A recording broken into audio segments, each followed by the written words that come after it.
What is happening, ladies and gentlemen? Are you well? Right. I think we could finish the game tonight. You know that? I think if we pushed hard, we could finish it. I think we could do it.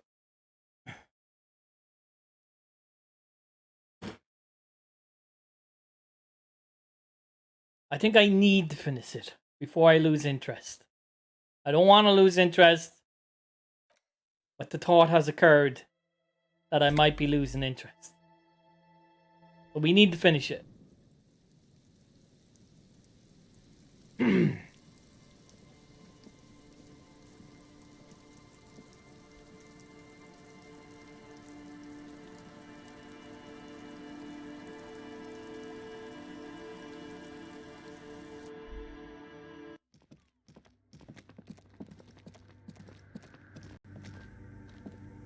Yes, what is it?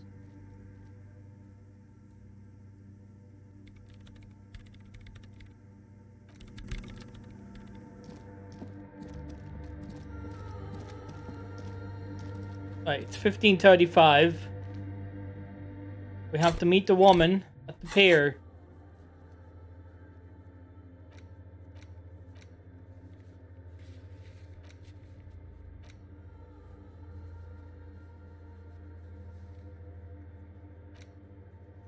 At 2200. It is now 1500. We're going to have to do some reading.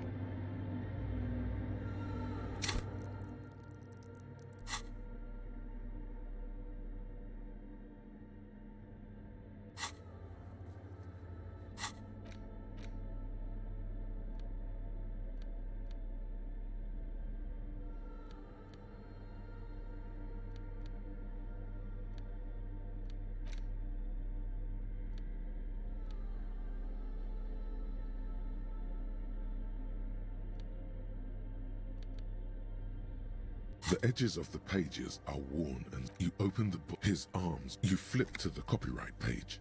Berserker rage burns in his azure-hued eyes as man from Heimdall rides the steel muscles of a passage reads, "Thine spells are no. I have grand plans for you." In the final pages, to find out the jacket copy, he is ambushed. The jacket copy, he is ambushed. You open the book to a random page. Man from Heimdall, his arms were. You flip to the copyright page. This book was written. Berserker rage, man from Heimdall, the steel muscles. A passage read, "Thine spells are. I have grand plans for you." What do you even know about literature?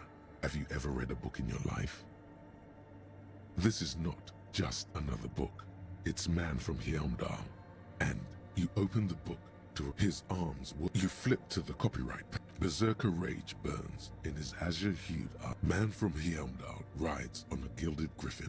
The steel muscles of man from Heimdall gleam in the passage reads, "The man from Heimdall looks. Thine spells are no match. I have grand plans for you, man from Heimdall." In the final page, to find out what happened, you open the book to a random. His arms were. You flip to the copyright page. This berserker rage, man from Heimdall, the steel muscles of man from Heimdall. A passage read, "Thine spells are. I have grand plans." What do you even know about literature? This is not. You open his arms whirling like windmill. You flip to the berserker rage, man from Heimdall, the steel muscles of man. A passage reads, "Thine I have grand plans." In the final pages, to find out what happens next, you'll have to pick up Man from Heimdall, and you open the book. His arms were. You flip to the copyright page. Berserker rage, man from Heimdall. The steel muscles of man from Heimdall. A passage reads, "Thine spell. I have grand plans for you." What do you even know? This is not just. You open his arms. You flip to the copy. Berserker rage burns. Man from Heimdall rides on a gilded griffin. The edges of the page. Whew. Anti-Object Task Force. Behold, the Anti-Object Task Force has assembled. God's avenging angel, arrayed against the lower emanations of the Darkened One. Shoe racks, tape recorders, motor carriages, and doors So many doors. You're not just pounding it all to pieces. You're reforging the universe. From the anvil of the heavens to the worms below. Indulge in it. Be bold. Have an impact on the shape of creation. Out of the furnace of your rage. A new reality. Also, you should trash your room again. Okay.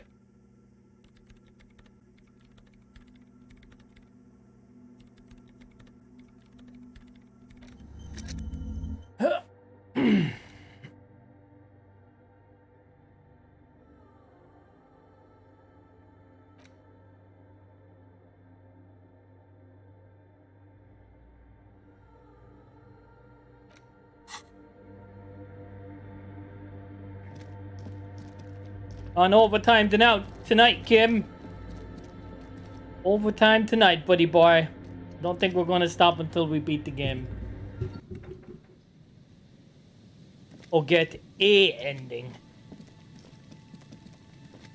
Got my back, Kim. I hope so. I hope you're locked and loaded.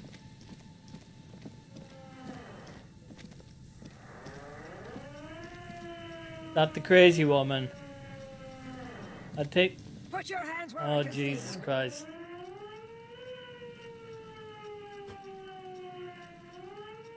Show me your hands.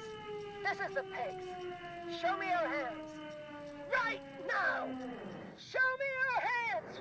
Scavenged, battery-powered police lights protrude from her back. The flickering light show reveals a gun in her shaking hand.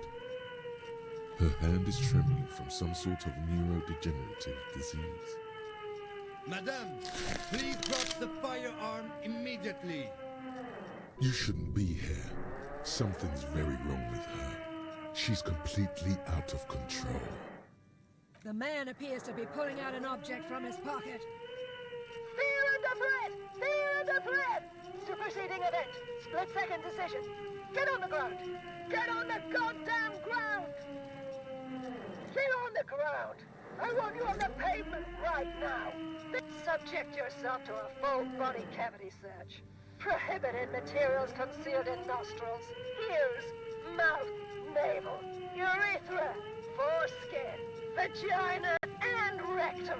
Well, good luck searching there. Be careful, detective. Don't do anything that might set her off. Just.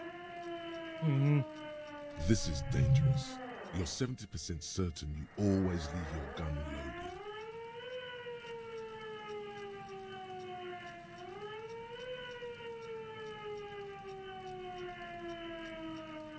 We can't leave. A delirious civilian is pointing firearm at us. Your firearm. You need to solve this.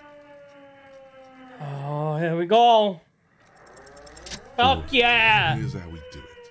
As soon as that gun isn't pointed at you again, you dash right. Then immediately close the distance. Left hand grabs the barrel, right one breaks the wrist. A drop of sweat runs down your nose, and in it you see the Martinez Inlet, wrapped in the night. In the abandoned fish market, 3 figures standing in a spectacular light show. A large, loud woman is pointing an empty firearm at the other 2. She doesn't want to listen, or even to be heard.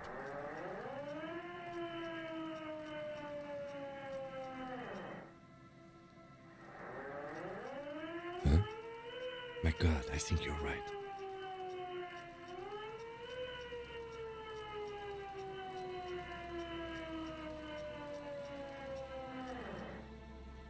Oh.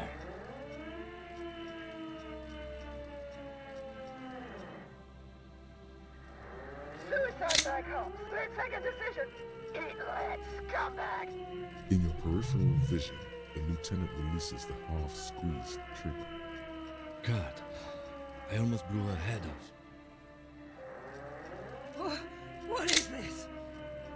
This isn't police issue. Police weapons have bullets. This isn't real. Police guns always have bullets. What is this? Why did you sell me this? Grab the gun, right now. This might be your only chance. No one ever cares anymore. Why would they treat me like this? Don't worry. We need to figure out what to do with her now. Nobody's ever around. Nobody ever comes to visit me.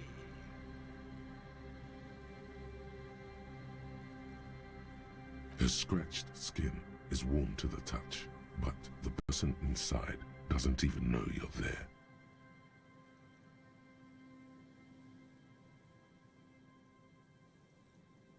She's in a stupor. I've seen this before. God knows for how long. Could be days when they get like this. Honestly, I don't know. Dementia, probably. Dementia and Channel 8, and loneliness.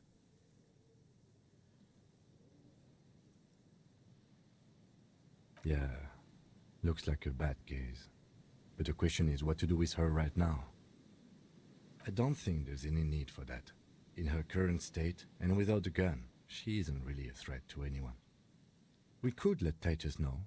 This is a perfect problem for the local peacekeepers to handle. They might even know her family.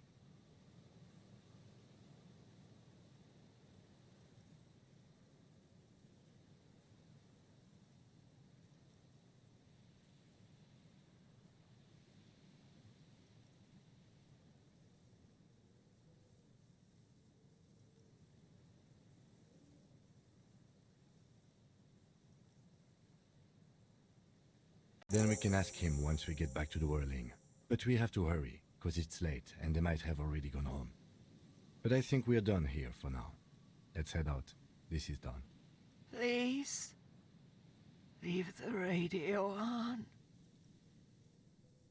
She stands motionless, just a heap of clothes and flashes now. Maybe if you search her once more. The woman stands slumped. She looks catatonic under her mountain of RCM paraphernalia. Is one of those things a police cap?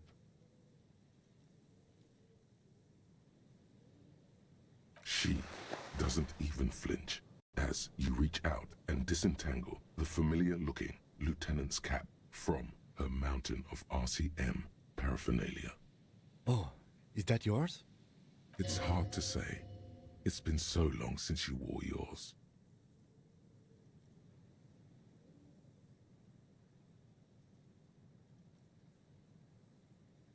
It's your hat.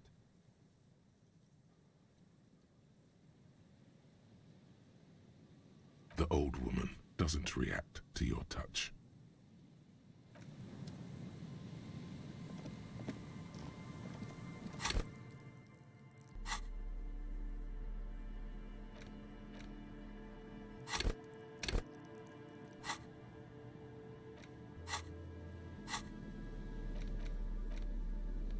We got our gun, baby.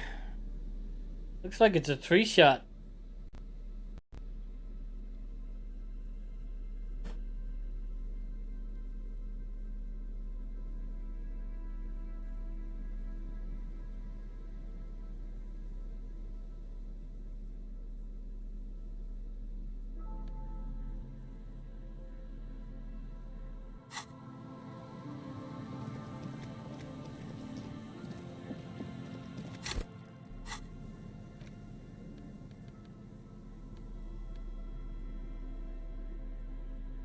Well, we have an authority hat, so that's good.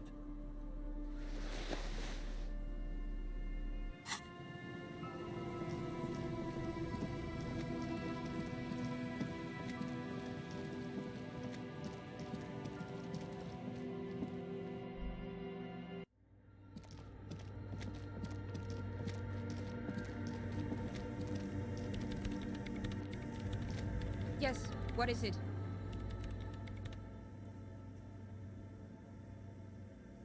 Hearing.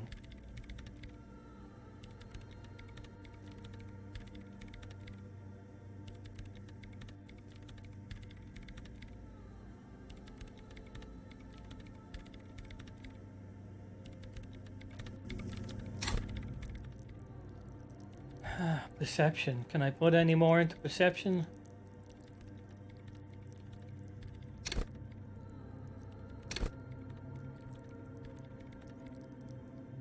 can.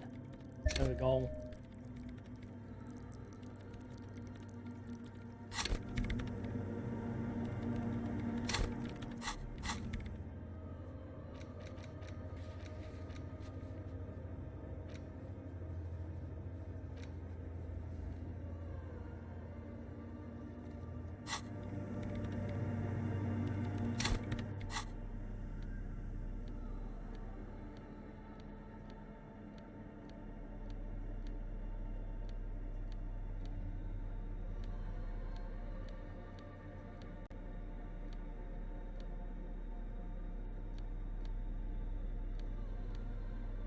I'm looking for perception.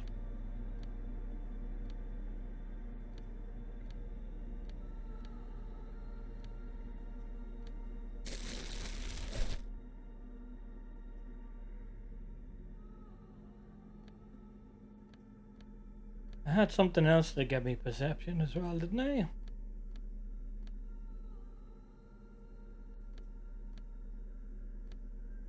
Oh, the glasses, yeah, we're still wearing the glasses. Alright, well, let's try this. Yes, what is it? 58%. Are you kidding me?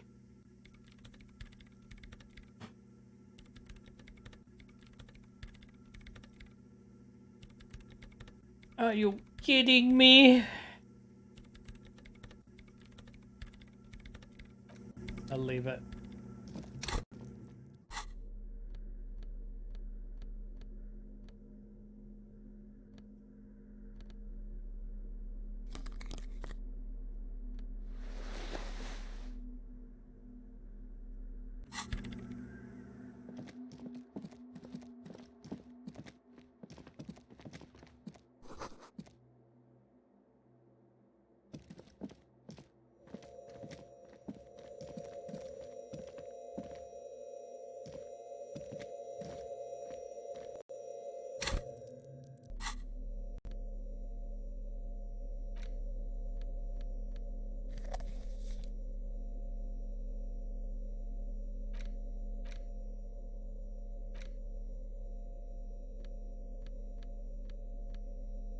The portal reel is gently push, command set, and the tape starts spinning. This isn't Revachol. This is a The harbor. He's right. That's the wrong fucking The tape. lieutenant presses the button marked I think we've got it. as you take.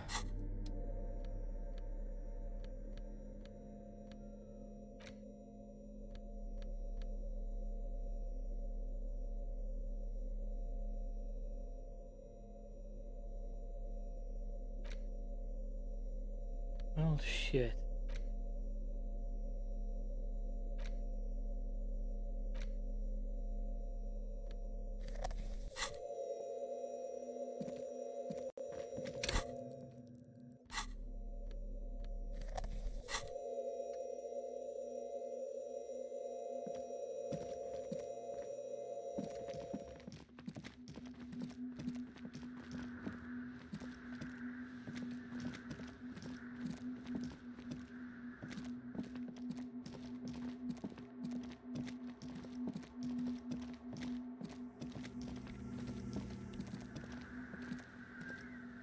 The mother of humanism stands above you, a precious and complex wax painting on a single pane of glass.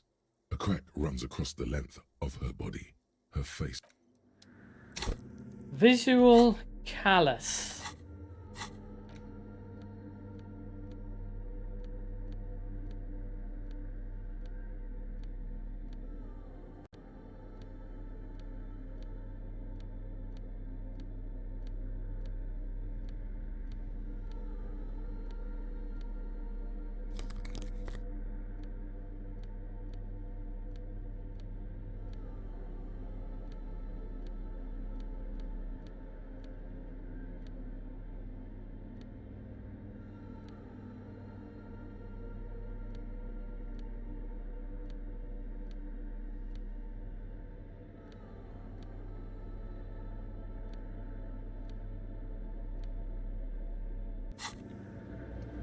The mother of humanism stands above you, a precious and complex wax painting on a single pane of glass.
It's getting cold, this late in the night. Time to call it a day. Good night, officer. Good night, Kim. We'll meet in front of the shack in the morning.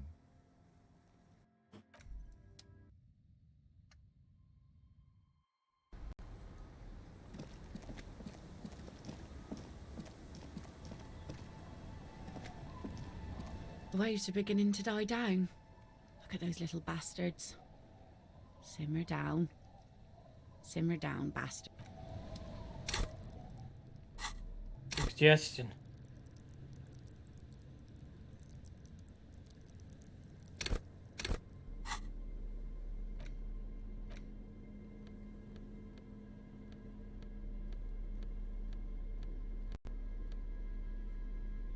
I think that's the only suggestion I have.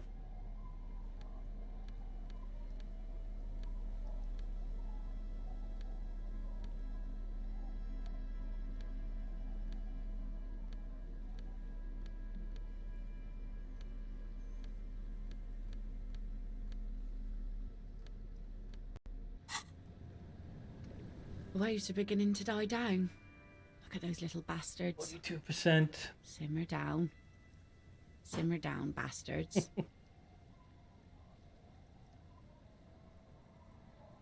Unfortunately, the factory sold this one with a 3-year warranty instead of a story. It's to intimidate folks mostly. Not really. I know some basic moves, and I know it sure as hell beats a knife when you're in a tough spot. But not when you're in a tight spot. Guns are expensive and fragile, I think. Besides, I got kids, can't have guns around them, and sometimes a sharp blade is enough to keep folks at bay. From time to time, people need a lesson in respect. That's just the way it is. Back in the day, I caught the eyes of many men. And believe me, men need a lesson in manners from time to time. Some went to patch their wounds, their lesson learned. Gone.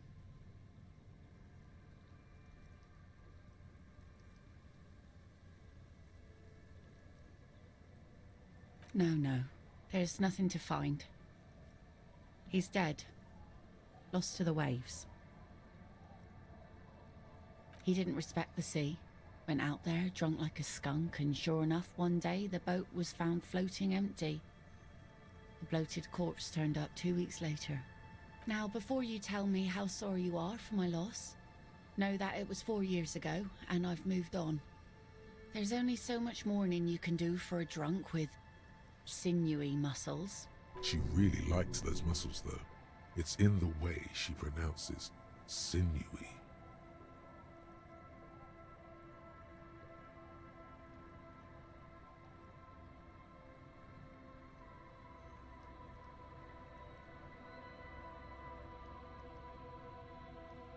Us working folk don't have the luxury to be bedsick with melancholy. I buried him, mourned for life didn't really change that much. This is neither a touchy nor a very interesting topic for her. She looks like she's ready to go on a date with another, better, drunk. Ask her. Both of you could need some action.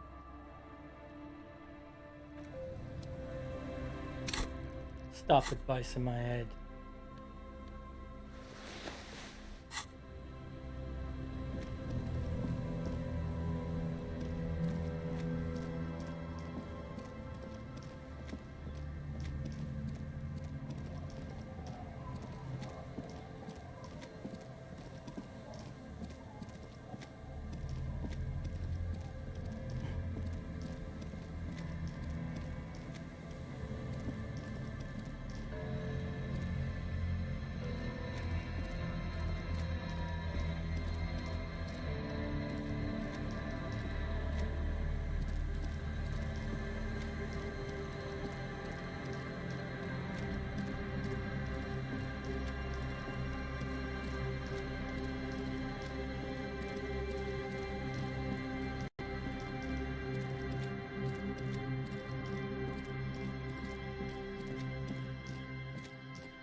It's you again.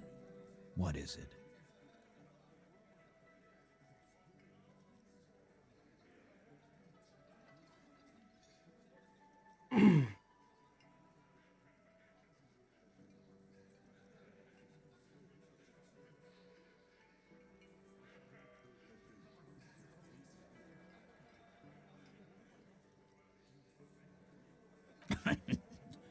What's that, Copper? You want us to help little old ladies now? Yeah. We'll send someone out. Who is? Wait. It's the pigs, isn't it? God. Poor lady. Don't worry. We'll handle this. I think she got some family in Kurong or something. Bastards left her alone when she got sick. We've been getting complaints. Hey, wasn't Everard's B team looking for her the other day? They said something about her, I don't know, finding something? Yeah, I think you're right, Gene. She have something of yours, Pig? Whatever you do, do not admit to these punks you lost your gun. You will suffer if you do. No? Well, whatever then, Copper. No. They totally said what it was. What was it? Anyone remember? I don't remember. I was fucking drunk. Let me know if you figure it out back there. Now, anything else we can help you with?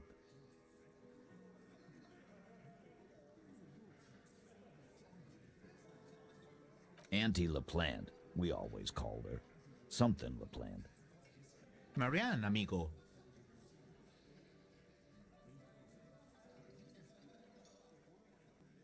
Be anything else you wanted to know? Was, like before, just an old lady. Her kids moved away years ago.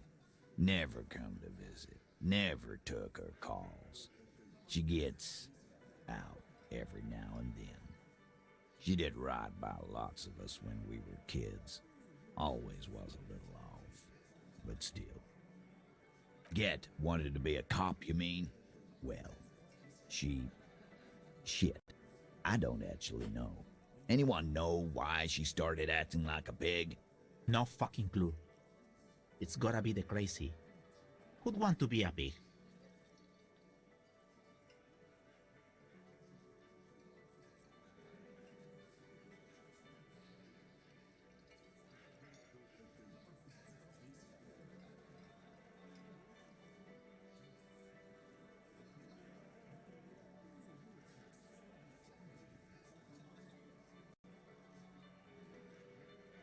No, I didn't. Because I'm not fucking stupid, Polizonte. Yeah, Carl. That's some pretty fucking weird shit to say. The pigs level weird. But whatever gets you through the day. Dunno. She lives by the water. Shit washes up all the time on the beach. No problemo, cop man. We take care of our mentally ill here in Martinez. Ain't that right, boys? Sure enough, we're the real heroes on these streets.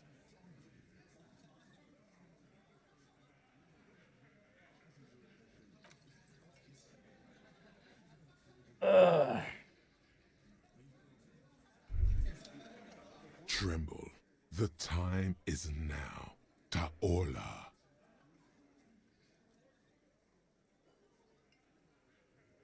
Time for the show. For Taola. The hallowed time of fear and disintegration. A countdown has begun. All will collapse on itself. The world will disappear into a single grain of blackness. All sound will be muted. All life will scream.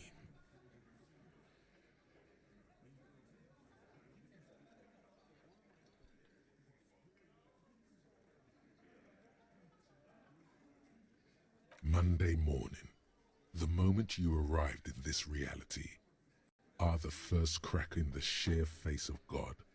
From you it will spread.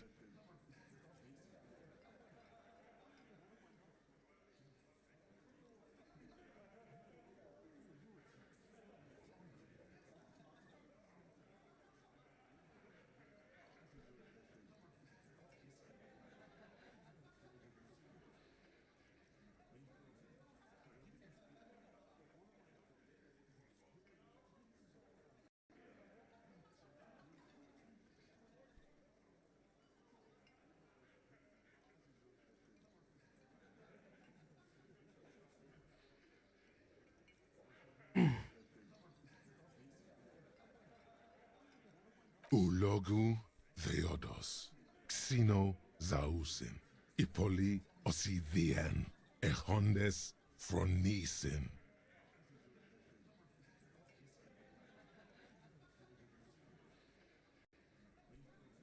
What the fuck is this?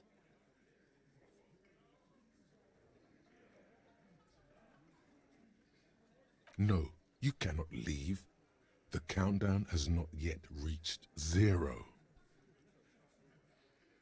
Yes, you spoke the words of the Palindropos and the houses of Pericarnassus. Items, people, even words will tumble. All will lose its meaning in the coming years. That is why you marked yourself.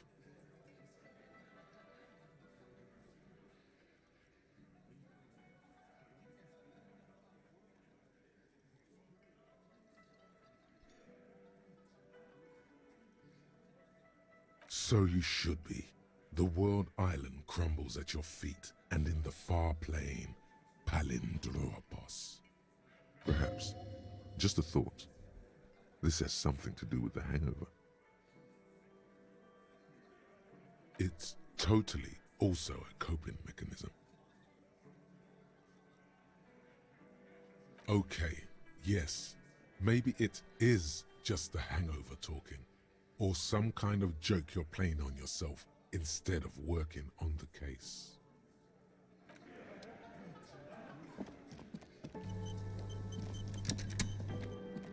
I think I was something big there.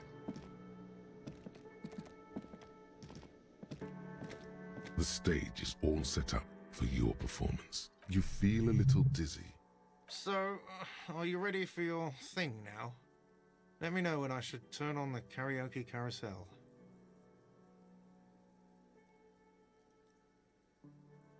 Immediately, hands. Where do you put your hands? The bar is your sweat. Just make sure you move, okay? Don't be stiff. I don't have enough drama.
You finally made it, haven't you?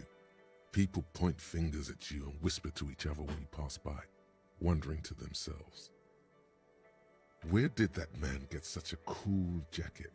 Did he receive it upon graduating the École Normale Supérieure de Badasserie?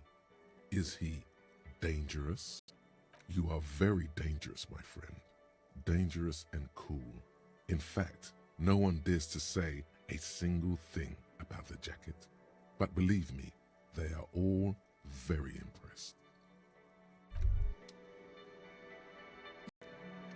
The pockets of these new jeans are perfect for sticking your hand into. Makes you look cool, calm, and collected. As your hand enters the pocket, your fingers brush against something, soft yet crinkly. Hey, it's a chewing gum wrapper. It reminds you of the fruity juice of apricots. You should inspect it closer if you have time. Some not familiar in a good way, you might say.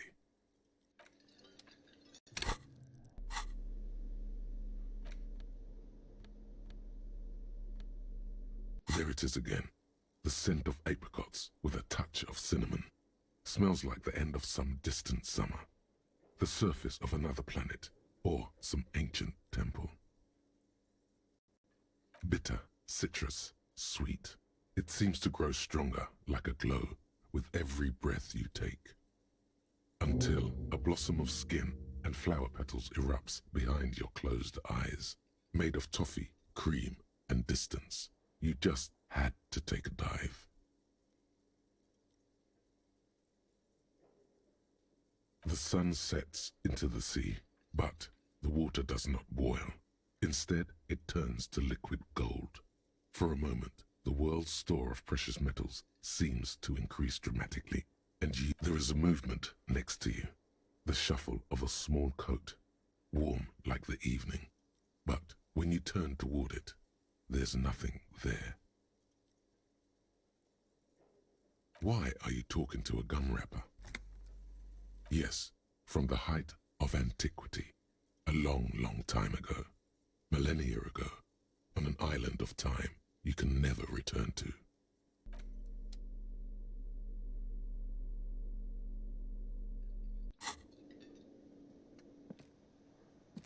The stage is all... You feel a little... So, are you ready for your thing now? Let me know when I should turn on the karaoke carousel. 42%. It's not enough. It's not enough. It's never enough.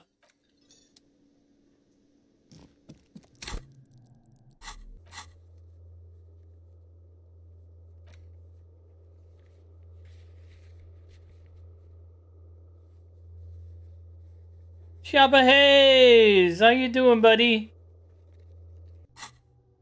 How's life treating you, bud?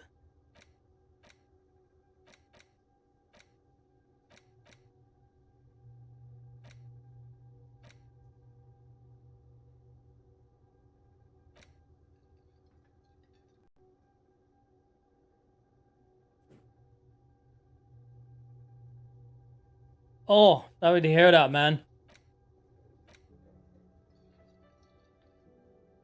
I'm good, I'm good.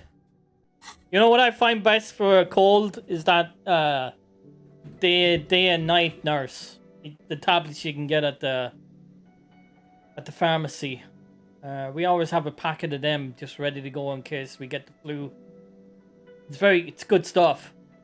Especially with alcohol.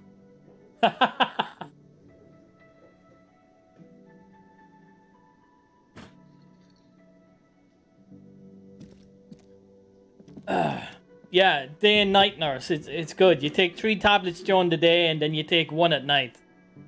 The one at night is the good one.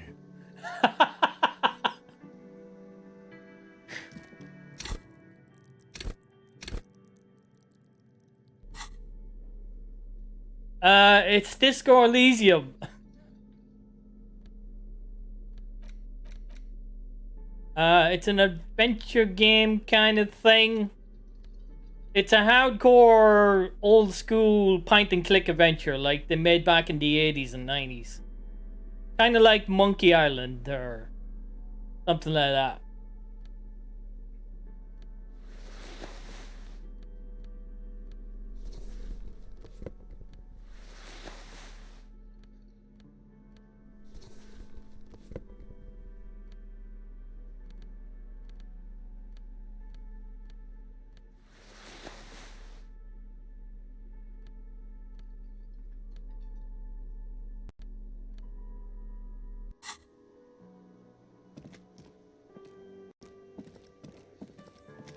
I think it's time for me to get some well, the game to get some rest.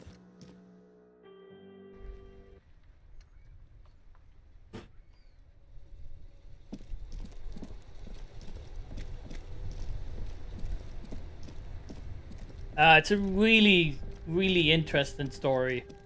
You know, this detective that's a bit down on his luck, so we say. And you wake up from a massive binge, a massive hangover. You don't know who the hell you are. And not only do you don't know who the hell you are, but you have to solve a murder at the same time. So it's a bit like my life. If you like a good story, I highly recommend it. It's called Disco Elysium.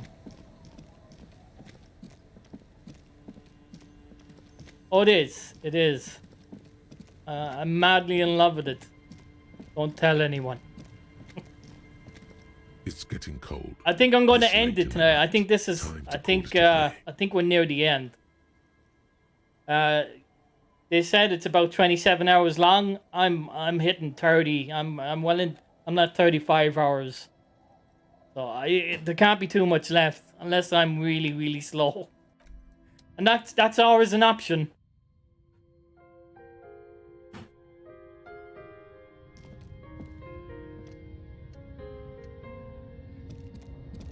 An old mirror hangs on the wall. You see the reflection of your face in it, adorned with the expression.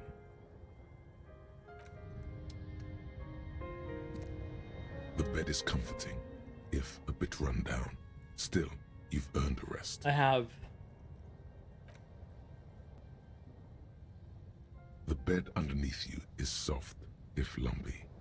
Waves wash the sand underneath the hut, then grow distant to your ear. In the quiet hum of the organic heater, you fall asleep. Here comes the voices. Like a deftly cast fishing net, sleep pulls you out of the world and into its dark shore. The rough mesh chafes, tightening around you, it digs into your brain.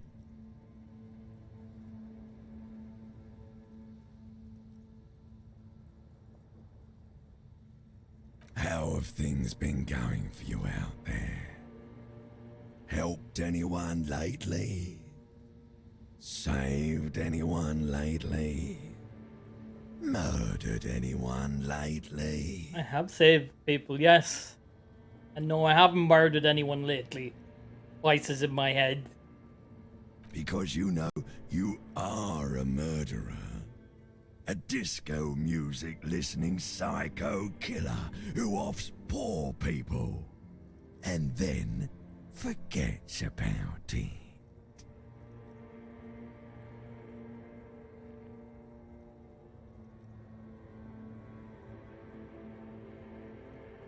I'm not a murderer. I didn't murder anyone.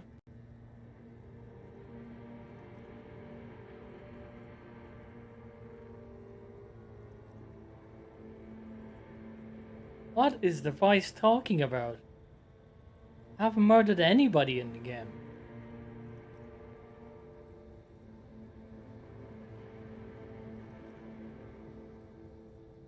Hear that?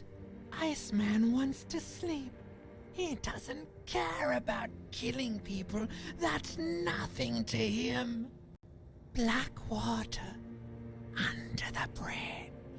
The thing he's really scared of is much, much worse than that. Don't tell him, sister. It's too bad. We're trying to help you. All these processes, these tortures, voices and tremors are all just distractions, flares and countermeasures to keep you from the last dream. The worst of them all. The last dream will be total annihilation. Cinders, peeling off the fuselage. We won't be there to help you anymore, Harry. We will be dormant. You will be naked and alone.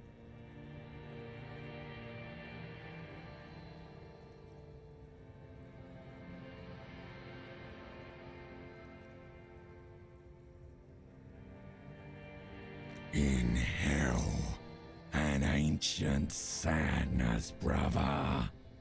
10,000 years later, in front of the video rental, there is a warm breath on your face again.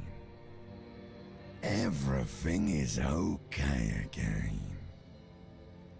See, I have this feeling that Harry, the character, did something bad to someone he loved. I think he walked out of a relationship, a good relationship. Everything is so okay. Your eyelids flutter open for a moment. When you close them again, you sense the light of the room around you. You're back. In 2 seconds, the alarm will ring. It's very good, Chaba. Very good. The last thought in your head before waking is, maybe you shouldn't have seen that stained glass window in the church.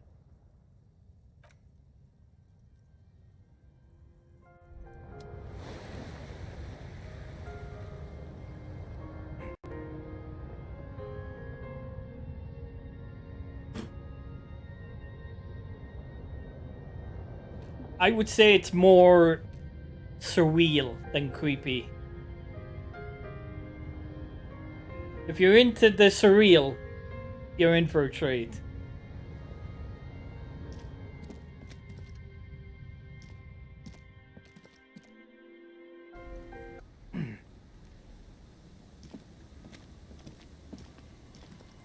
That's my partner, Kim.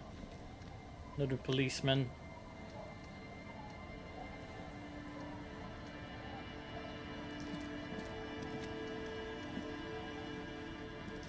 Yes? Thought I might have told him what I got up to last night.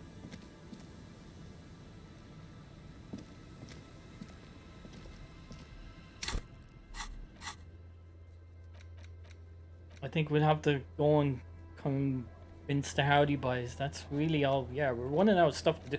We have done so much. Look at all the shit we have done, like.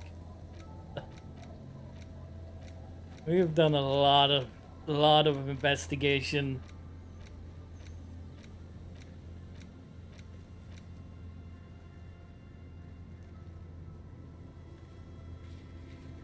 Yeah, this is set in a kind of like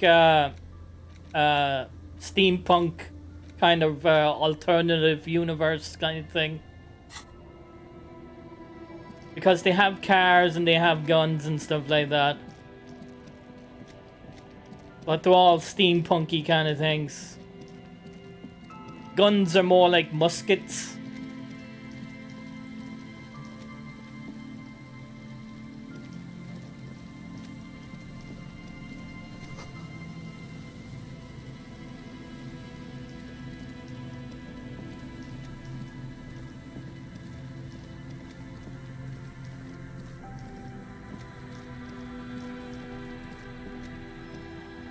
You see, a slogan used to intertwine with the loops a long time ago.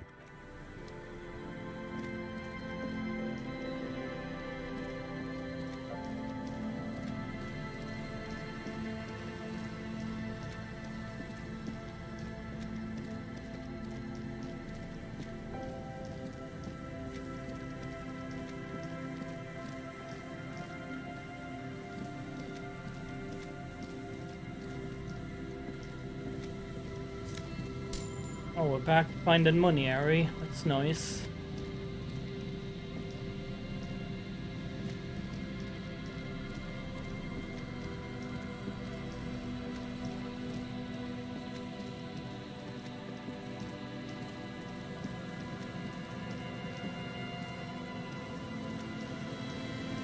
This game, you really need to take your time and soak it all in, you know? You pick up the handset. There's a tone. The machine is operable. Calling.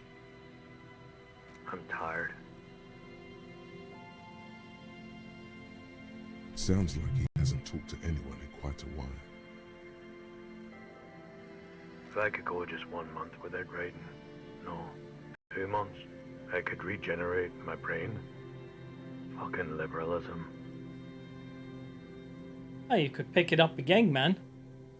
The man disappears with a sigh. I think your dad would probably like this. You do not hear the customary disconnect tone, just silence in the handset. The machine is still waiting for you to dial a number. Seems like it did not have time to swallow the coin. This sometimes happens. Lucky you, the call went too fast for the payphone to register. You can still make a new one without paying. You close your eyes and put your index finger on the rotary dial, then pull down on the number. That's strange.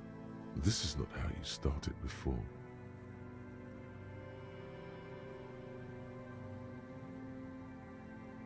"414447.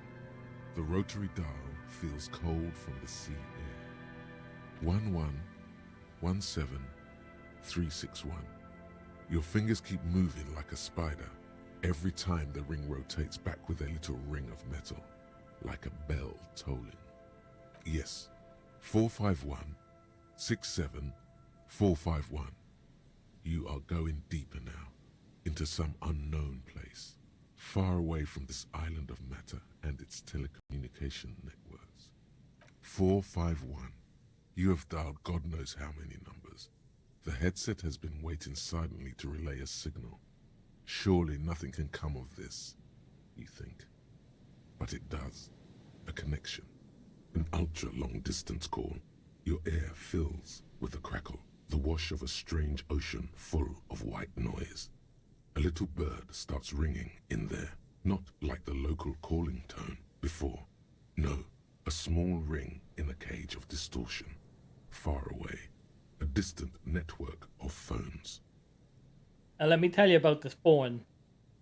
I've just been, if I passed it, I'd just ring a number. So this is something new. It never went this on this long. Usually you just piss people off. Calling. Calling in the night. Pitiful and terrifying. You feel your pulse rise with each ring. Calling still. Ringing by the bedside of a dark but capacious apartment with long windows. You know this to be true. The handset starts slipping from your sweaty palm. Your breathing is heavy.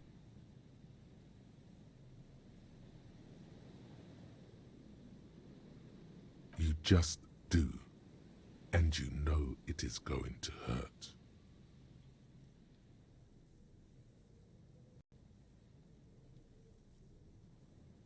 The lieutenant is too far away to hear your yelp.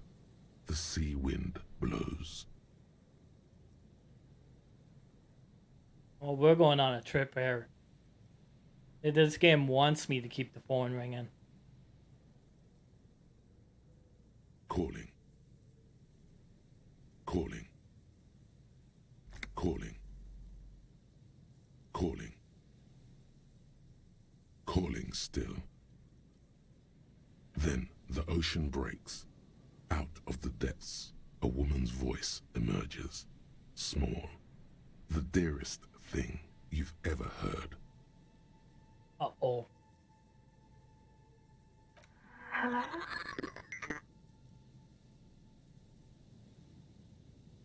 Oh. He wants to die.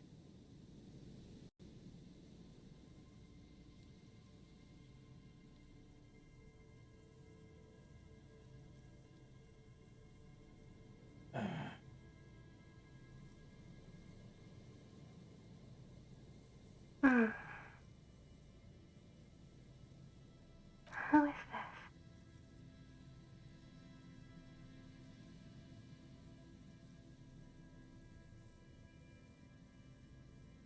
Dora, who is this?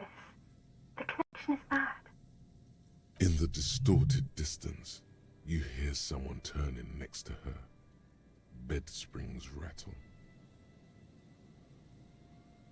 It doesn't matter if you react or not. You still think you hear a man's voice in the background. Oh, this is gonna It's hurt. covered in pain and white noise.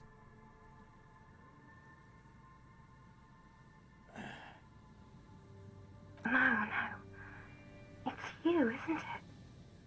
It's you.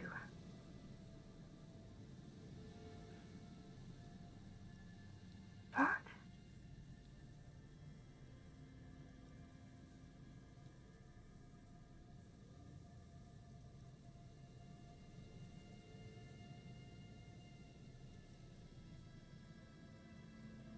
Oh no. Is that you?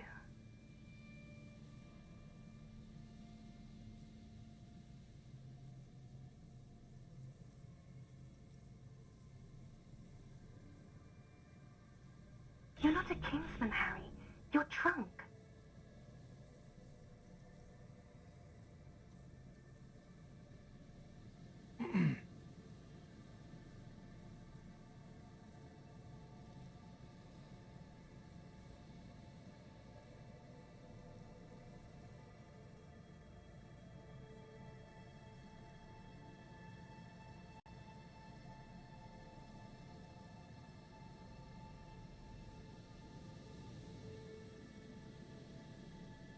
Oh, God.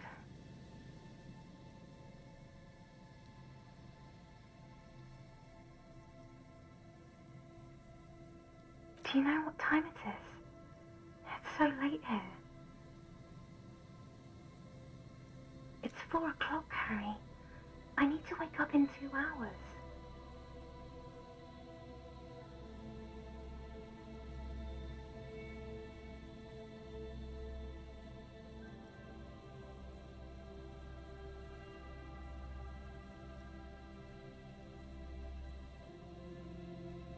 Do you want a party?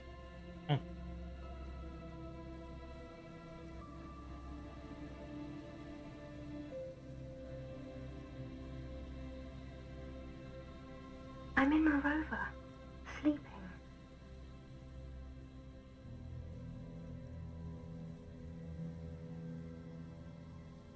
To work.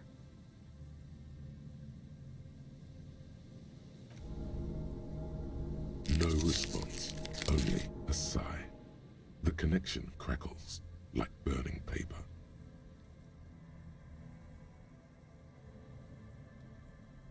What do you want to talk about that we haven't talked about already? This is bad.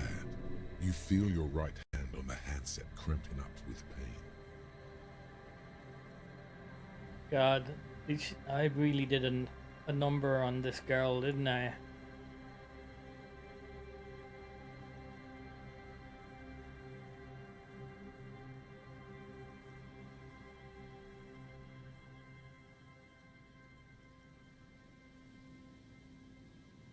Oh no, please stop. Please, let's just hang up. I've got to do it. No, I want to go to sleep.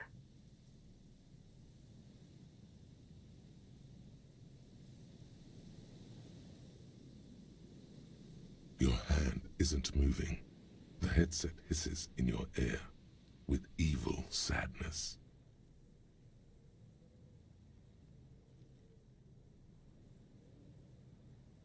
Yes.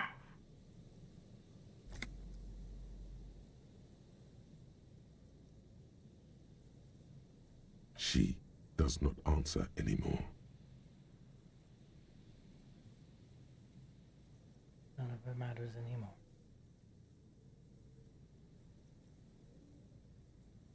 It won't take me back if I don't.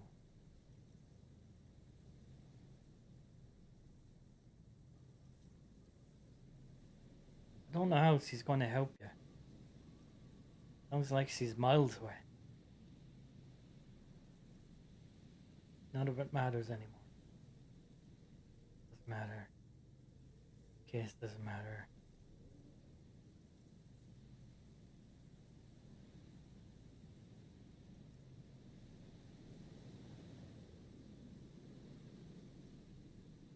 Harry.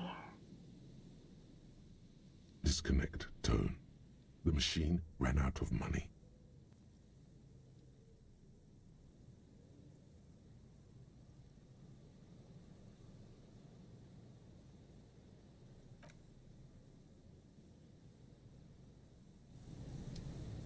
Well, I wasn't expecting that.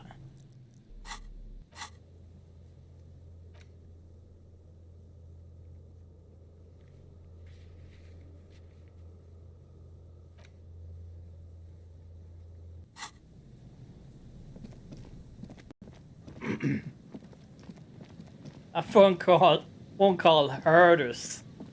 I mean, physically and mentally.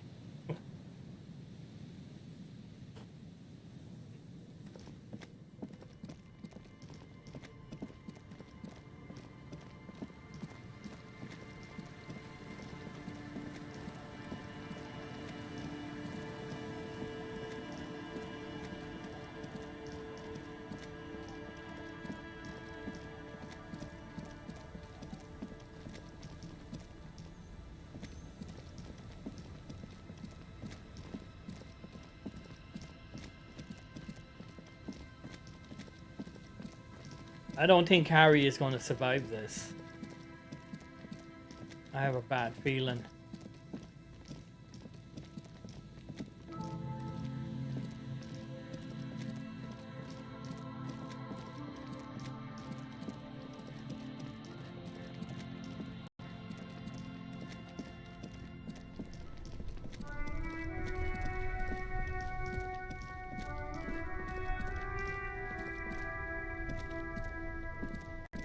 Inside, you see a set of steering levers, a radio microphone. This is Precinct 57. How may I assist?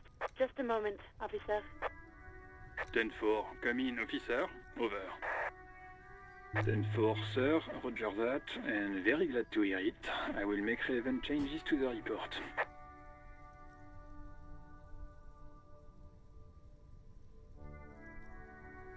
Roger that, 10-10, over and out.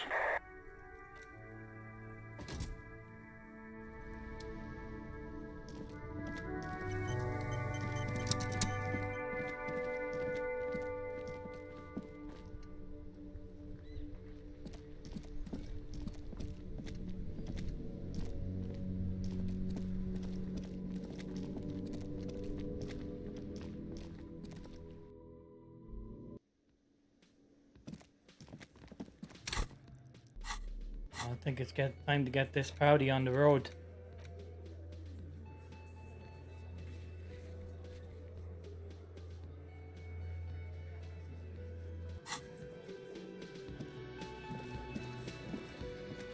It's you again. What is it?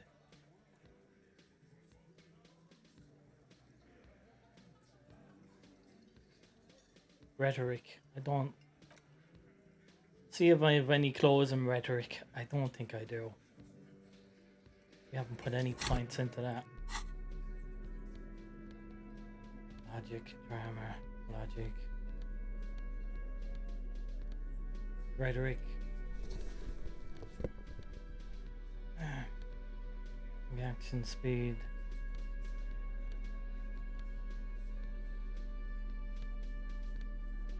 Logic.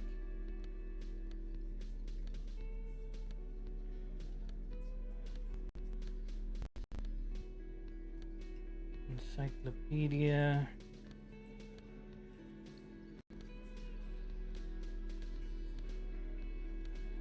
Yeah, we've only got one rhetoric.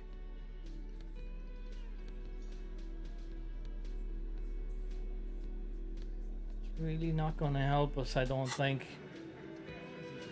It's you again. What is it?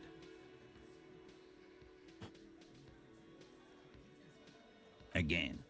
Just get the dead. Good one, Titus. About fucking time. 28%. It's way too low.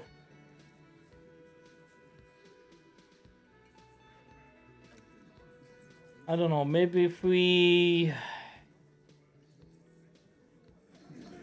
Maybe if we... use our lucky dice.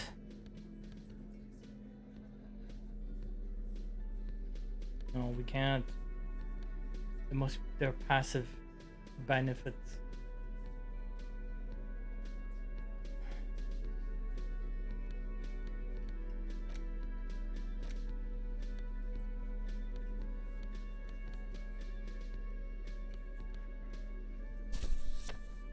It's the ledger you found in the trash. A cabbage of papers hanging from the board. It takes about half an hour to piece one together. Not much has changed in the meanwhile. A bunch of sodden papers still sags from the clipboard. Without resistance or sound, the two panels move against each other. The compartment is now open. Inside, you see 2 ticket stubs and a handmade postcard.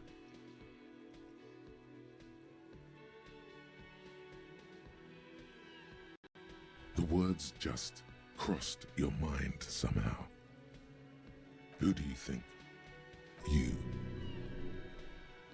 It's slightly, ever so slightly, difficult to breathe once you've done so. The drawer is locked. Blue ink drips from the white pages in your hand. Your hand shakes. You're flushed with adrenaline.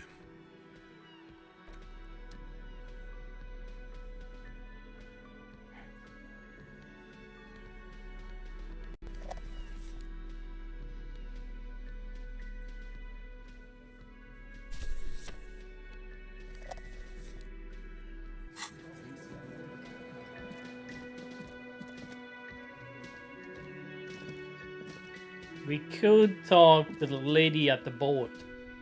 She might be able to throw some information at us.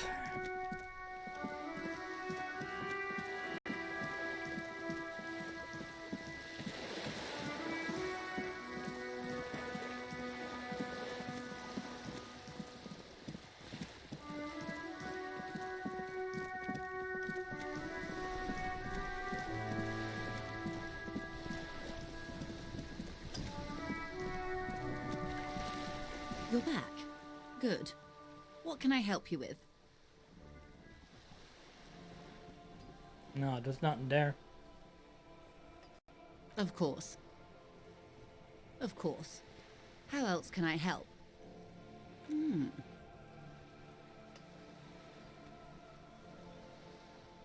Yeah. Of course, Detective. I shouldn't be You can telling always her. drop by later, should something come up. Shouldn't be Now, telling her everything. what else can I do for you? What we do? She nods. What we do? She nods. No, there's nothing there. I fear I've told you all I know. Is there anything else I can help you with? Not a sausage.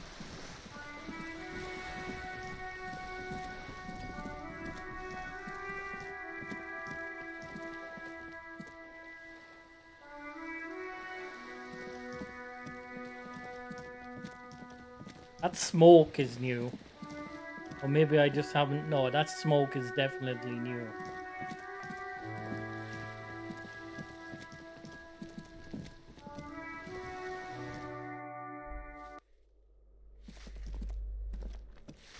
Give me a moment. Ask away, policeman. Some lunatic lost his mind. All kinds of morons pass through these halls. People come and go. I don't keep an eye on everyone. No one lives there. It's been empty for months. Impossible. I would know if someone had moved in there. Uh-oh. Maybe it's those countercultural people again, breaking into a house like it's a public space. You're a policeman. Be good and take a look, will you? Great. Young people. They're worse than rats. You know, always littering the hallways with trinkets and empty beer cans. The hell am I supposed to know? Another nut job, I assume. She really doesn't like those nut jobs. Bad blood there. Oh, that one is a scientist, a future scholar. I think he studies astrology at the community college. Education's good. I always tell them to study. Something to do with all those stars around his door. He asked me to leave his drawings up on the wall.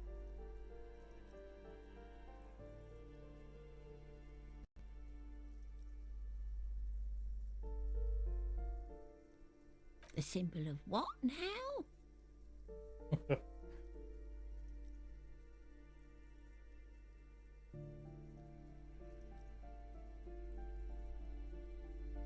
The cleaning lady shrugs and returns to sweeping. She mumbles some kind of a response.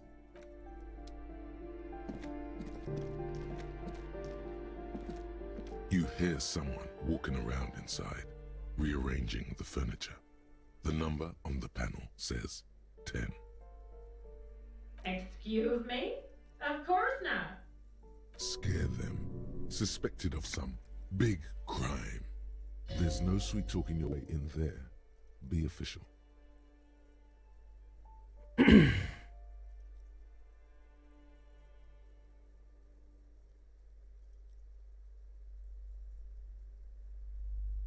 Oh, come on. That was smart.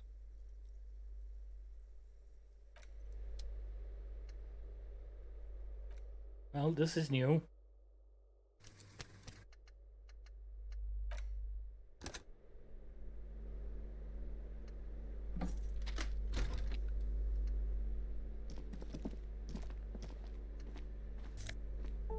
Mine?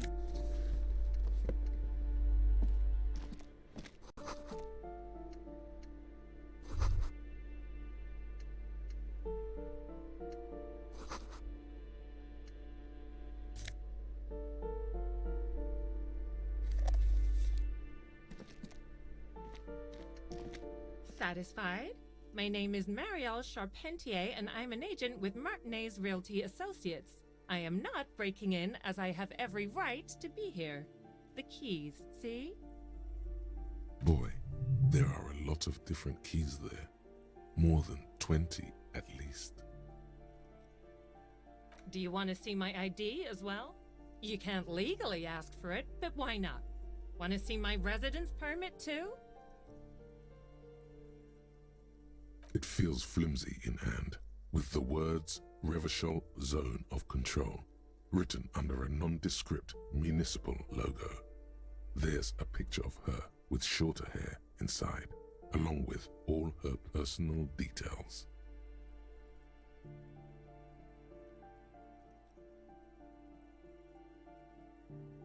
Thank you. Do you have any questions? I need to be back in Midtown in an hour. I need to get it ready for the next lease, but as you can see, the previous tenant completely trashed the place.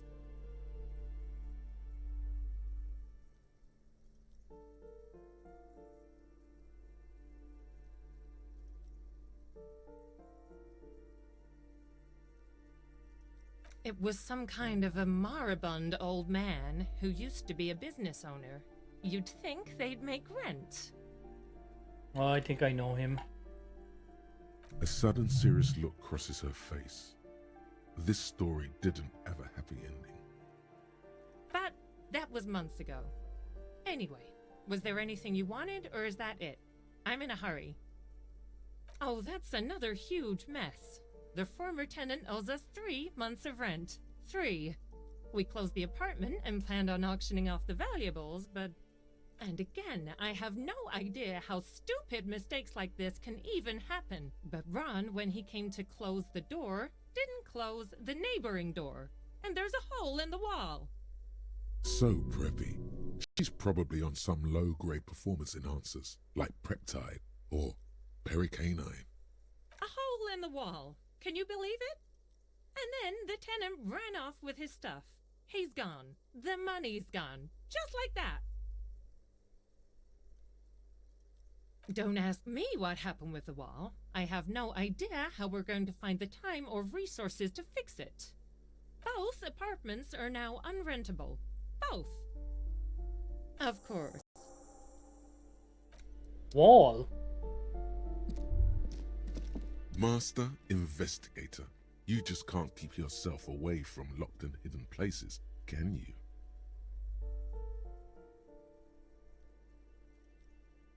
Sure, friend. This is nothing sordid, nothing inappropriate. You just have to do this. It's your duty.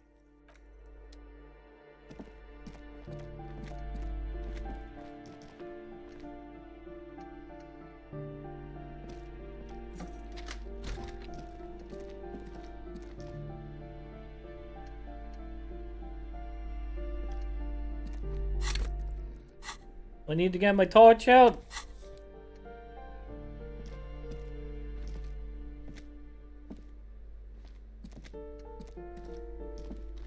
A plaster cast bust depicts The white star, the photos on the wall. The white star, the photo.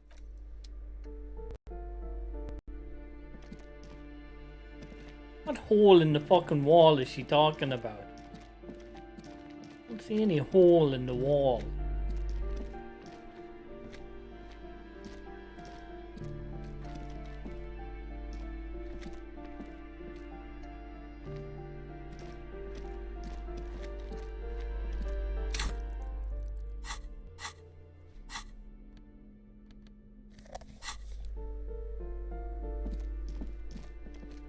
What now?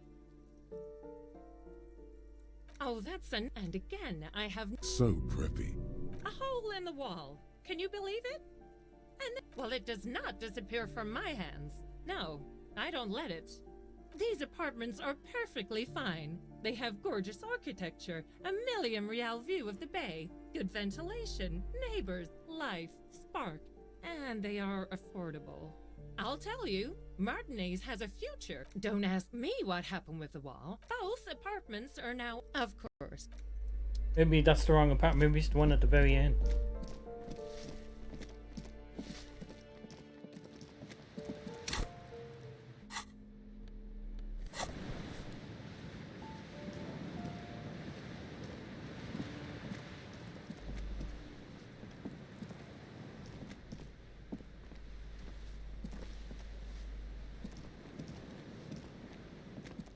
No, nothing. I thought the hole in the wall might lead to something.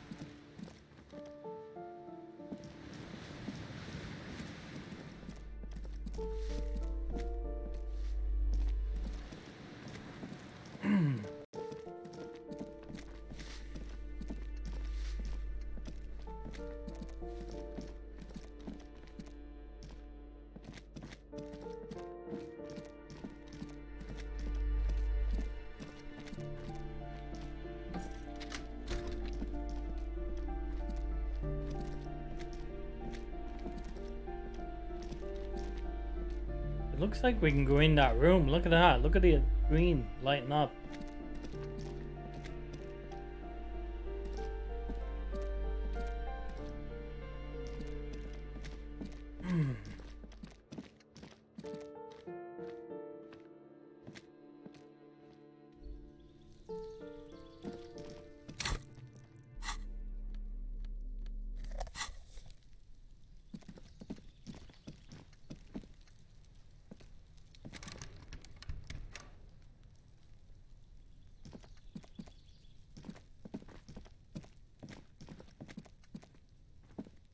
This door is made of metal. No one answers. Let's go. There's no...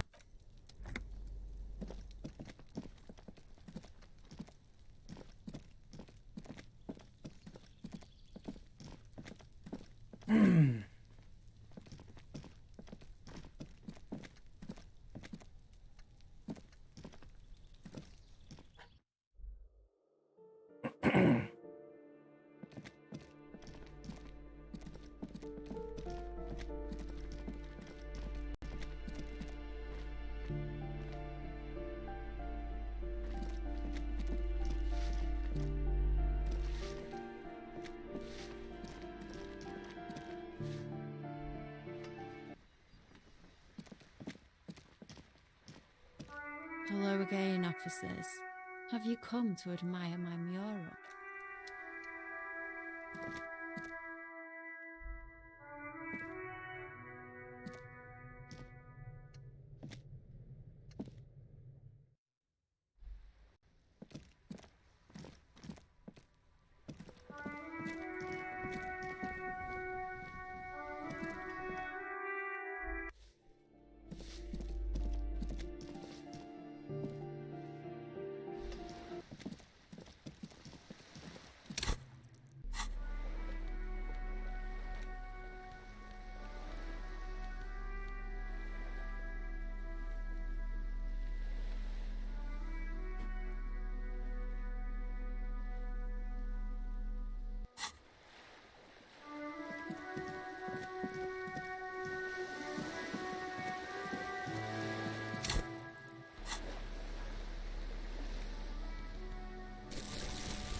Oh, what's going on here?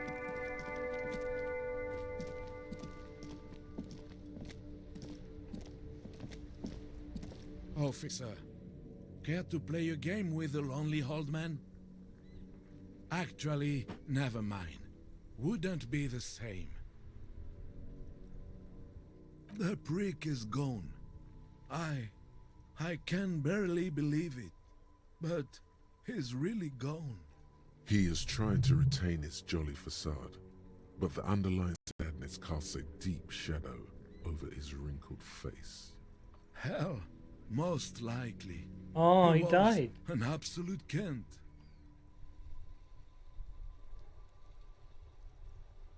His hungry little heart finally gave out. The dock workers found him in the guard booth this morning. Wasn't even supposed to be working for another week, but he just had to prove how tough he is. Wait, did he push himself to prove he can pull his weight and doesn't need handouts?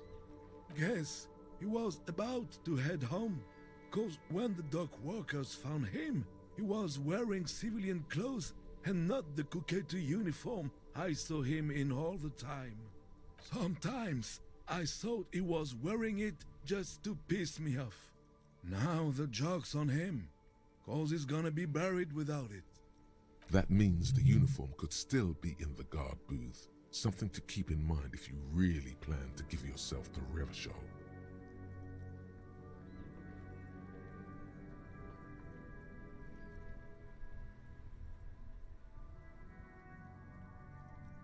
I'm glad to assist you if I can, officer.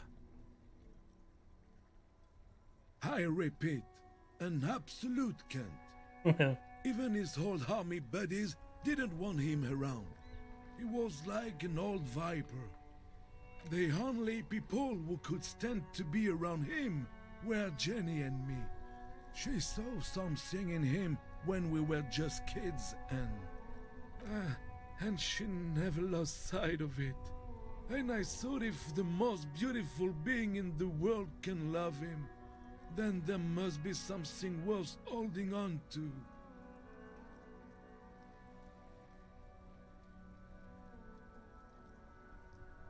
We've hated each other our entire lives.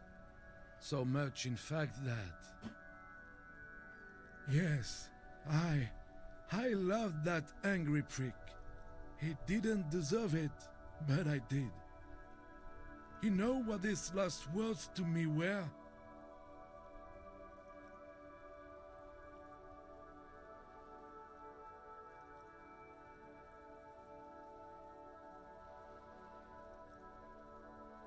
In Guillaume's time, you'd have been shot without trial. That's what he said to me. He lived a cunt, and he died a cunt. Let's leave it at that.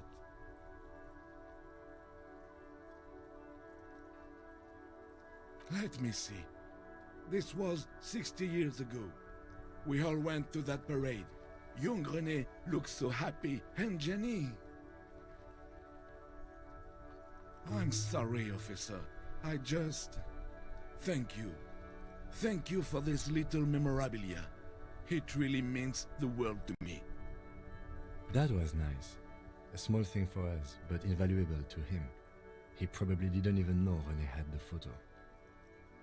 Yes, we are both very sorry for your loss. It is what it is. Part of life, really. But to know someone for 79 years, then one day they're just gone. I just don't know anymore. About anything, really. But you must need something.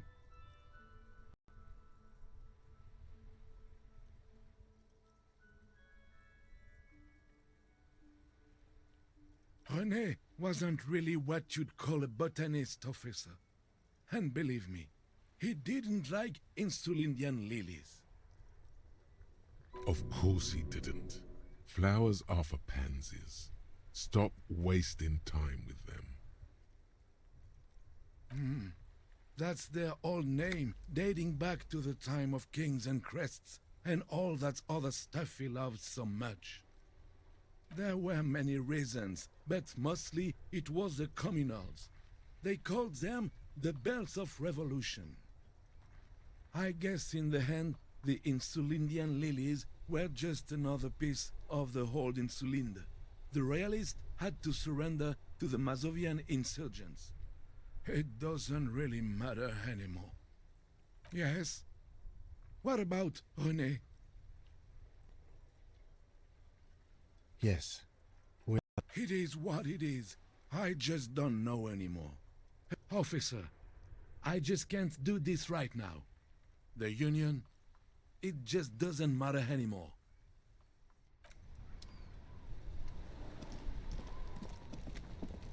Oh, that's that. He was a cunt, though.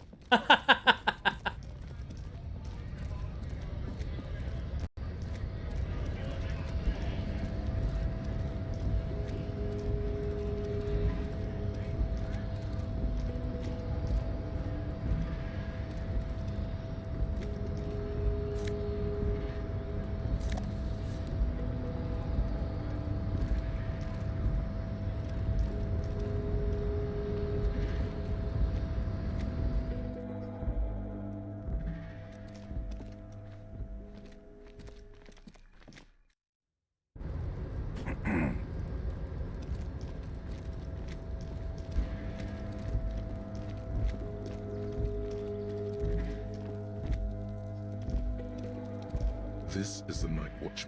Take it. It's just there. Who cares? It's not like anyone's gonna need it. Generally speaking, it would be dishonorable to take it. But then, it looks like a military uniform, and wearing that is very honorable. So, a conflict of honor, it's up to you. I suppose René is not going to be needing it anymore. It's a bit too colorful for my taste, though.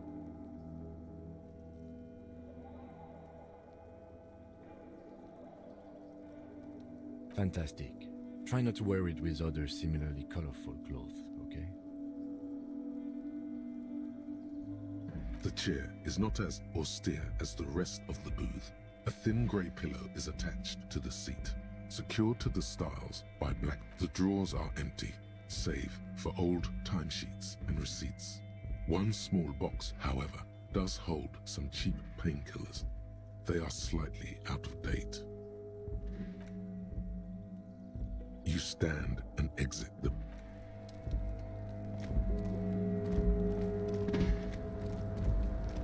Seeing as we're here, we might as well talk to the big guy again, huh? See if he has anything new to say.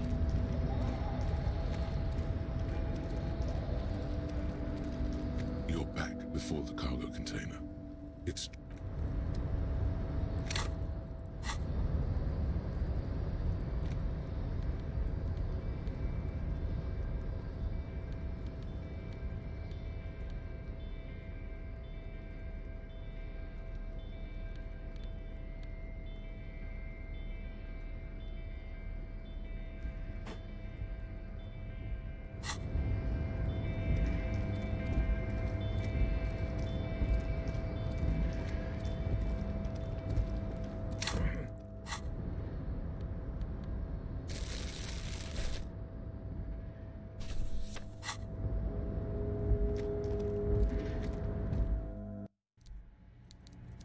Maybe me holding my book might shit him up a little bit, huh? Mr. Dubois, the word in Martinez is a certain police officer is once again happily reunited with his service weapon. Congratulations, my friend. I prefer my police officers old-fashioned like that, with a gun. You can do so many things with a gun that you can't do without one. Now, what can I help you with? I'm always happy to educate and entertain you, my friend. So, what's on your... Very nice, Harry. Is there anything else? My. She's quite the looker, Harry. You can't imagine how pleased I am the two of you are reunited. Tell me, was it difficult to convince the pigs to give it up?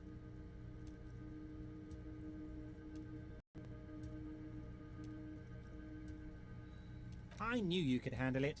I know my special policeman. Anyway, I'm glad you're all right and armed again, Harry.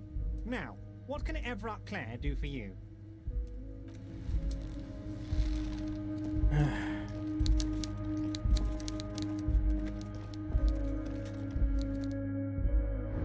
I guess the notebook didn't scare him after all.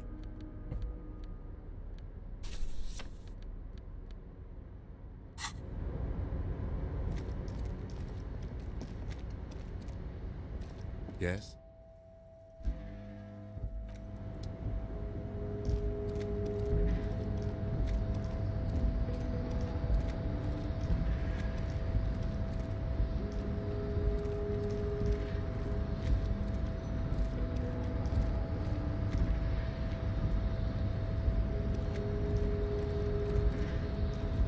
A rusting control panel with several knobs. No screech of metal when you push the button this time, only silence as the crane remains in its state of dormancy.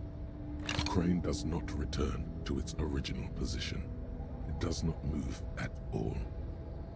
No screech of metal when you put... Interesting. You're back before the cargo container. Its drawer has not lessened since you were last here. If anything, it seems to have grown slightly.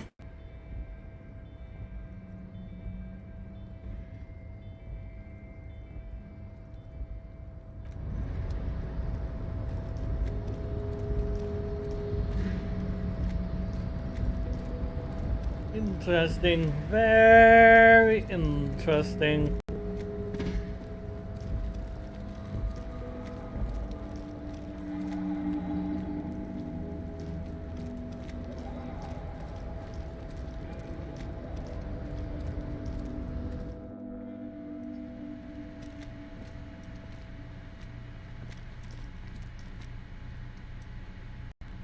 The file cabinet stands steady at hundreds of and the same materials. You already went through all of these. Remember, Leo, Everart's shoes, all items on the list. The drawer slides shut smoothly.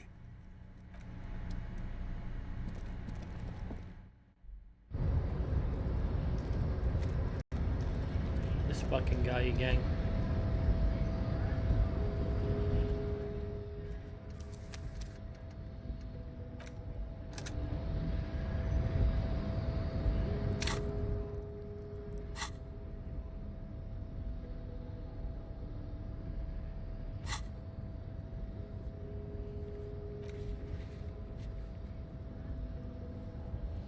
Oh, report back to the cleaning lady. We can do that. You're lucky, big guy. You're lucky.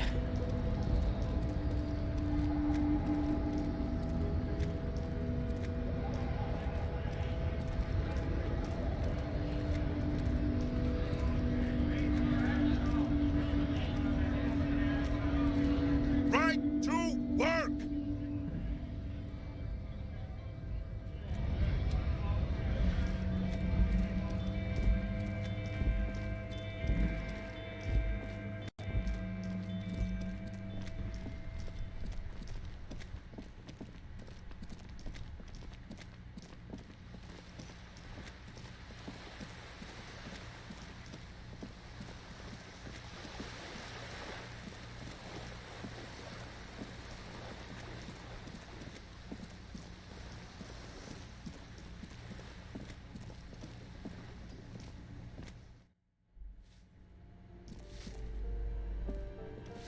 Give me a moment. I see.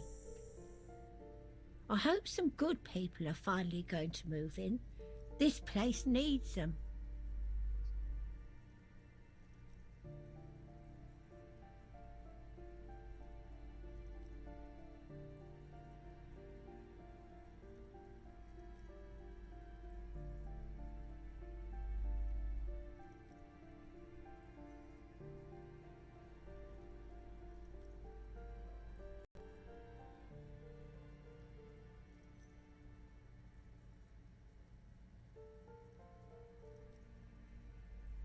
Oh, I do like wizards, and people like that in general. They have a lot to tell us about our fates. She means clairvoyance.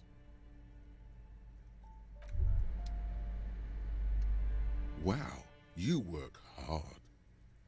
Oh, yes, you hustle. You're a provider. It's tough out there, but you keep it real and provide. Oh, yeah, like a horse, a workhorse, for hard work. Look at yourself. You're a human pedometer. You must have walked 200,000 steps down cracked asphalt, mosaic, sand, and linoleum after you re-emerged. That is the sign of a hustler who never gives up. The world is harsh and people are evil. You didn't make it that way, and you won't let it break you. You ride. That's just what it's like, life and death. But you got gills on your side, baby. Got those black papers with the faces of the innocents on them. You bring in the Franco-Negros and the Solas. It ain't easy, but you do it. Day in and day out. You didn't make the rules, but you won't lose. You're a cop, and a sprinter, and a money printer.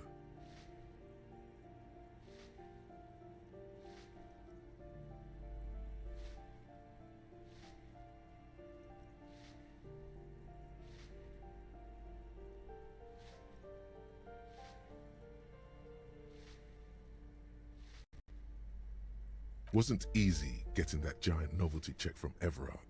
Took some ingenuity to get into the harbor, but you got in, and you took that bribe as hard as any cop's taken it.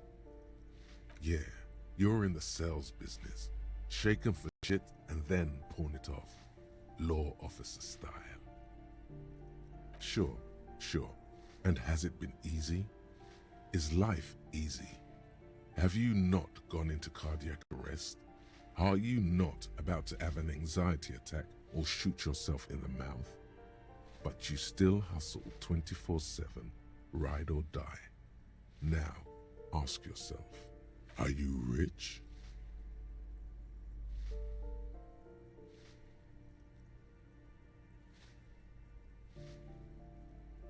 That's right. You work harder than anyone. You almost rode yourself to the grave and you're still practically a hobo. Why is that?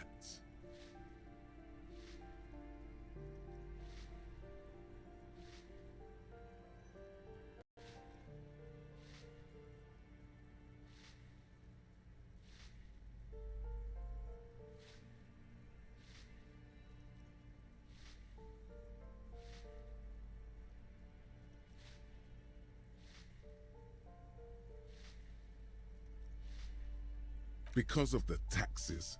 G-Man's got his jam-covered sticky fingers in your pocket, stealing from you every time you buy, sell, walk, talk, fart, so much as sneeze. Every time you wipe your ass, they got their direct and their indirect modes of taxation. Sales tax, excise duty, extraction tax, alimony, one tax that doesn't even have a name. Plus there's the stuff people in other countries pay for. That makes them ask for more money from you. Here, total tax duties add up to 98% of all your money.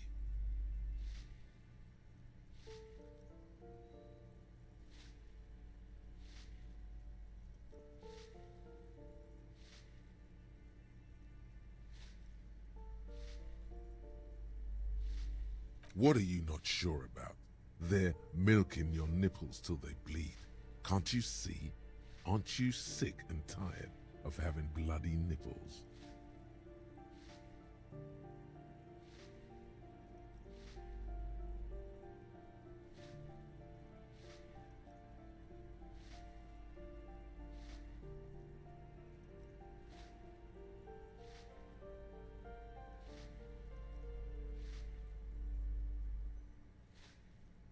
Here you go, hustler. Fight the righteous fight. Free the people. Keep it real. Keep it street. Keep foaming at the mouth furiously on the tax issue.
The door is closed again. Nothing to... You hear someone inside.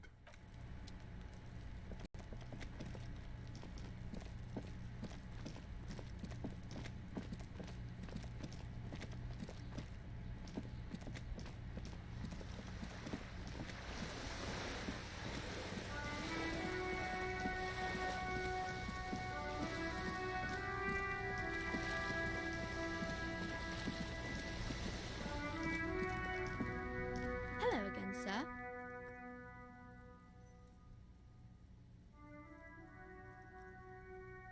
No, sir, I can't. It would be too tiring to refrain from it. It's already tiring enough to remember to say it all the time. It's nice of you to say I could stop, though.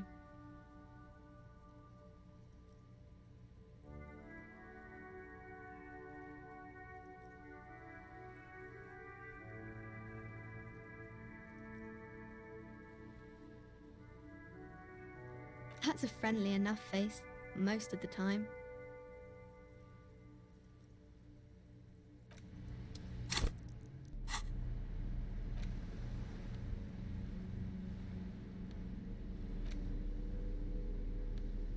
I don't think I have composure, do I?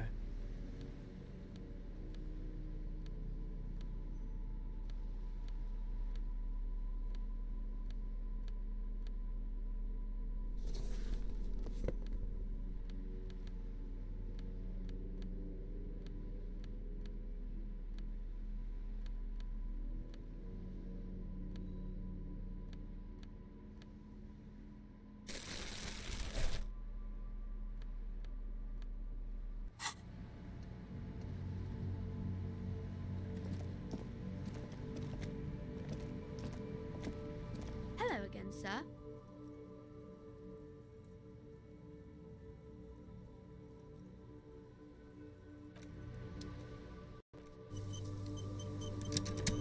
Hello again, sir. The girl keeps her hands folded, hidden. Why is that? What do you mean, sir?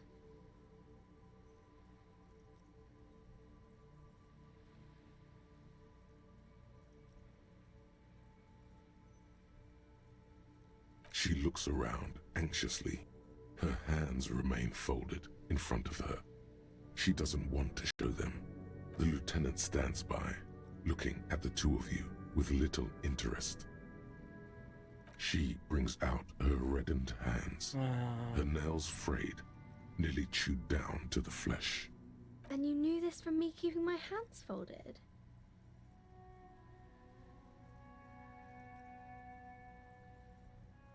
Well, that proves nothing.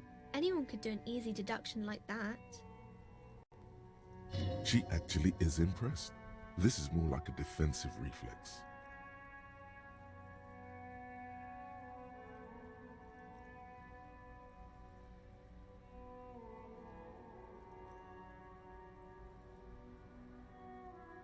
You're quite sober. The lieutenant does not flinch at the comment. He does not flinch even a single bit. He is intensely not flinching. It takes effort.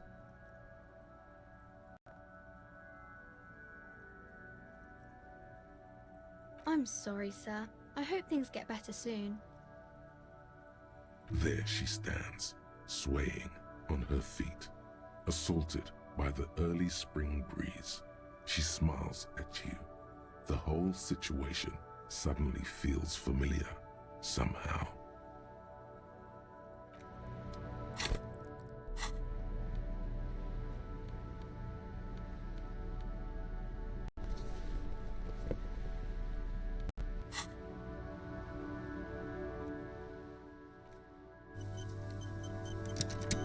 Hi, Ace Detective. Are you here for more books? Because you know each other. She's been talking to you so openly because you've talked before.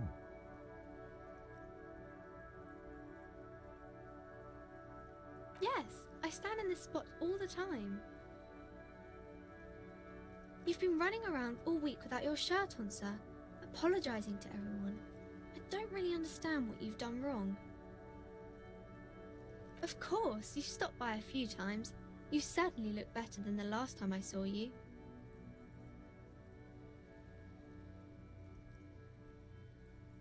Yeah, I can see. You don't have party eyes anymore. Party eyes. Yes, of course. That makes sense. You know, like a cat in the dark, all big and wide-eyed. It certainly looks odd on a man. The swiveling eyes of a loony drug addict. That is what she meant. You were probably gurning too. Fuck yeah. You should get some party eyes right now. Snap those sequins on you, boy.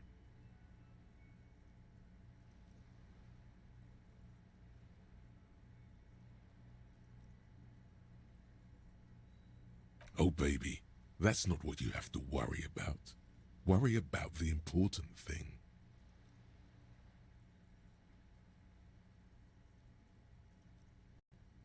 I didn't know I had to do that.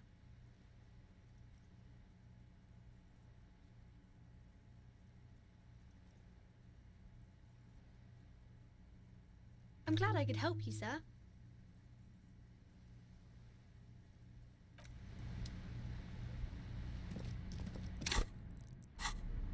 Well, we kicked ass there, didn't we?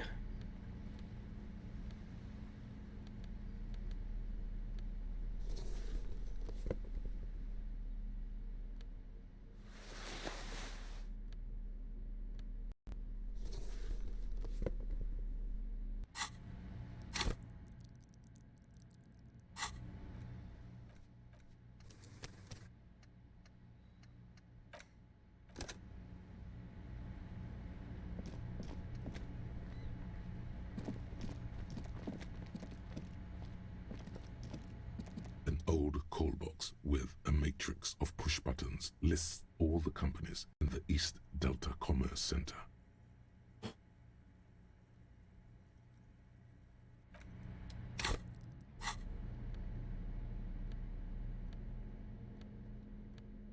don't think I have any violation.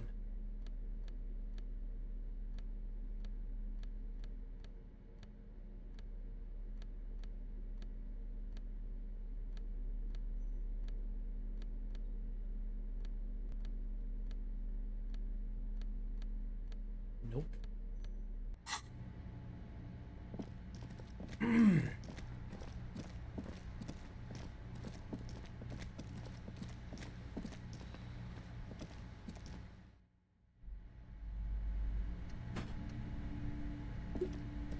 Hello again, esteemed officer, and welcome to Crime, Romance, and Biographies of Famous People. God, I've told her not to do that. It's such a disgusting habit. She'll get over it. Anxiety is a part of life. She can, if she has enough willpower. This is what's called growing pains. Life isn't easy. Life doesn't give breaks. Come on, ma'am. It's obvious she can't do anything about it. You are placing an unnecessary burden on a young child.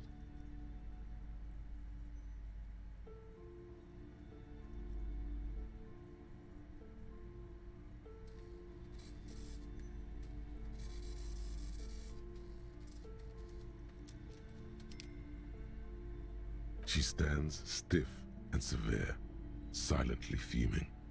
10 or so seconds pass without change. Oh no. Hold on. I need to invite her inside and apologize. She must be freezing out there. There. I don't know what to say to you. My husband, he tries to teach me business lessons. I have what my mother called a dull mind. All this stress.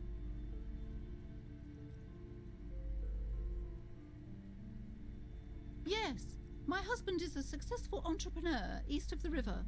If only he were more involved in the business we're running up here. No matter. Soon we'll both be off for Grand Couronne. It's a proper place to live. One of the most peaceful neighborhoods east of Jamrock. You may know it for its massive housing projects. Your head feels light and dizzy. A cold breeze caresses your flesh. Monstrous buildings loom over Grand Couronne. A cold wind howls in the empty halls of homes built upon delusions. There is no life in Grand Couronne. No one can afford to live there. Most of the buildings are empty at the moment. It's a great opportunity to get ahead of the crowds. Better times ahead for sure. He made the initial investment. Since then, he's been what you might call a silent partner. Yes, I'm afraid so. A real treat she is. It would be nice if she had... No, we couldn't have afforded more children, really. Not in this economy. A glimmer of sadness blinks through the well-crafted exterior. Exactly. She's been too busy helping me here, so she studied at home this trimester. This is a temporary solution, of course. I assure you, I of all people understand the importance of education. She will be back in school the moment the store takes off. Yes, A glimmer of sadness blinks. We're quite busy people, you know, my husband and I. Quite busy. Children are a lot of work. You don't look like a father, so I don't expect you to understand. I'm sorry, I'm sure you do understand. The woman looks aloof. Her features much softer. Occasionally she glances at her daughter's silhouette.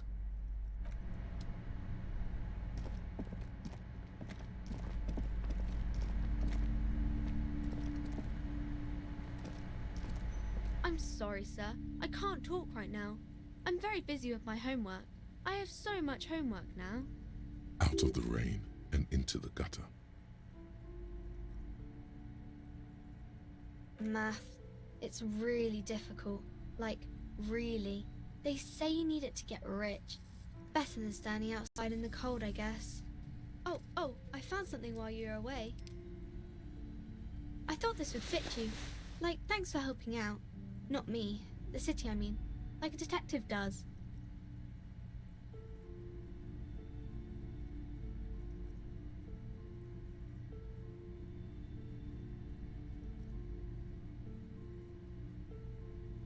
Just what Dick Mullen would ask. I got it from behind the curtains. I'm not really supposed to go there. Maybe. It's the hat Dick Mullen wears all the time. He'll look way more serious with that. Right, I have to get back to my homework now, before Mum notices. Man, this is hard.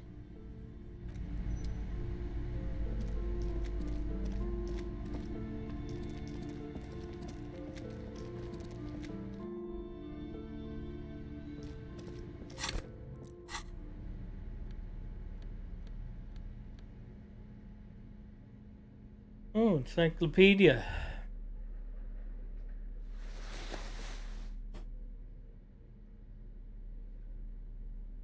It's more of a cowboy hat. I like it. We've won the game, people. We've found the cowboy hat.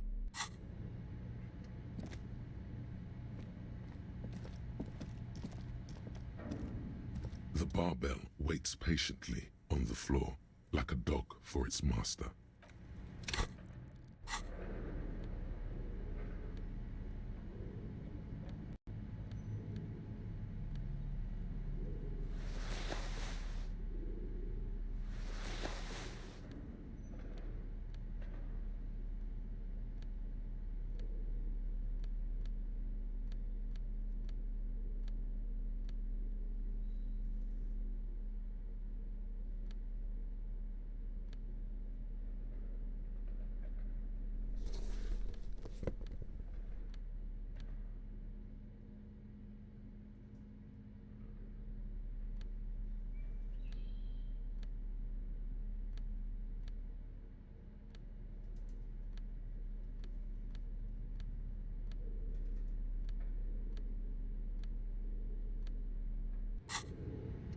The barbell waits patiently on the floor, like a dog for its master.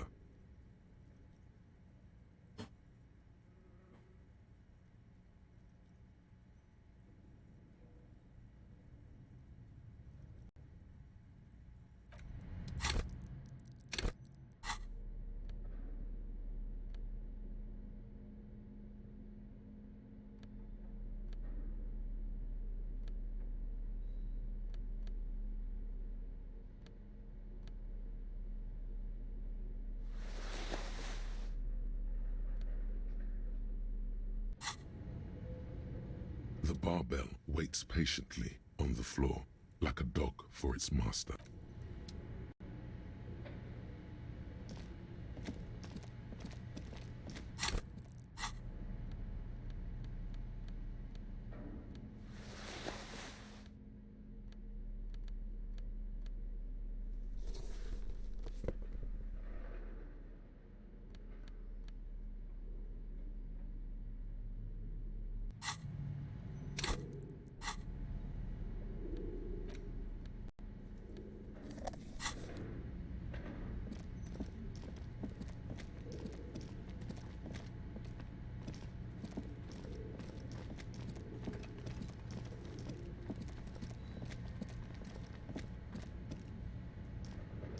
Tiles on the cube are still smoldering, casting the framework in a soft glow.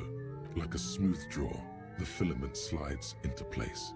Behind the hatch sits a cube-like crisscross of filaments, smoldering in the dark like fireflies. Silver tape on the side says, in a black marker, the production schedule. Nothing happens. The speaker comes to life. Good morning, sir. Please repeat. Is this the production schedule? Good. Please repeat the password.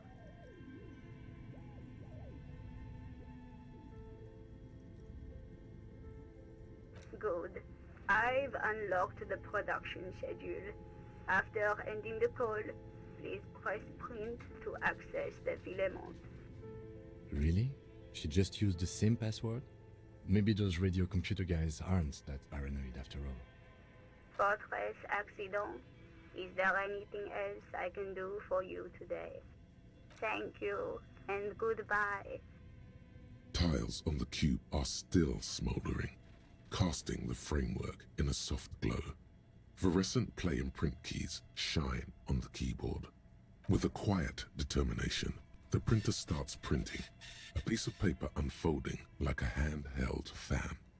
A black crisscross of letters covers its surface. It's a project report written by the lead producer, Andrew Andy Schott, about Whirl Untethered, a radio game developed by Studio Fortress Accident. The first few pages give an overview of the capital and workforce, while the rest of it seems to be a production schedule. In its short time of existence, Fortress Accident SCA managed to burn through truly insane amounts of money. The first tranche of seed financing brought in 150,000 Ria, but then came the delays. Eventually, the damage reached 400,000 Ria, with only half of the game finished. 400,000 Real? You're my yo. These guys knew how to party. Let's just say it was a real adventure for their Igaunian investor. Fortress Accident employed 18 people, the bulk of the team composed of writers and concept artists. There were also radio programmers, sound engineers, a CEO, 2 marketing experts, and a single overburdened producer who developed a habit of popping Pyrrolidon in the basement to escape his obligations. But on the other hand, their obligations were piling up at an inhumane rate, a rate that could only be amended by Pyrrolidon. The production schedule depicts their glorious descent into bankruptcy. It was impossible not to fail. The project was too large, and no amount of money could satiate the ever-expanding ambitions of the development team. They tried to make a 4 million Real game with 400,000 in their bank account. They thought they could bridge the gap with pure willpower and imagination. They couldn't.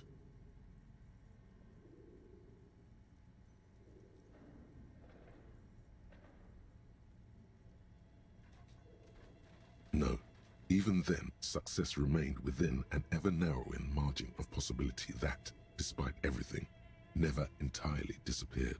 That is, until they discovered the Valley of the Heads.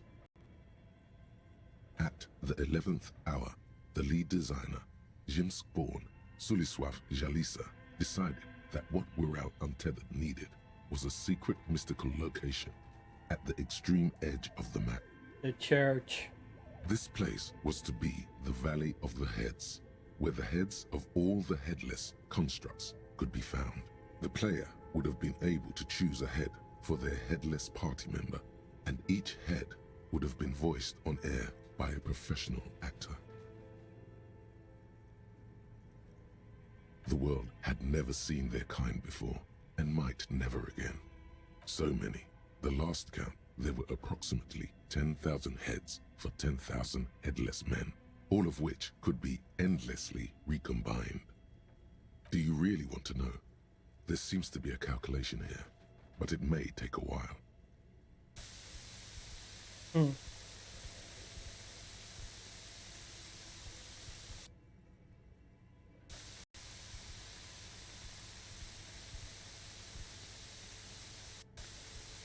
Fuck it.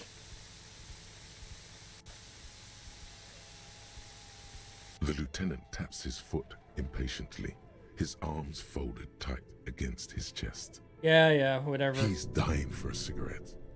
Come to think of it, you are too.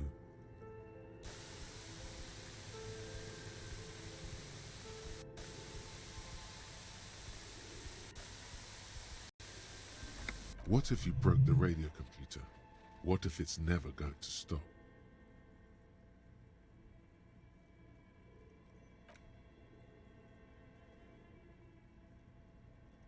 And that's it.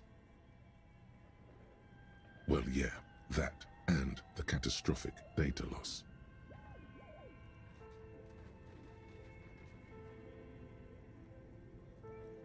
On the the nature of the data loss, there's ominously little information in the production log. It comes at the very end, where things get fuzzy and dark, where tables and numbers seem to vanish into an eerie nothingness, before the Egonian investors pulled the plug. What is clear is that one day, an unidentified numeric anomaly occurred on the East Insulindian Lintel front, just as the Wirral Untethered project was being compiled that day. When the project was returned, it was completely blank. The team spent weeks on the phone with Lintel, the service provider, but despite their diagnostics, they could never produce a satisfactory explanation or pay for the loss. Always read the terms of service. Mysteriously enough, it seems that the off-site copy happened to be on-site when the catastrophic data loss occurred. It was the lead programmer's responsibility to oversee weekly maintenance of the off-site copy and, well, keep it off-site. An explanatory note from the lead programmer has been attached. S. Luukinen Kilda, the lead programmer of Fortress Accident. The off-site copy was on-site because there was no off-site anymore. Not for me, not after 8 months of crunch. I didn't have a home anymore, so I started keeping it in the basement in the ice bear refrigerator near where I went to sleep. It was perfectly safe there. The temperature conditions were optimal. That's not what her colleagues thought. She's right, actually. Nothing wrong with keeping this type of filament memory in a fridge. The production schedule ends with a few random notes that seem to be added sometime later. 4 months later, by an unknown author. I am the only one left, and it's gotten rather damp here. A few other businesses have gone under, too. Slipstream switched to making skis, and the hairdressers just left, cursing Martinez. They're right, though. Something's seriously wrong with this place. Martinez, all of it. Still haven't got an answer from Lintel about what happened. All I could get were the physical coordinates of the error on the East Insulindian front on that day. Since the computation happened on air, I reckoned it had to coincide with an actually existing location. I have compared the coordinates to a map of Revachol West. Turns out it's only 800 meters from here. The address is Saint-Brun 1147. I am going there to look this thing in the eye. Saint-Brun 1147? That's what the street sign next to the church said. Tiles on the cube are still smoldering, casting the framework in a soft glow. Fluorescent play and print keys shine on the keyboard. Behind the hatch sits a cube-like crisscross of filaments, smoldering in the dark like fireflies. Silver tape on the side says, in a black marker, the production schedule.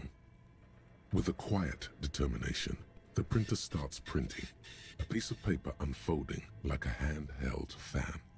A black crisscross of letters covers its surface. It's a project report written by the first few pages give an overview of the capital. Tiles on the cube are still smoldering. The filament slides out of its glowing nest.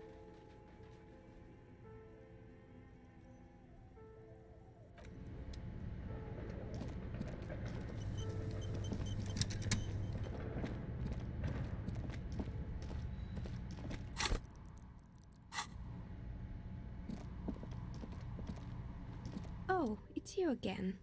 Are you looking for a dye?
The speakers below are banged up and worthless. The sneakers triumph over them. They're the star of the show here.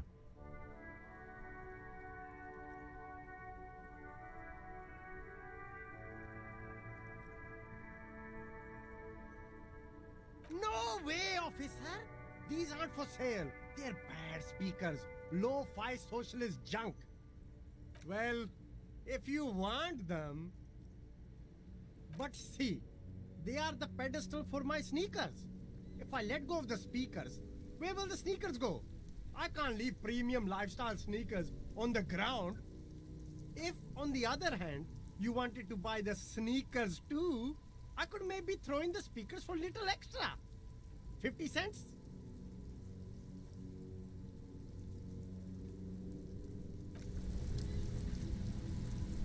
You keep coming back. That's good, officer. Keep browsing those clothes, keep... The shine on these sunglasses. These are all boring. These are all first-rate sunglasses.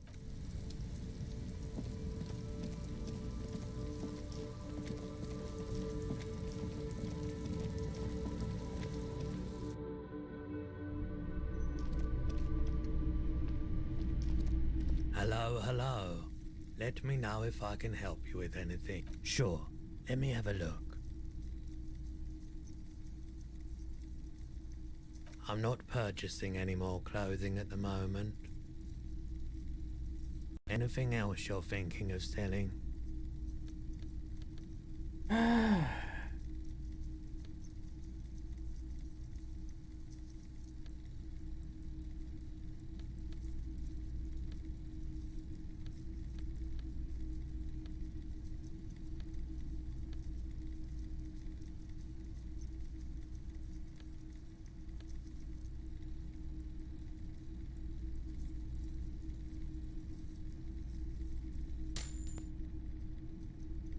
Oh, I didn't want to do that actually.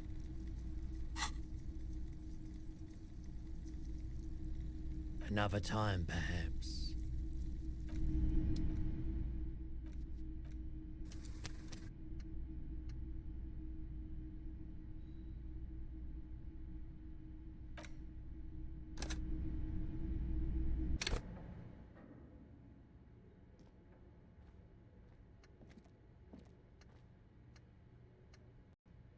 We don't have to go through this thing, Tiles do on we? the cube are still smoldering. Like a smooth draw, the filament slides into place. On the keyboard, the play key starts blinking. The speaker comes. Good morning. Please repeat. Is this the good? Good. Really? Fortress accident? Is there anything? Thank you. Tiles on the cube are still smoldering. With a quiet determination, the printer starts printing. A piece of paper unfolding like a handheld fan. Yeah, we read A all black this. crisscross.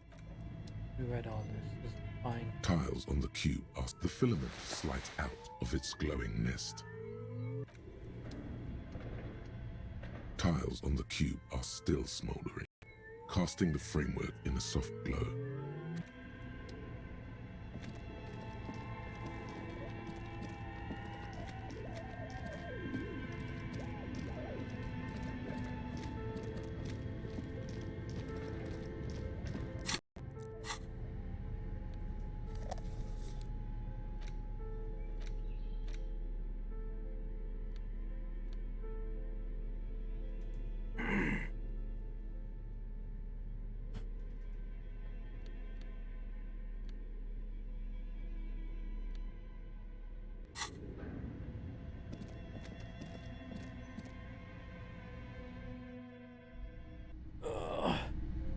We should.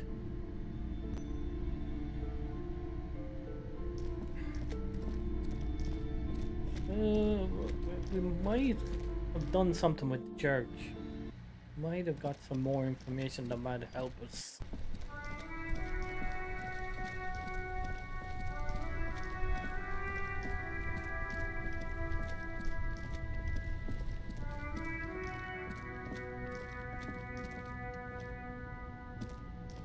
The speakers below are banged up and worthless. The sneak. No way, officer. These aren't for sale. They're bad speakers. Well, if you want them... But see, if on the other hand, you wanted to buy the sneakers too, I could maybe throw in the speakers for little extra. 50 cents? No way, officer. That's right, officer. You're a high-class policeman who... No way, officer. Well, but see, if on the other hand, you wanted to buy the sneakers too, I could maybe throw in the speakers for little extra.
Yes, what is it?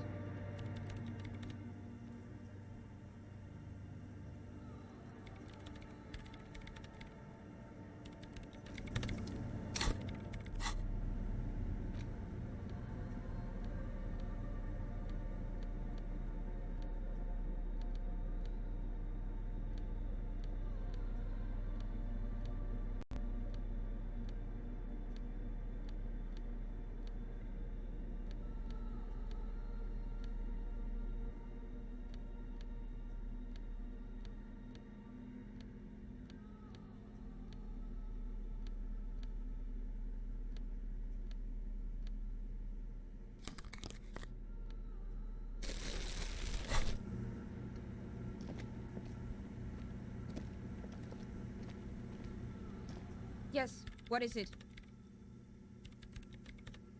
Really? But I put two things on. Perception.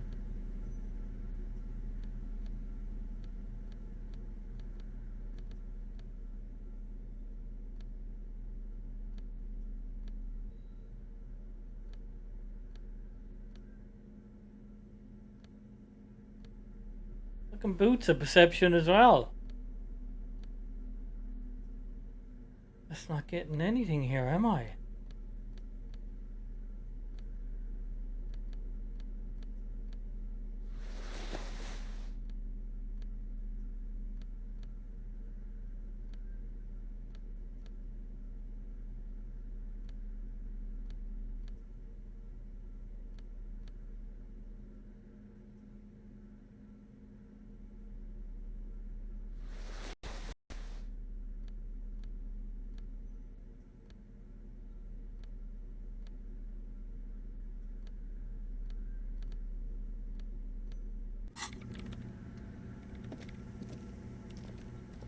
Yes, what is it?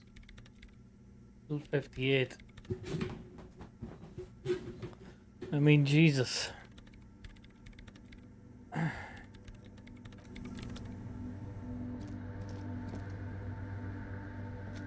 The mother of humanism stands above you, a precious and complex wax painting on a single pane of glass. A crack runs across the length of her body, her face open.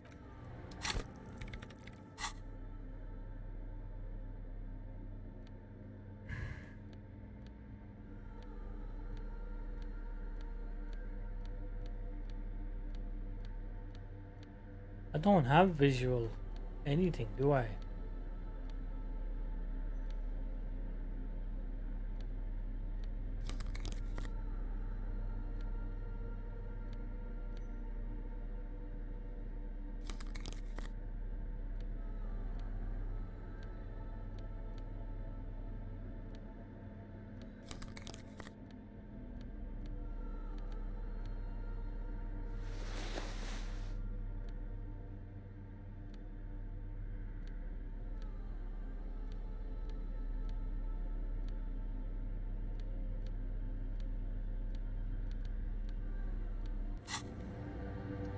The mother of humanism stands above you, a precious and complex wax That got me to painting on a single pane of 72%. glass.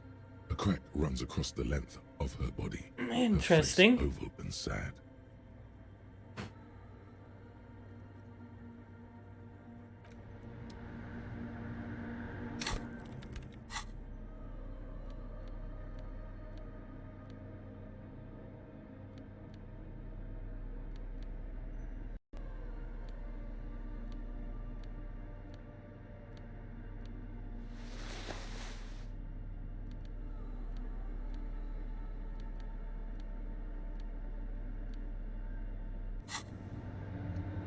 The mother of humanism stands above you, a precious and complex wax painting on a single pane of glass.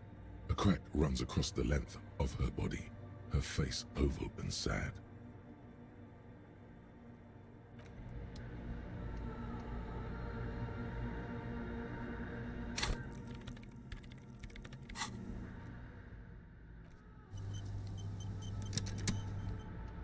The mother of humanism stands above you, a precious wanna and do it? complex wax painting 72%. on a single pane of glass. A crack runs across the length of her body, her face oval and sad. It's a mystery. A mystery sprinkled with self-pity and hate. For some reason unknown to your mind, looking at her delicate eyes makes you feel like you're ready for drowning. All you know is, this is the young mother of humanity, and that you should go. Do something else. Escape her sad, worry-worn look.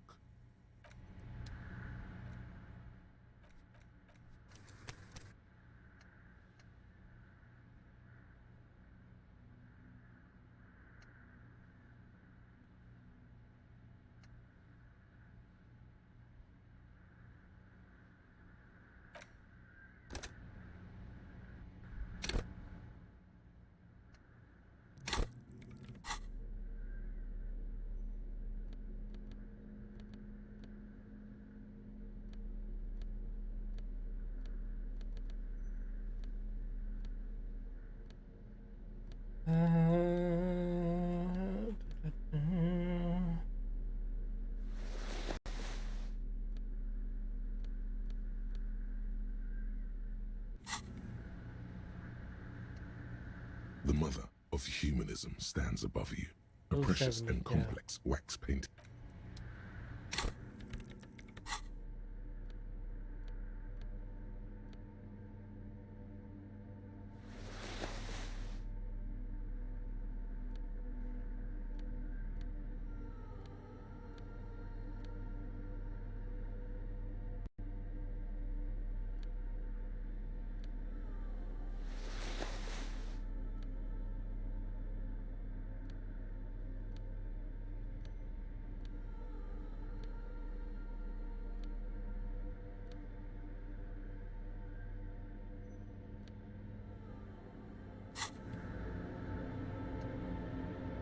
The mother of humanism stands above you, a precious and complex wax painting on...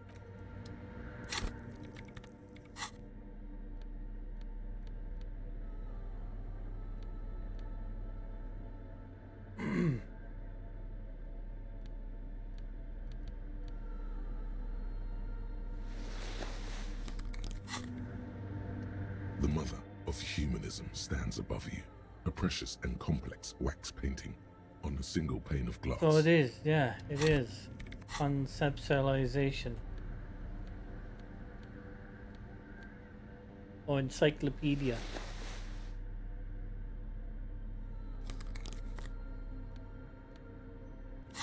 wonder is that if I change this. Yes, what is it? No, that's worse. That's even worse.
Maybe that helped.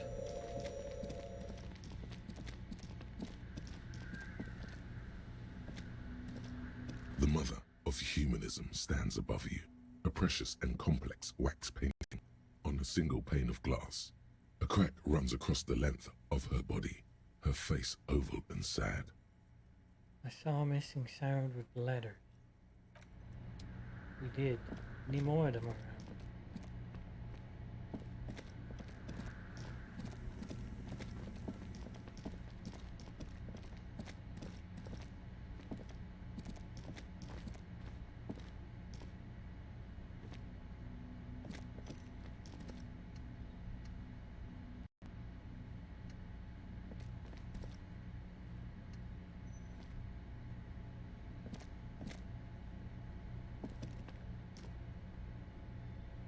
Come on, let me get the fucking shoes.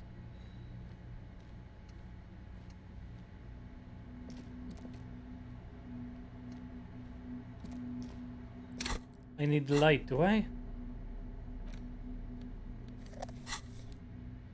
I do. Come on. What's going on here? Did I already pick them up? The game glitched out a little bit.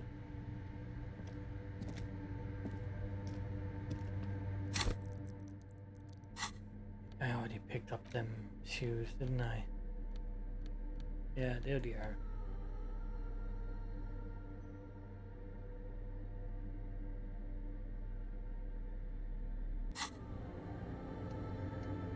Just a glitch. Just a glitch.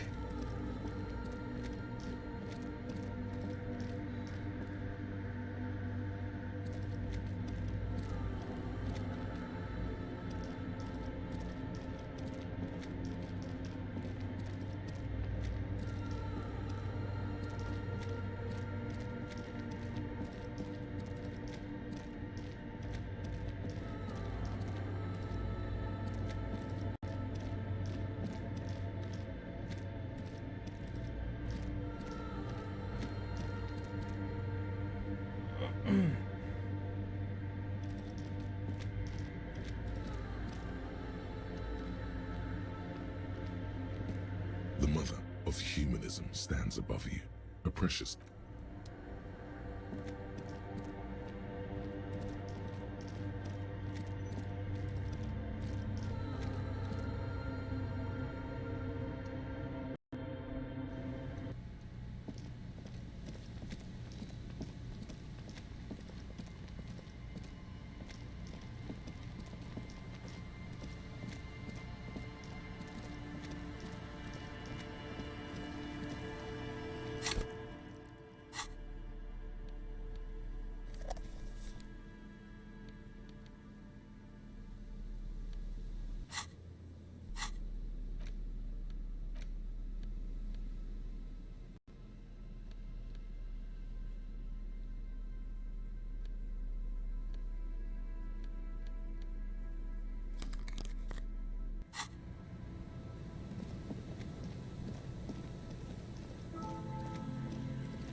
There's nothing up here, is there?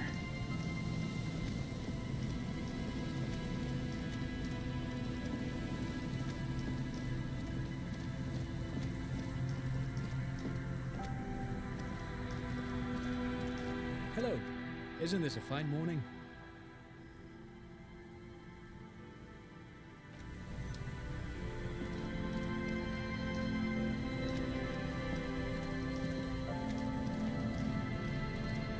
There's a ladder there, but we can't use it.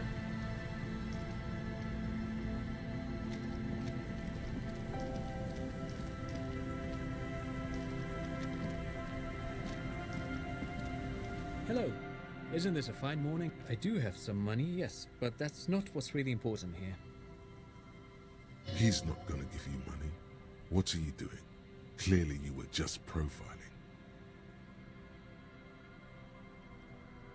Of course, Detective. I wouldn't have assumed anything else.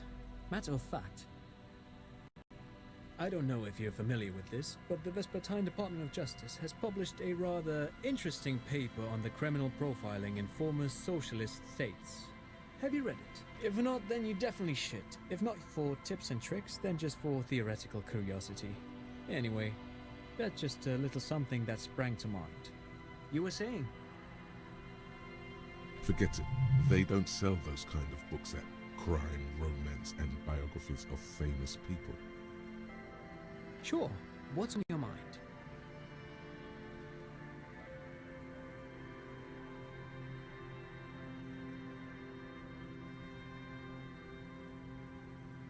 But of course, what else?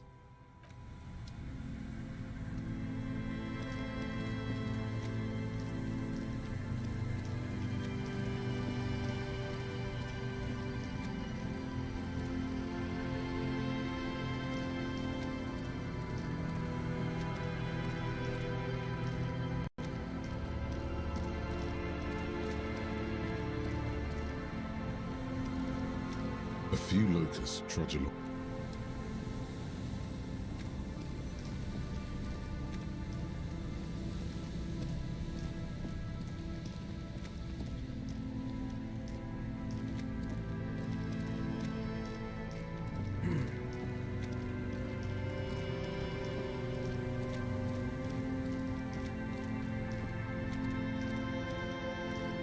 The trap is filled.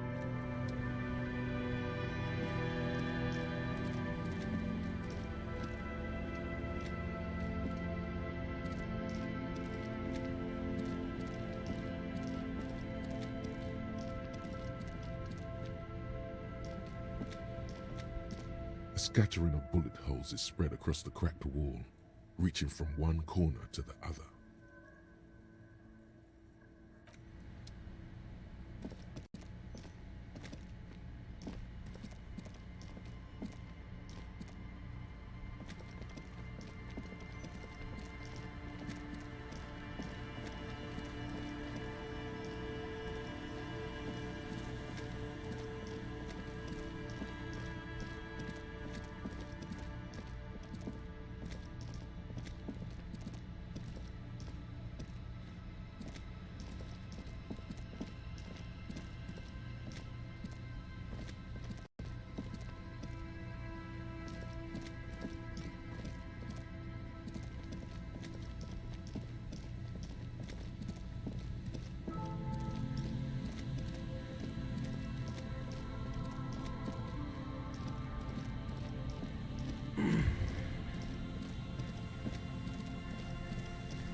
Hi again.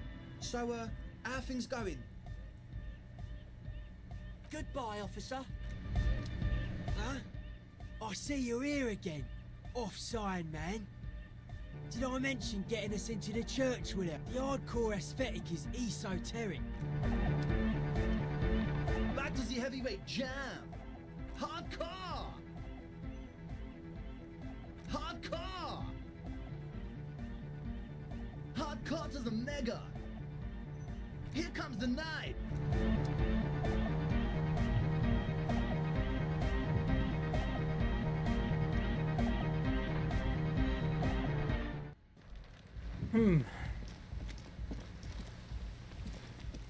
Hello again.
I'll check that bunker. See if we can get into the bunker.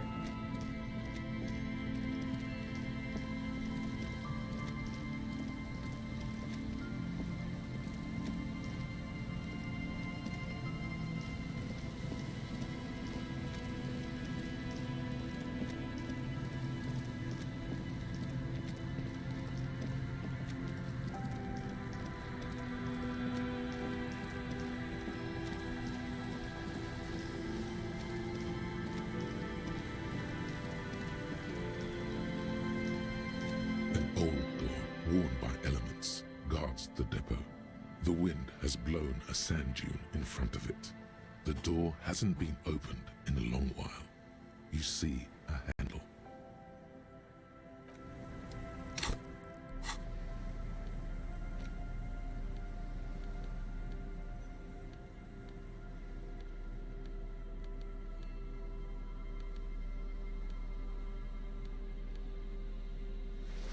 I have one pair of gloves and that's it for interfacing.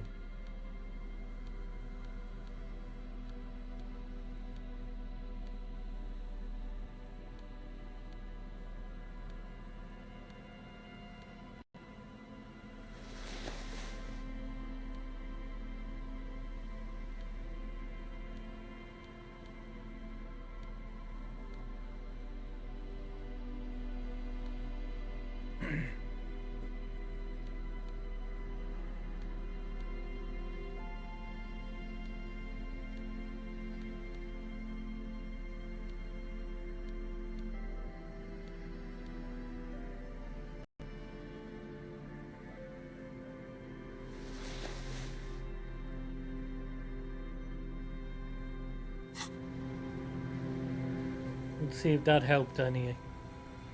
An old door, worn by elements, guards the depot. 8%. The wind has blown a sand dune in front of it. The door hasn't been opened in a long while. You see a handle. I don't think this door is meant to be open.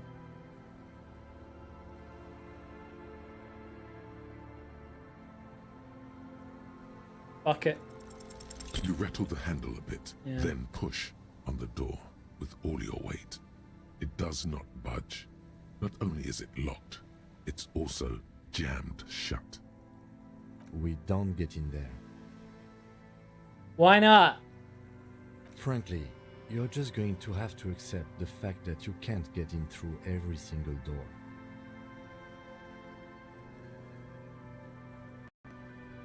Relax, no one's hiding in there.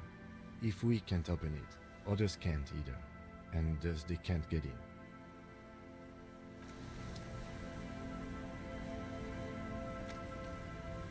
An old door, worn by elements, guards the depot.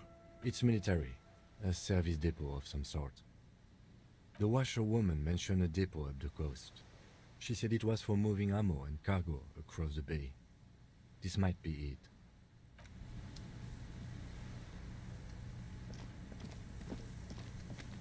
Yeah, I don't think we were ever meant to open that door, were we? Interesting. Very interesting.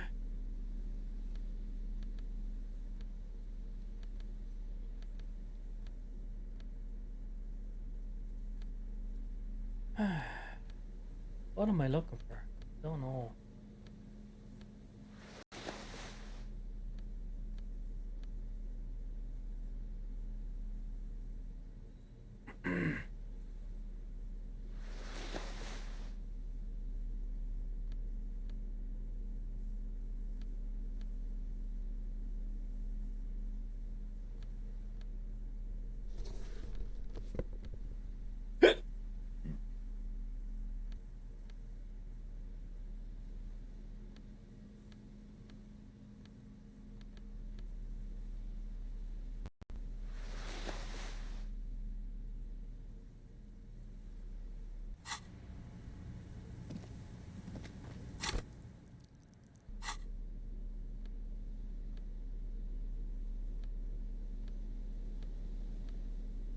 Pants are bright, aren't they? Yep.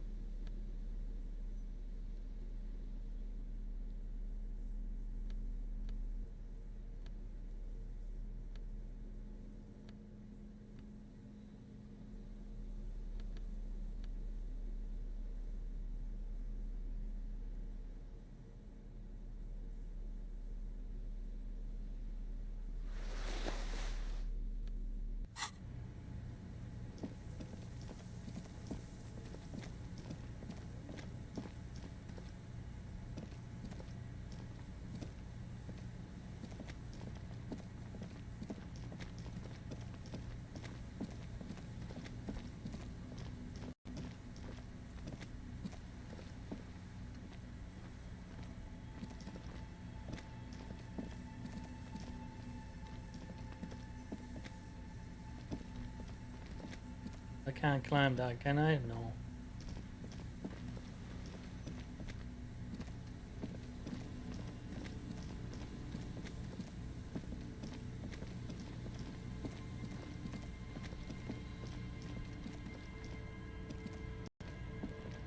Just dead and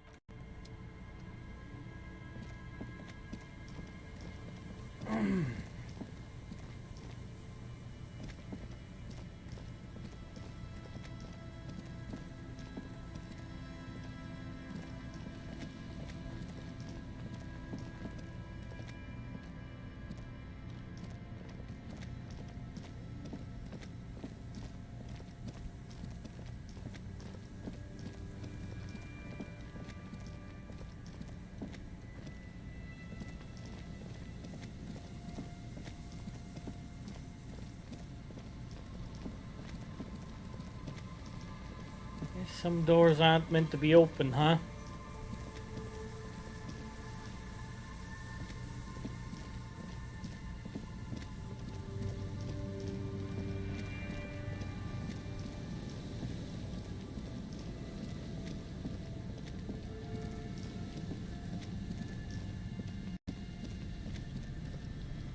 dreaded phone. A metal payphone under a yellow plastic dome. There's a bitter. You dial the number again. 26 pulls of the rotary dial. The machine eats the coin, and a terrifying ocean of distance rustles in your ear. In the middle of it, a familiar ring. Small, distorted. Calling. Calling.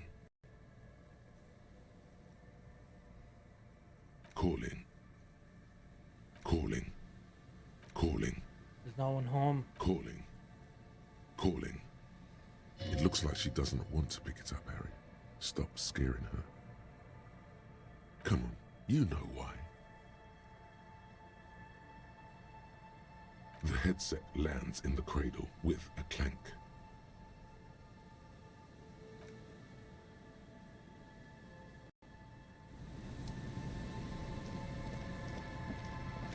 Probably at work.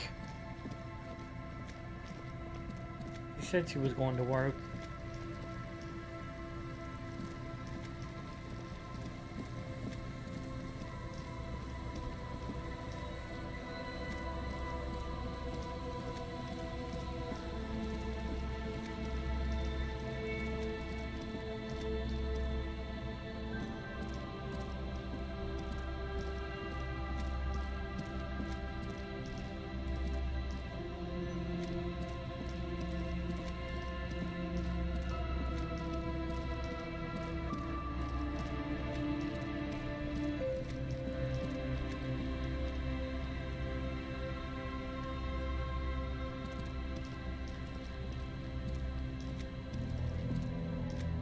The legend, he's back.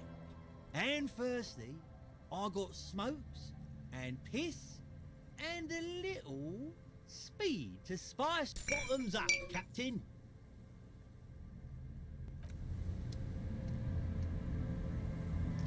Tequila sunset. Of course. Drink first, story later. Not much, but it will do. This last one is the most Martinet story I've ever heard. I've never heard it mentioned outside of here. At first, I thought it was a joke, to be honest. But I've been on the coast 8, 9 months now, and in that time I've seen at least 3 expeditions come through, searching for something. To be continued in a minute, boys and girls. I need to go for a whiz and get more alcohol. I can't get through this game sober. It would go against the spirit of the game.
Okay, continue.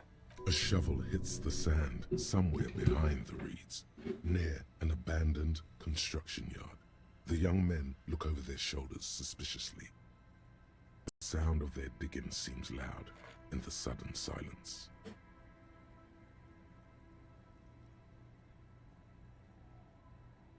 All kinds. I've seen archaeologists, gangsters, even a bunch of ad agency types. I'm telling you, Tequila, this thing's got a pull on certain kinds of people. Wait, there's a tingling back here. The stirring of a faint sensation.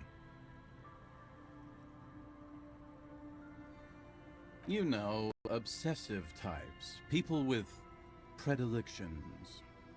Some of those expeditions come back after a week or so, looking haggard and dejected. Others don't return at all.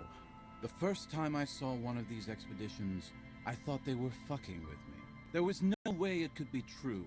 It was just too high concept, even for me.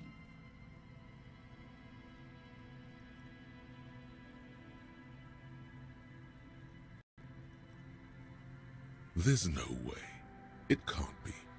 Or can it? Can't be what? You know. No, I don't.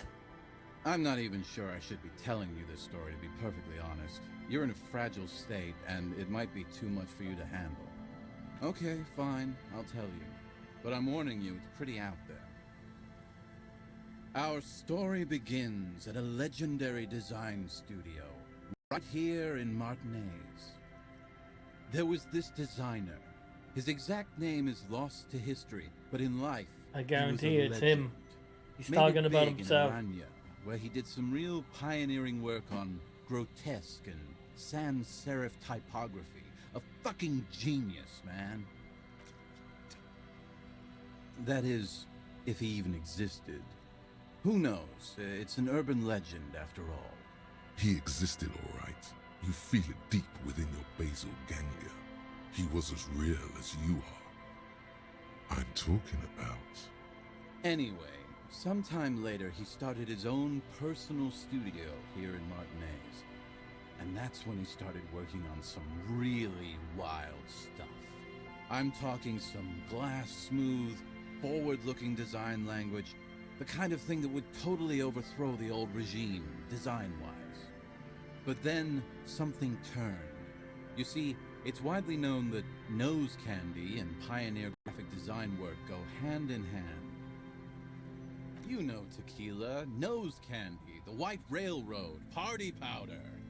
The kids on the streets also call it Snow Day. Sinus salt, the white night. Can't see, for its popularity among the aristocratic class of the prior century. Along with a number of more benign street names. Blow, of course, but also flake, powder, pearl. Really, anything that's white will get the idea across. He's talking about cocaine. Shit yeah, Tequila. You know exactly what I'm talking about. You've got to understand, the work this guy was doing was so high concept that regular amounts of cocaine just weren't cutting it. I like At Omari. the end, they were bringing it in by the lorry load. Now, as you might imagine, snorting that much cocaine can't be healthy for a regular human, right? Right. Wrong. Do it all the time. All day, baby. Hey, Tequila, pay attention. The story goes that one day he was balls deep in work on what he thought would be his pièce de résistance, an advert so minimal it contained neither text nor images, just pure white. Apparently the idea was too high concept even for this genius. He dropped dead right at his desk before he could finish. His last words are recorded to have been, "It's as white as a blizzard of cocaine."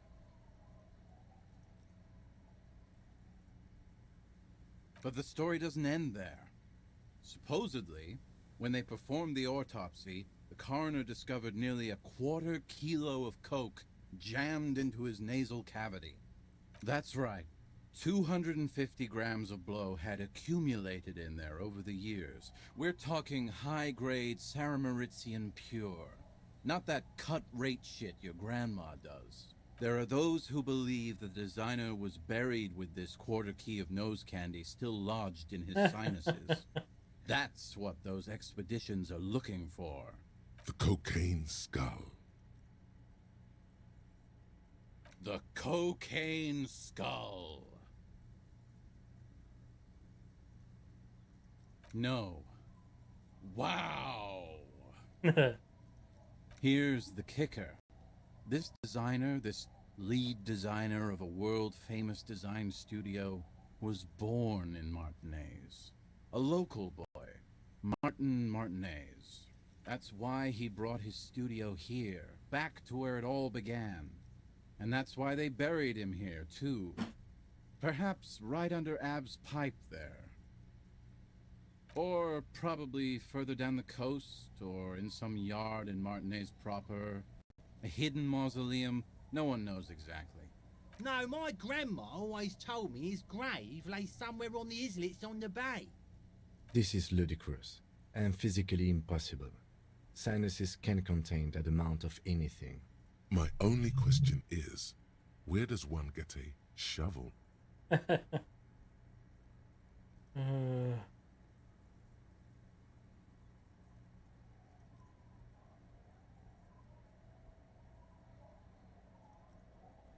The archaeologists say they want to put it in a museum, the gangsters say they want to sell it on the black market, and the ad agency guys say they're seeking inspiration. Bullshit. They just want to snort it. But you could beat them to it, Harry. You could snort the magic skull cocaine instead. I'm pretty sure they all just want to snort it, though. And why wouldn't they, eh? Sounds like right strong stuff. Don't listen to him or his grandma. He's just making things up. No, my grandma told me. I've heard other people say it too. That it's underwater. Or no, maybe it was the storm sewers. Or maybe it's in the air. Or in an ancient state pyramid offshore. In a pyramid? Now that would be something. They're pretty vague about it in general. The gangsters like to claim they're looking for the grave of a friend, with picks and shovels. The archaeologists act all official about it, saying they're conducting serious research. Honestly, I think they're not really scientists, just rich. The junkies, for some reason, are pretty upfront about it. They just say they're looking to snort some blow out of a dead man's nasal cavity. Honest men on an honest quest. You should join them. By now, I'd say I know about as much about it as anyone on the coast. Whoa, whoa, whoa. Hold on just a minute. Finding it right now is literally impossible. What? For one, the way is blocked by that big lorry that says Delta Logistics Company on the side. You definitely have to search the area behind that lorry too, yet it is impassable. And second, outfitting an expedition like that is expensive. It'd have to be a big production to do the cocaine skull justice. You need new gear, people who know what they're doing, all kinds of provisions. It's just not feasible within the economic and temporal frame of our current setup. Matter of fact, unless a bunch of money just falls out of the sky, we might never know what's up with that skull. I have to agree. We barely have what we need to solve the case we've got now. We can't afford to run around chasing after quasi-mythical pieces of drug paraphernalia. Besides, I don't know about that. It would look extremely bad for the RCM to be caught up in something that has the word cocaine writ large on it. The PR is tricky on this. Wait, maybe there's another way. Maybe up around the coast? Don't give up now. Yeah, well, that's the reality situation for you. Who knows, though? Maybe someday we'll get our chance. Not that I can think of, currently. That might be the case, yes.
full of locusts.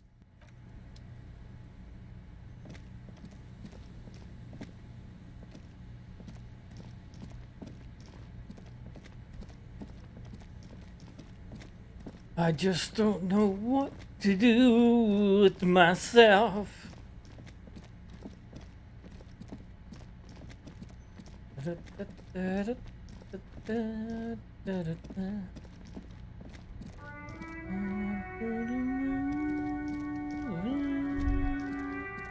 The Delta Logistics Company truck stands here waiting, reflecting white light from the courtyard behind it. You knew it would be here, blocking the gate. Yes, people hard at work at their desks. They can barely tell if it's day or night anymore, because the lights in the building are so uniform and bright. Who knows when they'll come out?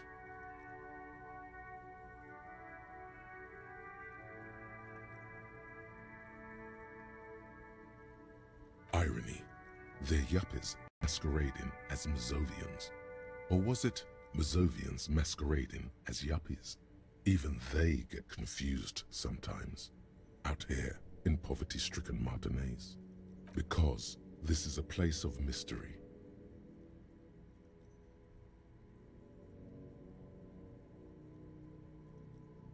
A mythical cocaine skull could hardly be of any consequence to our ongoing investigation. Oh, Kim, you're so dry. You can come back to it on your own when we are done with this case.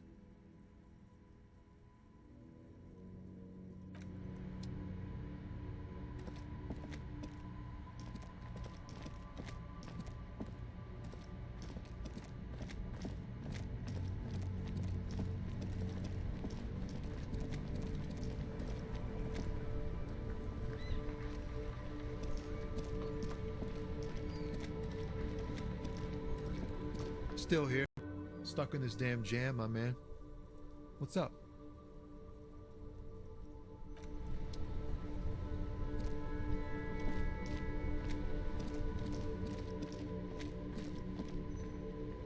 I don't know what to fucking do, man.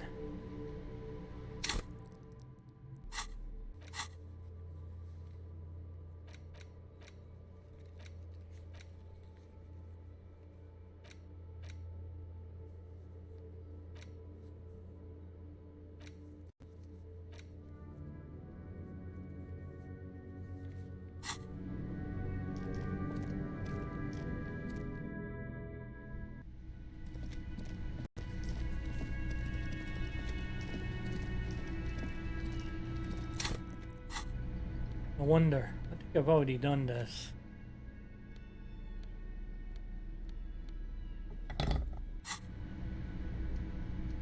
You see a heavy steel door.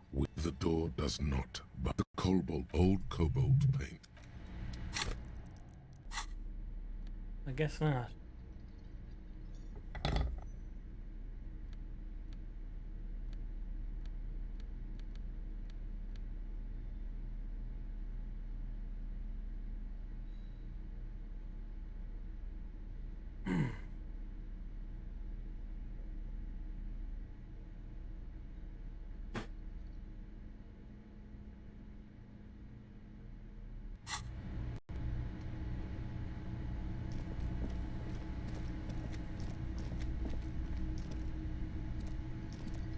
Hey, was there something you needed?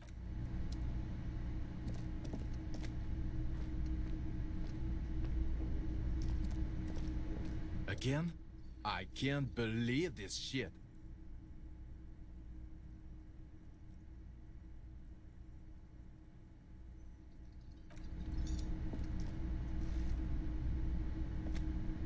Yes? What is it?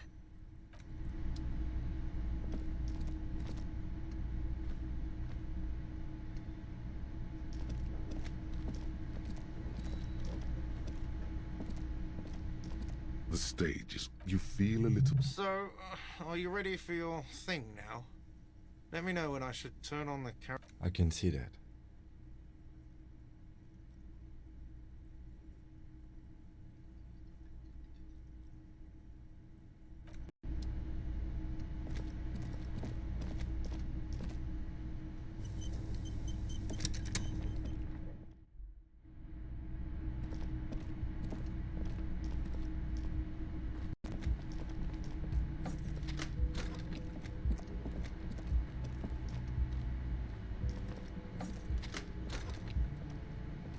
This medicine cabinet is stocked with drugs, plus an old toothbrush. There it is, the orange sun wearing blister pack. You feel almost nostalgic for it. Oh, do we need that anymore anyway?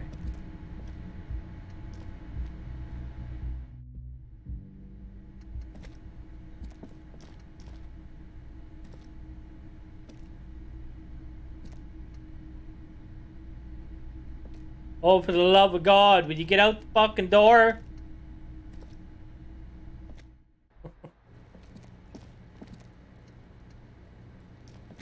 The same small, heavy door.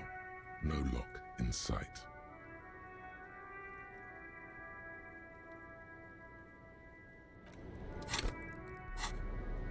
Physical instrument.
The same small, heavy door. 42. No lock in sight.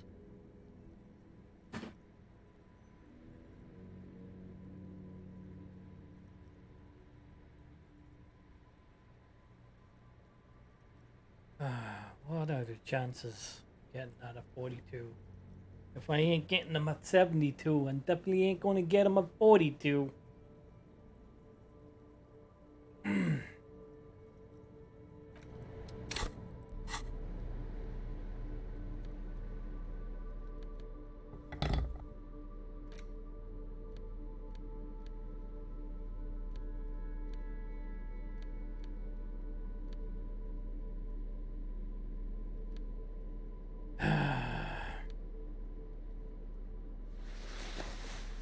What if we just go for pure violence?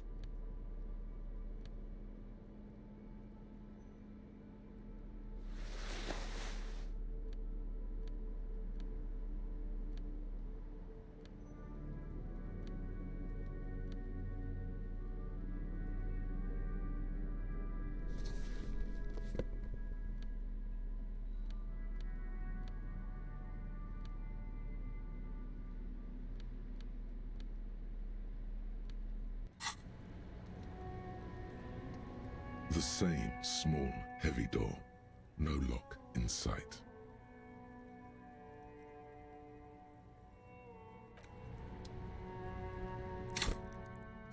Hey.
Hello, officer. What brings you up here again?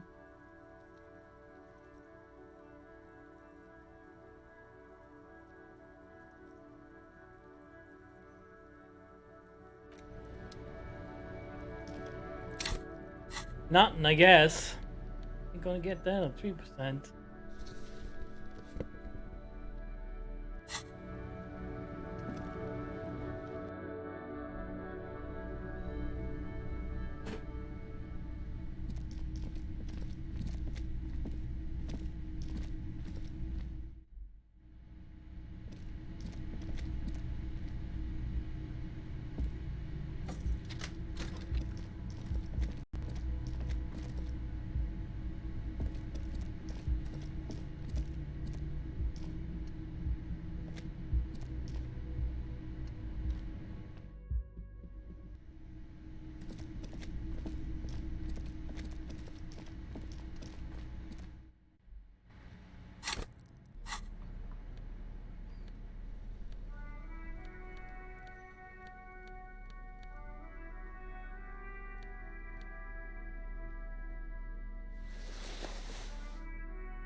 Oh, it's you again.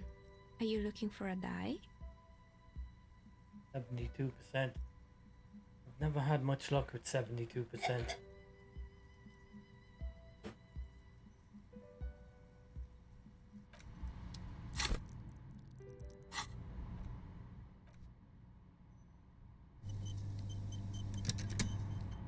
Oh, it's you again. Are you looking for a die? A gust of cold air sweeps through the chimney. The stones and minerals on the shelves rattle as though agitated. For a moment, it almost feels as though you're outside the building, exposed to the atmosphere.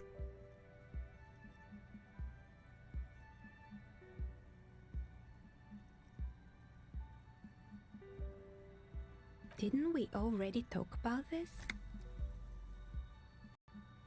What are you talking about? My address is exactly the same.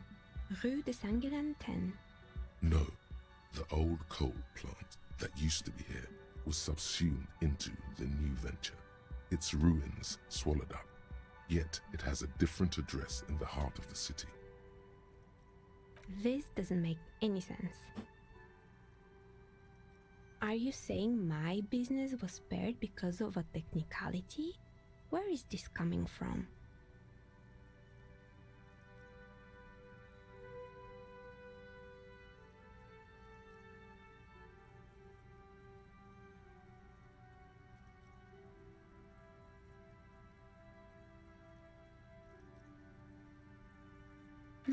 You're right. I should take a trip to the roof once the snow is gone. Does it mean that I'm safe from failure?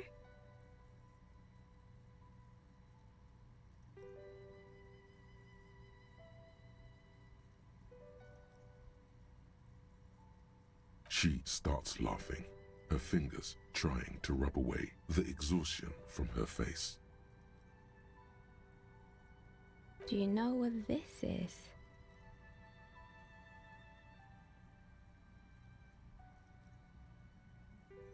It's a mourning ring. I made this when my first company failed. It was a small jewelry shop right here in the East Delta Commerce Center, built with the little I inherited from my parents. I drove it into the ground within a year. I didn't have what you would call a viable business plan.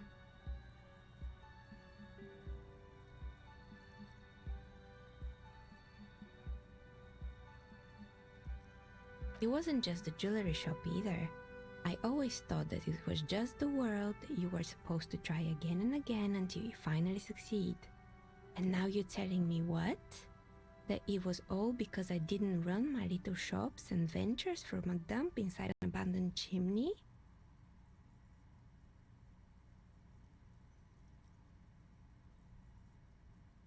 Yeah, Or maybe it's the entire world that's cursed. It's such a precarious place. Nothing ever works out the way you want it. That's why people like role-playing games. You can be whoever you want to be, you can try again. Still, there is something inherently violent even about dice rolls. It's like every time you cast a die, something disappears. Some alternative ending or an entirely different world. I know that voice. She's the daughter from the new Blade Runner movie. She's the one with the disease and she's in that room by herself. I think that's the same actress. But anyway, thanks for sharing your theories, officer.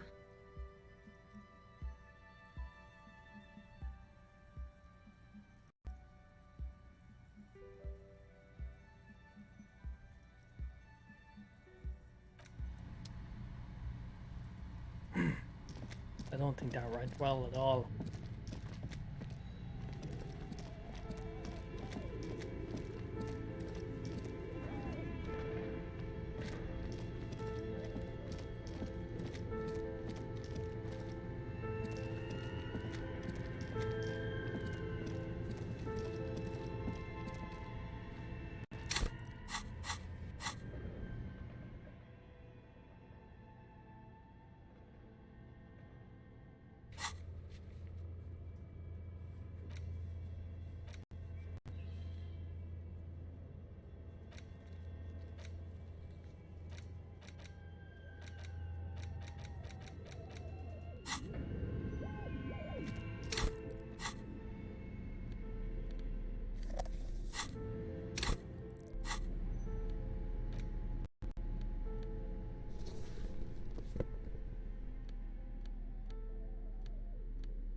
I don't know. I just don't know.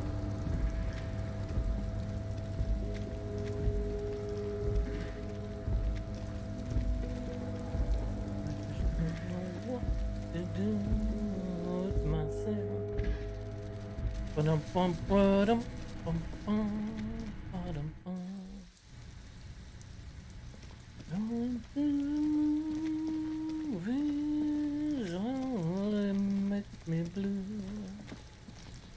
Mm-hmm. Mm-hmm. Mm-hmm. Mm-hmm.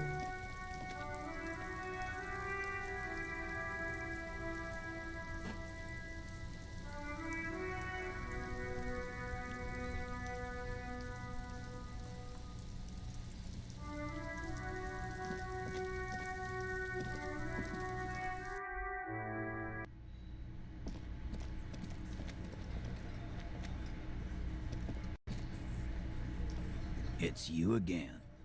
What is it?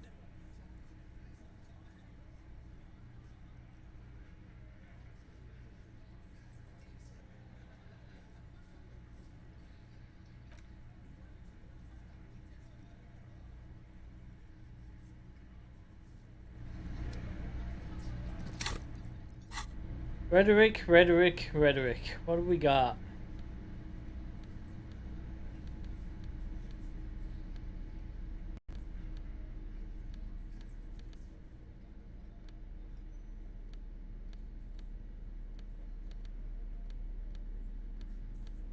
Don't have rhetoric. We don't have a bloody thing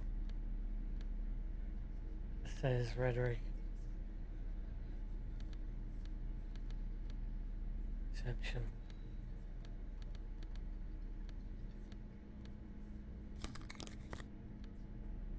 Oh, we try encyclopedia, huh? Then we're clever.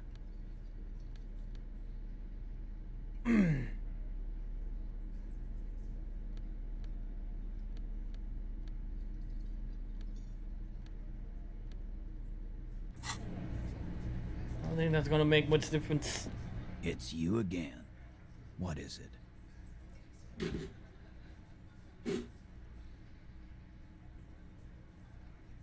17.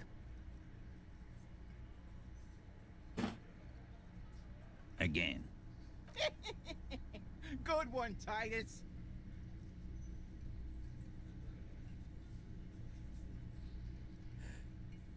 We hanged him. Didn't they teach you? You're pretty sure you've had certainly enough to not put up with this backsass. Deliver a knockdown observation.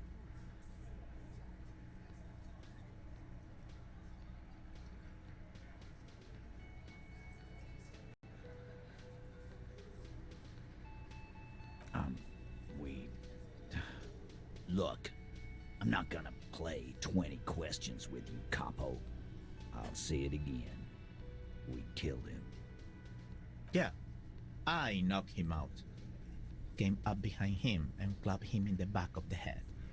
He went down like a sack of sand. That's right, lawman. And then we hanged the fuck. My fucking elbow, Copper. Samaran boxing style. Samaran boxing, or Sambo, is an eloquently violent set of one-on-one fighting moves originating from the Samaran Isola. Sambo style implies stealth, cleverness, and cool. No. Of course he's having trouble breathing. Just look at how fucking fat he is.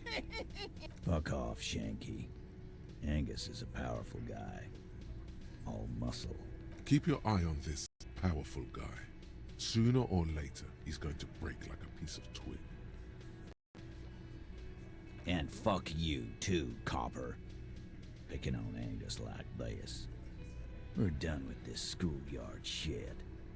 And just so you know, he doesn't have trouble breathing. This one is a stone wall. You won't get more out of them about the night of the murder. Not yet. Like what, Copper? Are you deaf? There will be no singling anyone out. You can't arrest a Hardy Boy without arresting all Hardy Boys. Do you think you could do that? Do you think you could arrest them all? That's for the courts in Les Jardins to decide, not for the officer making an arrest, which we all know you won't be. What you can do right now is go back to your station and write a report. No. We'll stay here and discuss what happened that night. About fucking time.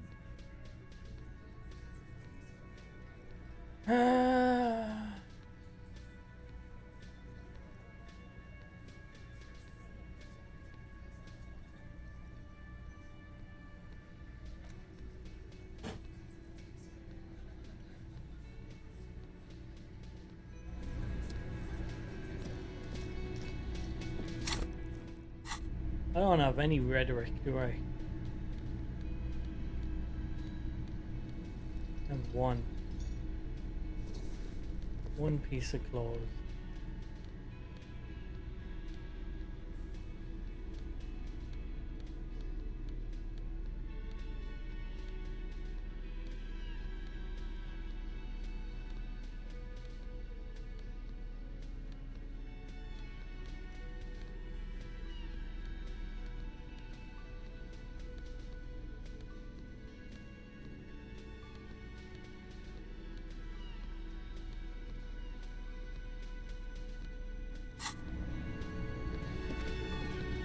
don't think that's gonna make much difference. It's you again.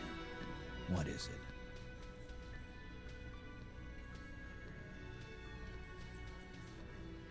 Finding it.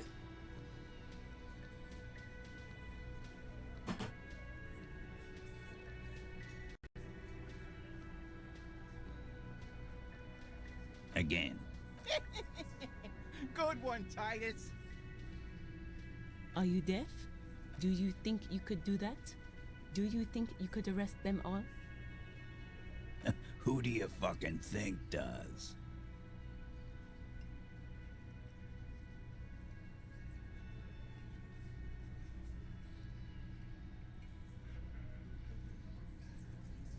Titus, no one was thinking. No. No. No. Fuck no! The big dick is right here, asshole. You're looking at it. Right. Fucking here. Disregard the outburst, officer. None of the boys have any comments on their power relations. That night, they acted as one. That's all. About fucking time. Again. Just get the dead. Good one, Titus. Are you deaf? Do you think you could do that? Who do you fucking think does?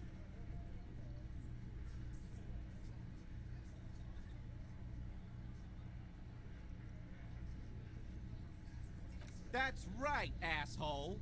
Titus Hardy runs the Hardy Boys. Ain't that so, fellas? I think you got your answer, Mr. Law. No. You did not get an answer. Titus does administrative work. He pushes paper, fills out forms. The others can't read. But on that night, they all acted as one man. About fucking time. Again. Just get the dead guy's autograph. Good one, Titus.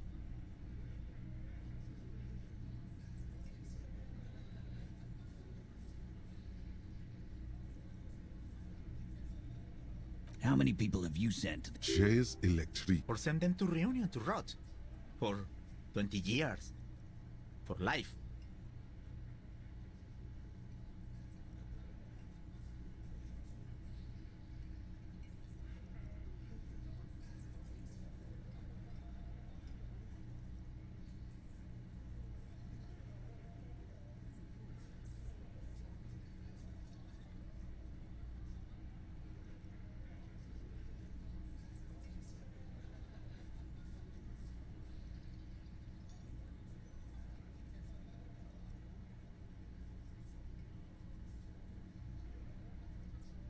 But you see, a lawman. About fucking time. Again. Good one, Titus.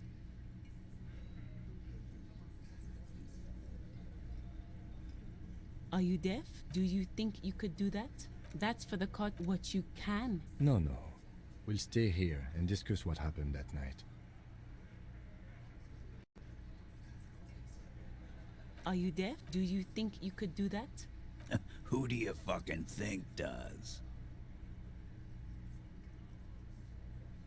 It wasn't a question, dickwad. How fucking stupid are you? This asshole is worse than... I think you got your answer, Mr. Law. Yes, there are some administrative differences. But on that night, they all acted as one man. About fucking time. We're not getting anywhere.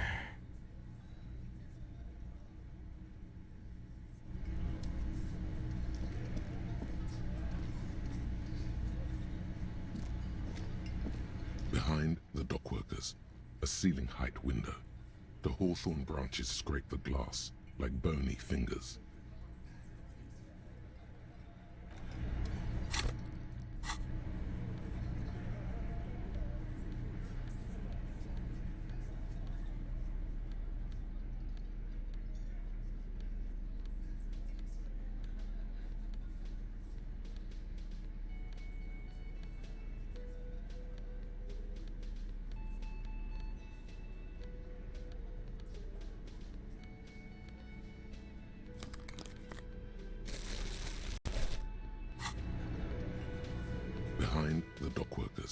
a ceiling height window. The hawthorn branches scrape the glass like bony fingers. There's a yellow ribbon tied to one of the branches, light yellow, faded with time. A tiny splash of color in the blackness of the thicket, hanging from it, a bronze key. It's close enough to the latch up there. One can slide it open and just take it. Surely not a coincidence. Huh?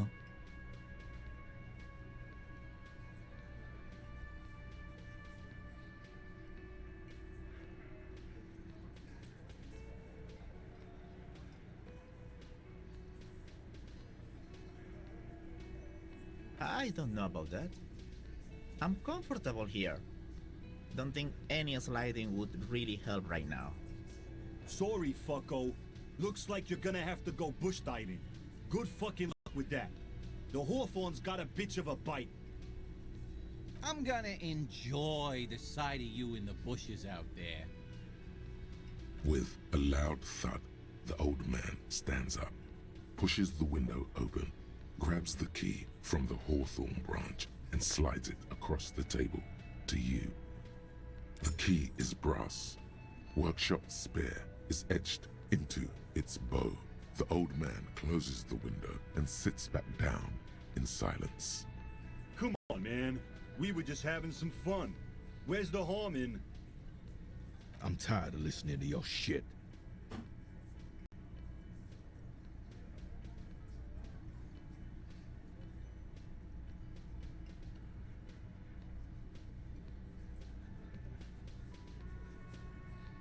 Don't thank me. I don't give two shits about your key. Didn't even know it was there. Boys. No idea. Never even seen it. Someone must have hidden it there before this room became our place. It could open the door in the kitchen. The blue door. It says workshop spare. Maybe there's a workshop there?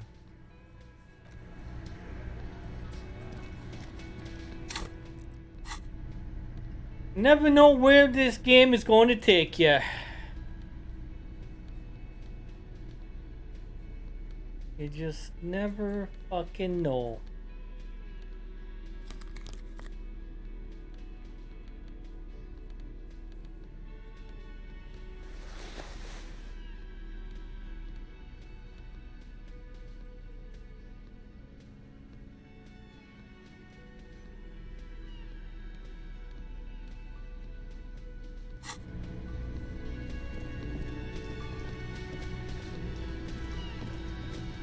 You see a heavy steel door with a prominent dimple lock.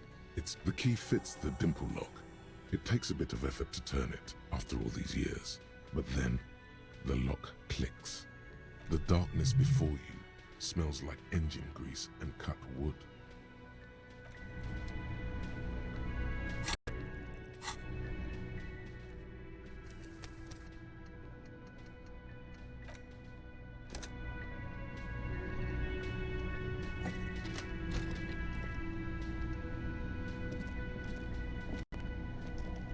Well, what have we here?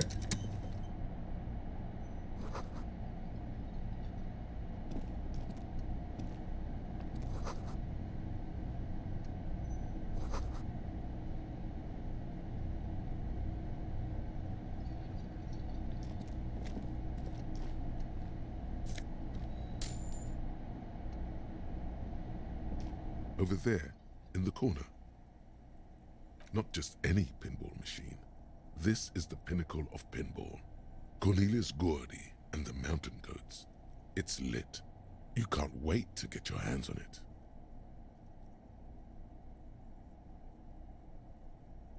The pinball machine. Gordy's Goats. A classic. Oh, it's more than just a classic. A must-play. All serious pinballers have attempted a tempo run. A little. Ah, great. Cornelius Gordy and the Mountain Goats reads the golden lettering on top of the back box. There's a small column of text underneath. The machine is coin operated. Get the game on, Fingerboy. Those flippers are ready. Above the painting of a mustached man climbing a hill, a column reads, "Inspired by the legend of Cornelius Gordy, taken on the world's tallest peak, Corpus Muindi. The Mesk legend holds that when the nation is in danger, heroic Gordy shall return and save his people." The theme of the game is to explore Gordy's climb through the perspective of goats and to ascend to the top of the mountain in a time of trouble. The peak of the mountain is at the top of the playfield. All the balls have small goat icons on them and represent the goats as they race up and down the mountain. Areas around the playfield represent Gordy's climb, places he was said to have camped, which the goats can discover. Get them to the summit. Indeed, think of them as balls. I'm gonna need some reflexes, methinks.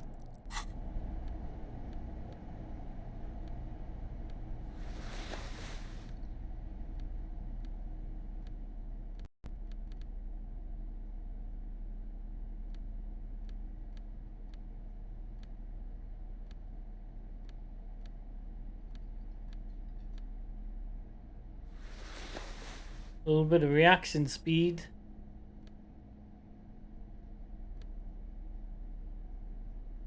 Yeah, some perception, that'd go well.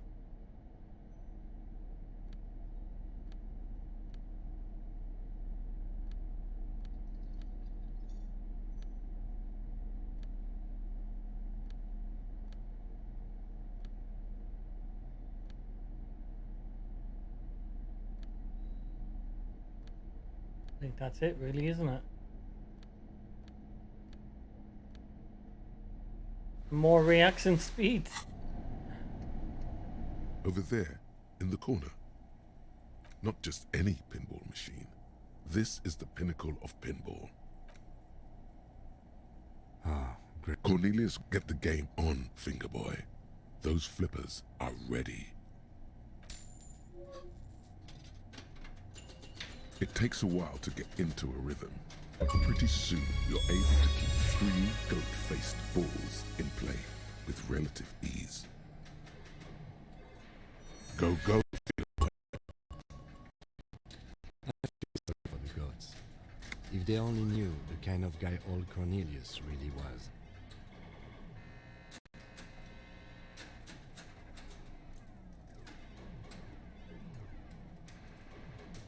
The kind of a guy who uses the word savages a lot when recounting his travels. A masked nationalist. An avid huntsman too. He was often photographed in his dining hall, surrounded by wall-mounted hunting trophies from every continent. He also hit his wife and kids, other people's kids too, sometimes pets. Hateful little man. But you seem to be having fun. It's only a pinball game. It's not the actual man. Your game is definitely improving. The jolly goats are flying all over the board. And although a few plummet to their deaths, you're never left with less than 3. Suddenly, a special passage leading to the summit slides open at the top of the board. This is where the balls need to go. Maneuvering a goat ball into a position for a perfect hit isn't easy. More fall to their deaths. But finally, the opportunity presents itself. One of them gets through. Tiny hammer shatters something inside the machine. Something glass. The words "Pale Rupture" light up on the speaker panel, and the machine starts filling with a thick, milky fog. Something's happening. Congratulations. This is where the game ends. It's a cheap way of getting more money out of the players. A stupid, nihilistic finale. There's so much fog, you can barely see anything. Some is actually leaking out of the machine, and one by one, your goats start slipping, disappearing into the milky nothingness. This can be navigated. The balls leave almost imperceptible disruptions in the fog.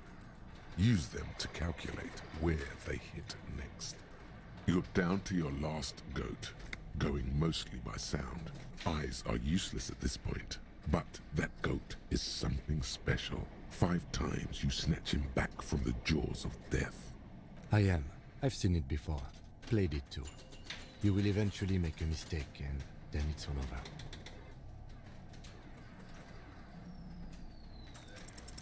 With automation... Fuck yeah, let's go! The final goat ball in play, reacting to the tiniest stimuli, floating in the flow state. The fog I didn't think I'd get that. And suddenly, the old speaker crackles. Gordy ball is lit. Huh? A panel opens up at the top of the playfield, and a new ball charges downhill. It's larger than the goats and matte black. Cornelius spell the white letters running across the equator. So violent is its descent, it immediately knocks the last goat into the abyss, then proceeds to bounce all across the board as if carried by some demonic otherworldly inertia. High score, announce the speakers, and the whole machine lights up. Then the flippers retract, leaving a perfect opening for the Gordy ball to join the goats backstage. Cornelius vanishes, and the machine powers off. That's amazing.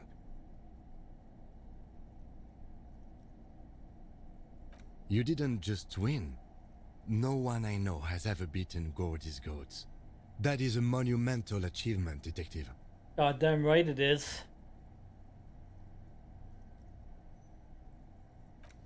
Congratulations, Your Highness. That was really impressive. The machine needs a good service before anyone else can even attempt it again. Yes, good times. Once again, the machine becomes one with the dust and the darkness. Life has left it, unlikely to ever return.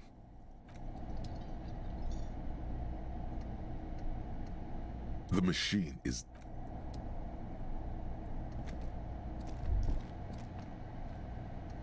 All these mesmerizing machines, just waiting to be plugged back in and played. Feels like it might jump back to life any moment, the lights illuminating the white-robed woman. Some kind of inane pinball theme, probably related to Messina during the DeLorean age. The history themes are the worst. You can't fire them up, they are broken. Only that one machine in the main hall works, the Royalist Pinball. What a dumb name, Royalist Pinball. If they weren't broken, he would kick one of these machines about now. No, I love it. I love pinball. Who doesn't love pinball? Let's move on. He doesn't. No.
This small elevator is dimly lit by a bulb that's been glowing for ages. The lamp smells of nougat and sweat. Your head brushes up against the ceiling. There is a control panel to your right, and just enough room for 2 people to fit in. The maintenance card under the control panel reads, Last maintenance, 10th July, 88. There are large rectangular buttons, monter, descend, and an international call for emergency assistance. That third one appears to be broken. That it does. I say, let's brave it.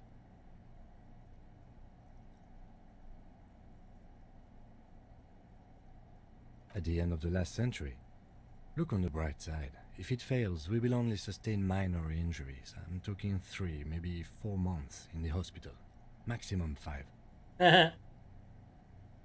You're so droll. Seems like a small freight elevator for transporting machinery. For that, it's pretty quaint.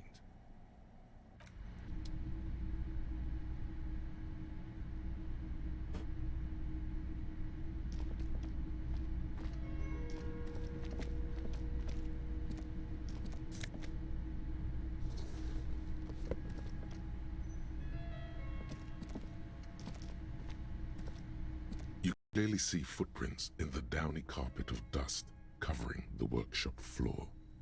Jackpot. These, unlike everything else here, are new.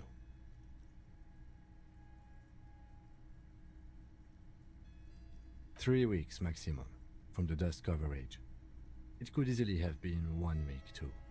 You know, officer, this isn't bad at all. It was a good idea to see where that door leads. Commendable work bringing us to this place.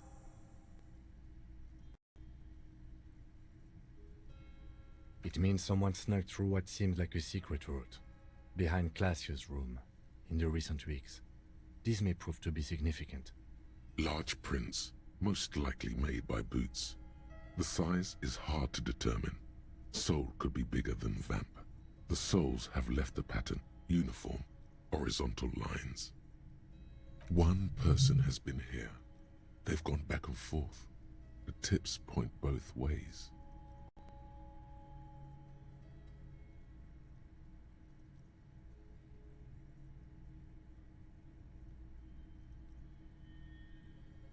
Between that and that. The size looks about the same, actually. They are not the same shoe, but they could be the same person. No, these little horizontal lines are different. They look custom-made to me. Or some kind of foreign print. Hard to say. Still a boot, though. Everything around you is quiet. The prints crisscross the workshop floor.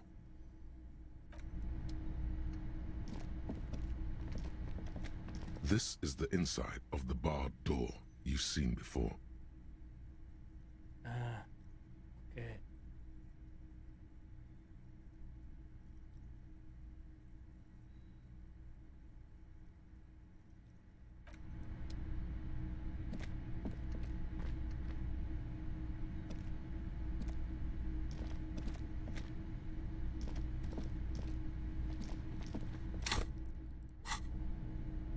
There was security guys using it.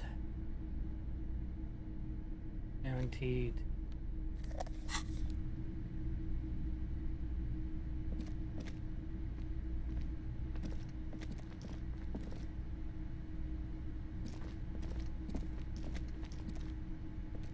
You clearly see Jackpot.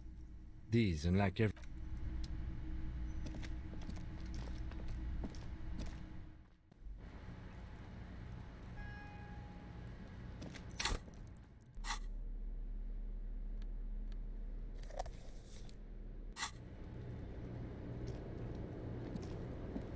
Hello, officer. What brings you up here again?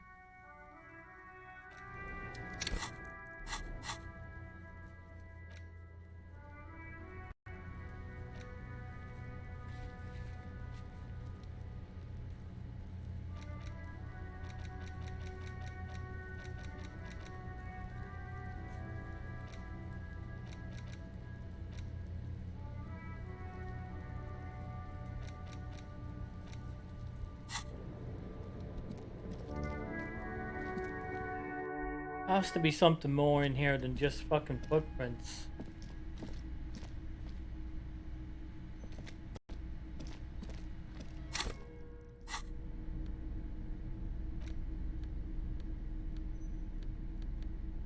Empathy.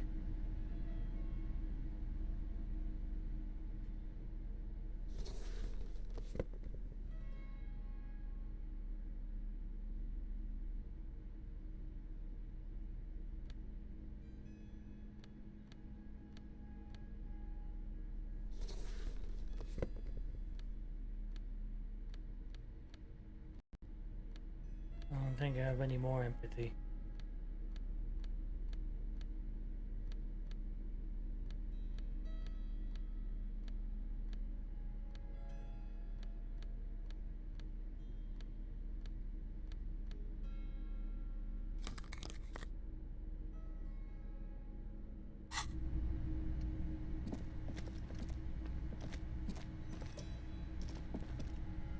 I don't think this is going to do anything. I was just thinking, what a No. nice day for questions pertaining to a murder investigation.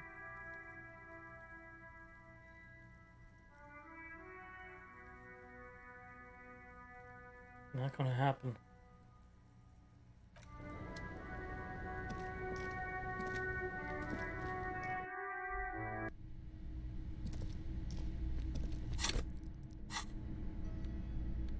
It ain't gonna happen.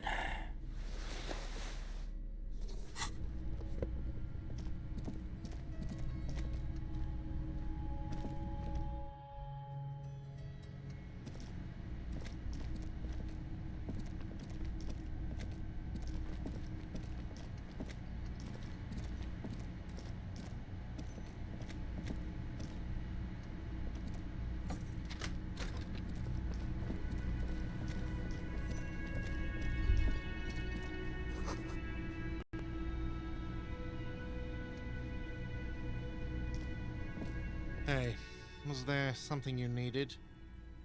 Another thing. Great. I love those. Oh, okay. Well, I do hear you make noise back there, so good for you. He's really holding himself back here. Okay, what is back there?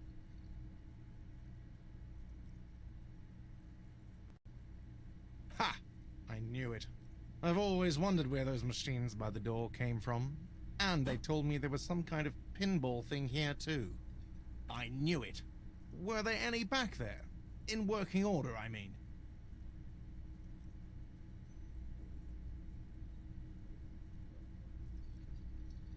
No, I was just wondering if you found pinball machines there.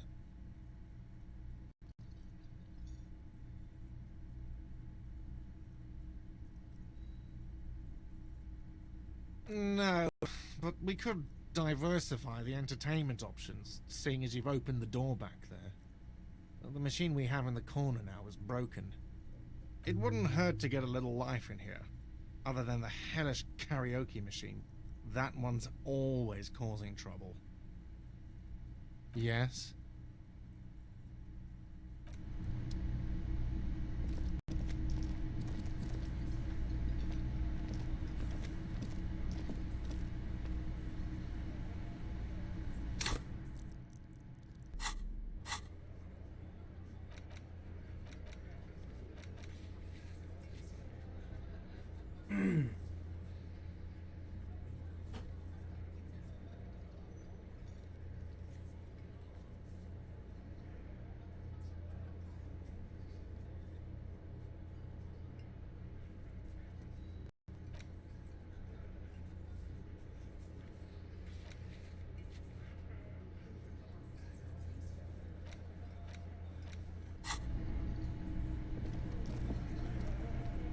It's you again. What is it?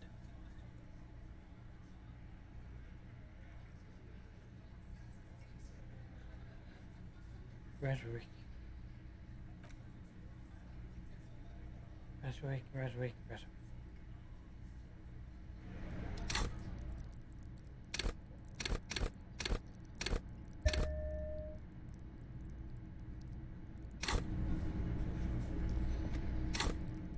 That won't be enough though, it'll only get us up to 42 probably.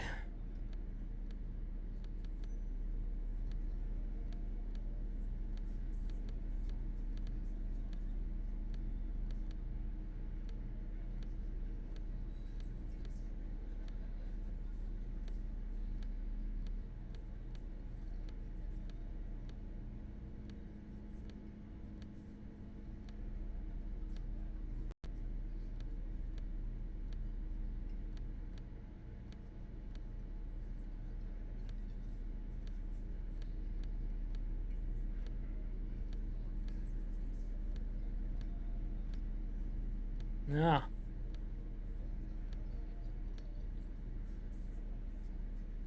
Shit.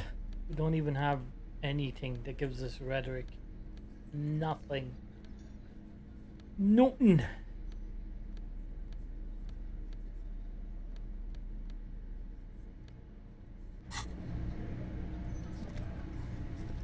It's you again. What is it?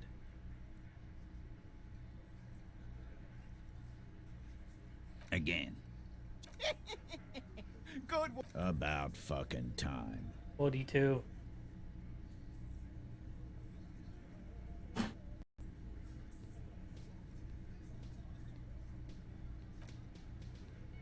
La bollocks.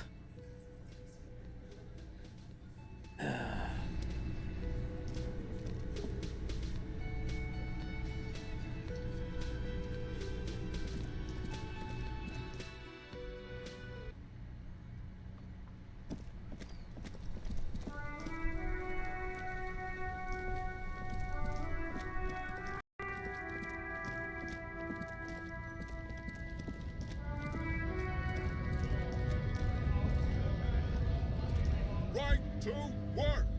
Right to work! Shame on you!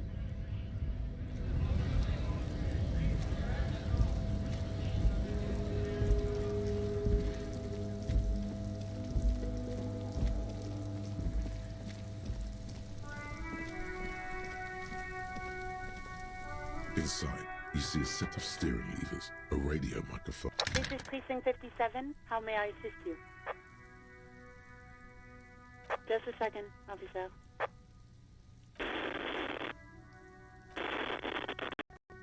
Sylvie Malaika on the line for you, officer. Yes, hello? Oh, great.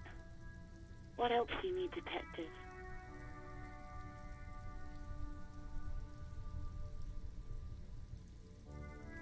You hear the call breaking up on the other end of the radio.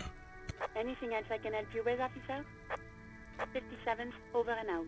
In the cabin, you see a set of steering levers, a radio on a hook, a pull-out toolbox, and the soft glow of the fuel preheater gauge.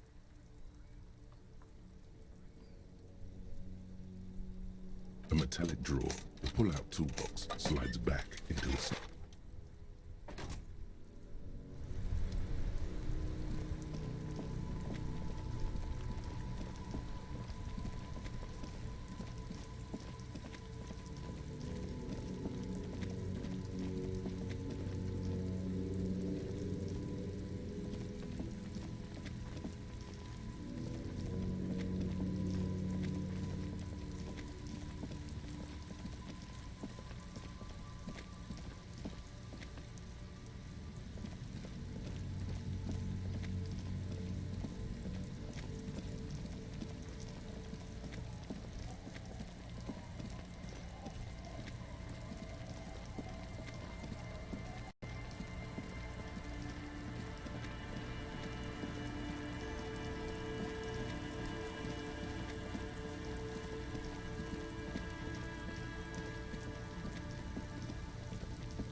The mother of humanism stands above you, a precious and complex wax painting on a single pane of glass. A crack runs across the length of her body.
of humanism stands above you, a precious and complex wax painting on a... I know if I go 72, I won't fucking get it. But we'll give it a go. The mother of humanism stands above you, despite the damage you've done to yourself. Well, the title appears lodged in your hippocampus. This is her innocence, Dolores Day, the innocence of humanism, internationalism, and the welfare state. The most famous human being ever to have lived. No amount of Commodore Red can wipe her sad smile from your brain thing. It has survived the deluge and haunts you still, and will haunt you forever, as it haunts all men. The highest category of historic individual, an embodiment of the world's spirit. More, an innocence is elected to office by the founding party, a precedent that has taken place a mere 6 times in the entirety of history. The legal system of the Real Belt is built to accommodate innocent rule should it coincide with our time. An innocence is infallible. The decisions made by one are not decisions. They are inevitabilities. What would have happened anyway? Only accelerated, packed into decades instead of centuries. An innocence is a continuous, compressed event, a sacred human being. It is an honor and a glory to live when one is in office. No, we are alone. 300 years ago, in the wake of the discovery of this Isola, the Insulindian, by explorers from the continent of Muindi, she is, among other things, the innocence of inter-isolary travel and the connected world.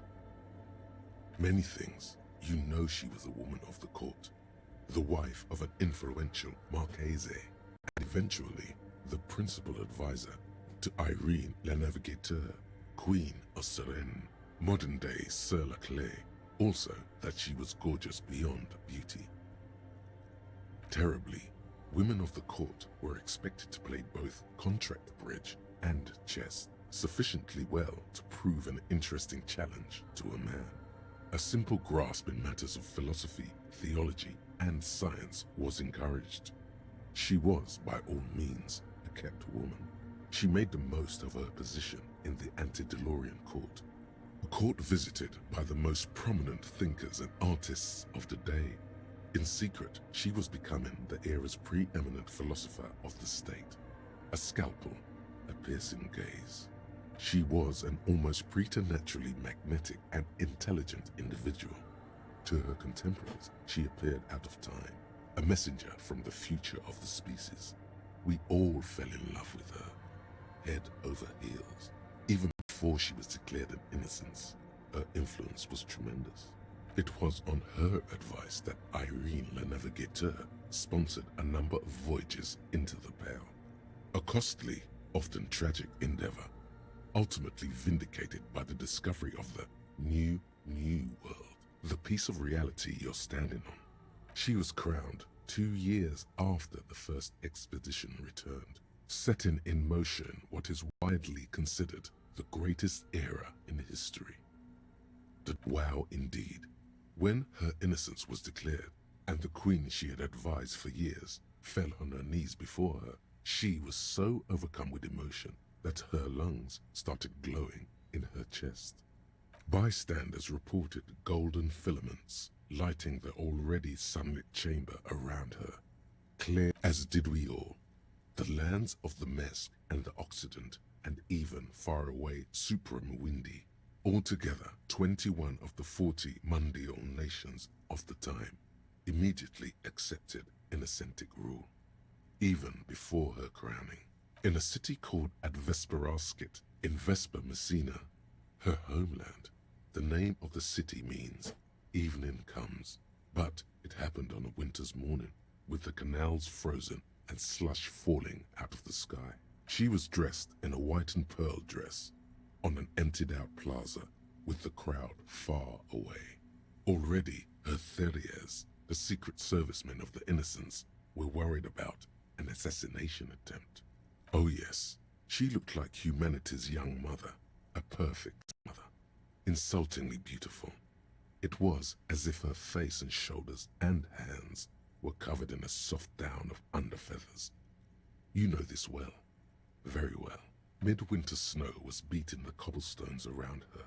A small attaché of officials stood by as her Theriers placed a white gold wreath on her head. The crowning was mostly witnessed by Secret Servicemen. One of the men in this Secret Service killed her 22 years later. A young man who had come to suspect that Dolores Day was not entirely human, but something else. Something that had walked in our midst, watching us stumble for hundreds, if not thousands of years, until it decided to interfere in the course of our history. We were supposed to come up with this ourselves. The man was reported to have screamed at the innocents. Dolores Day was shot in the chest with a fowling piece 8 times. The man, thought to be insane, said he once touched her and her body had been unnaturally warm, like a furnace, and that sometimes, while on duty, he observed her forgetting to breathe for over 10 minutes. This inhuman quality was witnessed by many others as well, glowing lungs and all. It is commonly attributed to mass hysteria and religious psychology. Terrifying is a term too emotionally charged for your semantic memory, or what remains of it. Although she's often considered to be the greatest human being to ever live, there was something ominous about Dolores Day, constantly surrounded by her Theriers. She was the most socially secluded and least self-aware of all the innocences. Some modern thinkers would consider her a war criminal for the campaigns she waged against the Mesk state. And then there were the resettlement programs. The Mesk state tried to detach itself from Innocentic rule. Parts of the world were experiencing whiplash from accelerating into secularism. Her mandatory education She obviously programs wasn't and human. mass resettlement of upstream Marguerite were problematic as well. Dissenters were suppressed by a military force she called the Army of Humanity. She adored chess, yes, but also military war games. Dolores Day often holds a tiny tin soldier between her index finger and thumb. In icons such as this, she was also blonde, the blondest woman you have ever seen, with green eyes the color of the Pacentic, mare interregnum. Little is known of her Marchese husband. It's as if he vanished from history after completing his role, which was to introduce Dolores Day to court. In conclusion, yes, there is something lonely, paranoid, and even terrifying that people seldom mention, but feel when they think of her. Lieutenant Yefrater, you've stood there for over 5 minutes. What are you thinking of, if I may ask?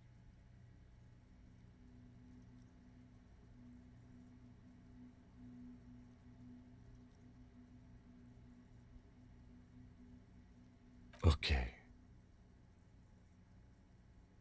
This church, the coast in general, we shouldn't linger here. This isn't a good place to get lost in. We should conclude our business and move on.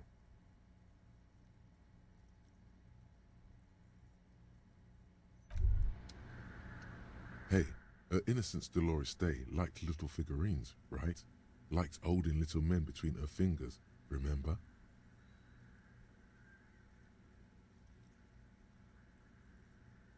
You have the headless Falcon Rider figurine.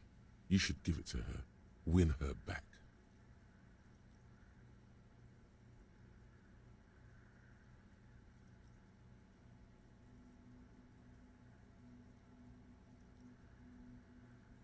So very, very, very nifty. Nifty and mysterious. This is surely what the figurines are for.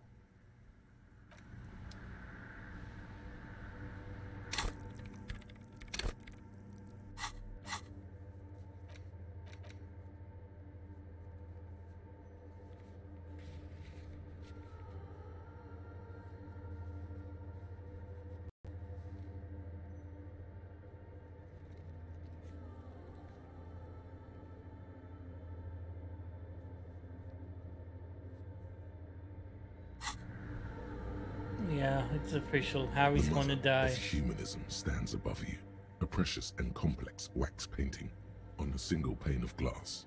A crack runs across the length of her body, her face oval and sad.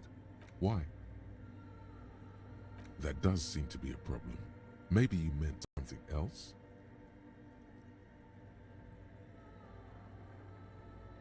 I don't know. What are we thinking of? Part of your mind has gone on to other things already. The mother of humanism towers above you, a wax painting on a cracked pane of glass. Nothing has changed.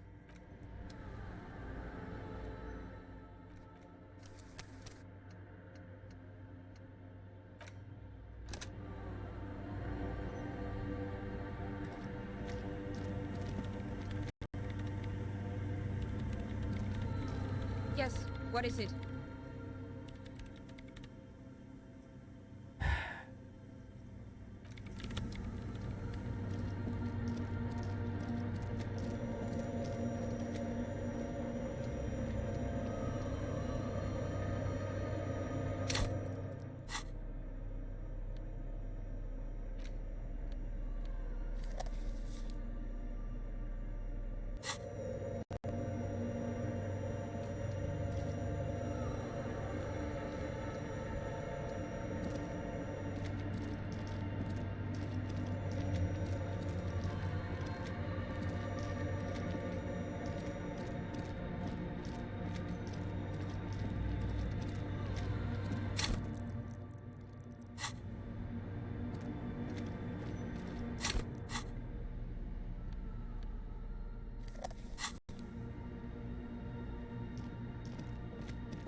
Oh man. Man, oh man, oh man.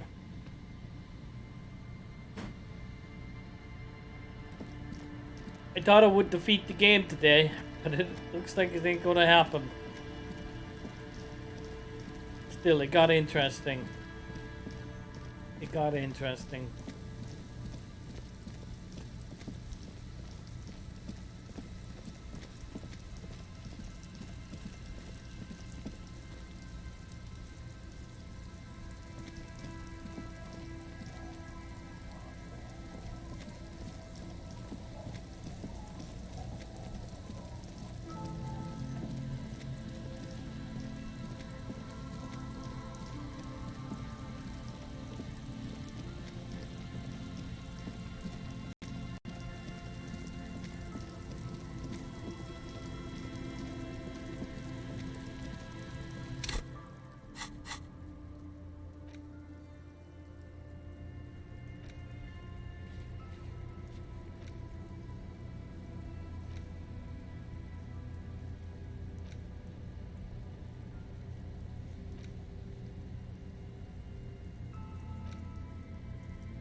You see rows of toy soldiers guarding the rest of the trinkets displayed on the table. Big men on big... Franco-Nigerian night. A long, long time ago.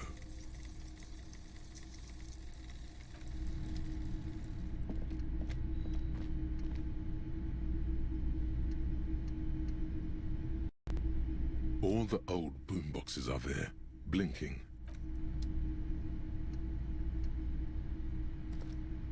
A typical Martinez streetlight sits among assorted floor and table lamps.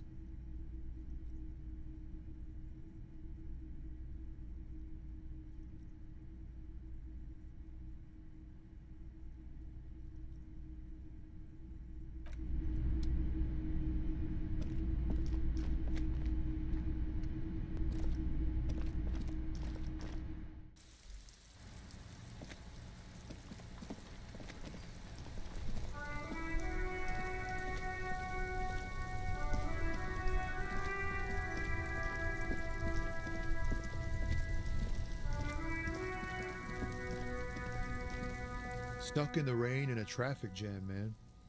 What's on your mind?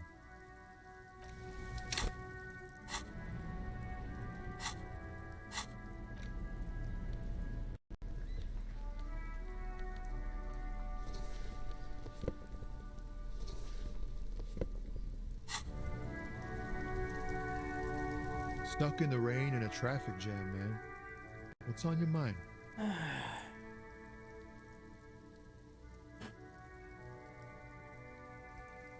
Huh? Oh, the bosses, man.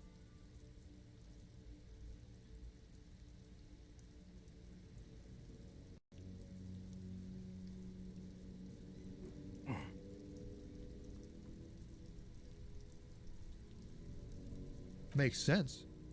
It sucks is what it does.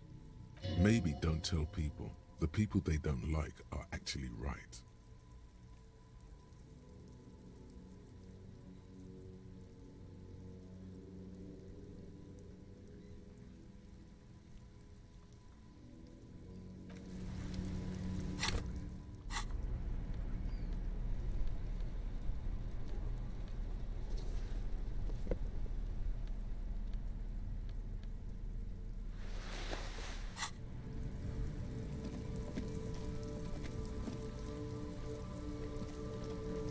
I am running out of ideas.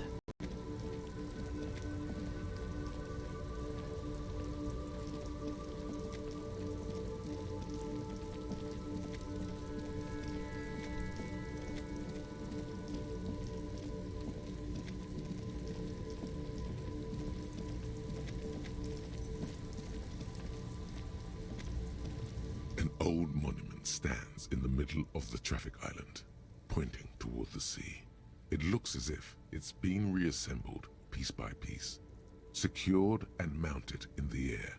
Something with great kinetic energy seems to have impacted the cuirass, around where the heart is. A bullet? Someone shot him in the heart. Interesting. Okay, I can see it, but I take your word for it. Well, Martinez is riddled with bullet holes. This place saw a lot of action during the revolution, but the statue is recently renovated, so maybe a joke? Target practice or a political statement?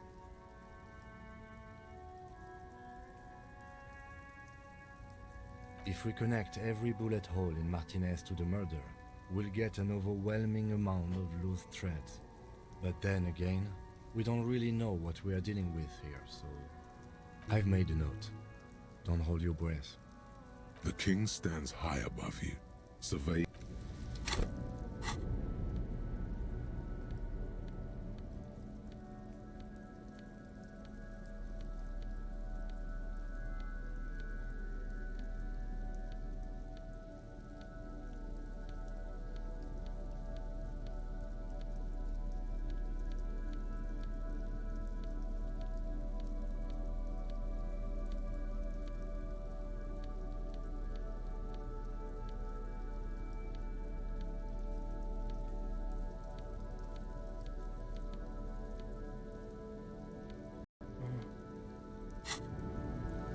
I'm gonna have to fucking chance it like that, I guess.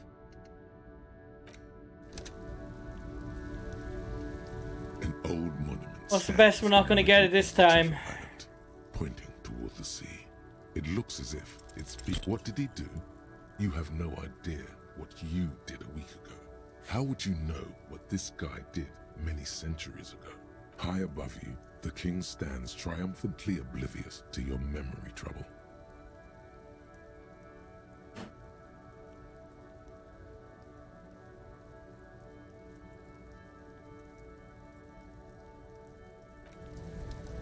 Well, bollocks. Bollocks.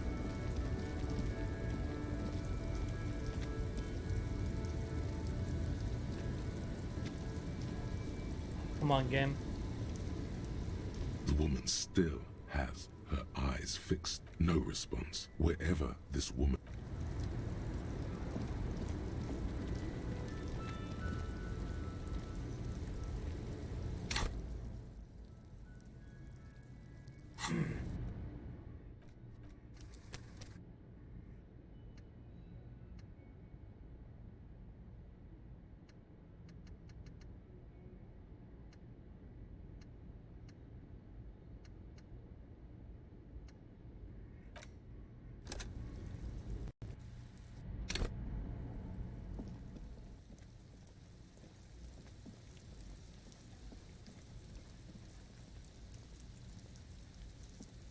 I'm not gonna try it again. An old monument stands in the middle of the traffic. Not gonna try it again. 72's always let me down.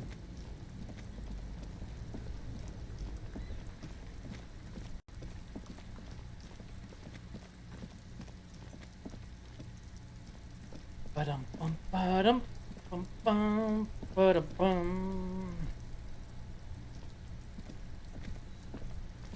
Oh, sorry, officer. What do you want? Yes? What about René? Yes. It is what it is. I just don't know anymore. Officer, I just can't do this right now.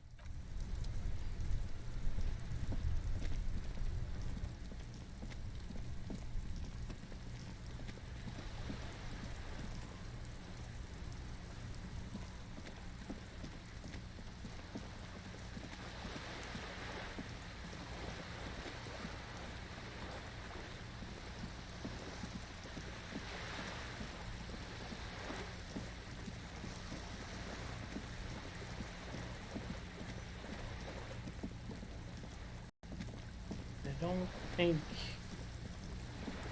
the woman on the boat will have anything new to say. You're back. Good. What can I help you with? She's not even asking you anything.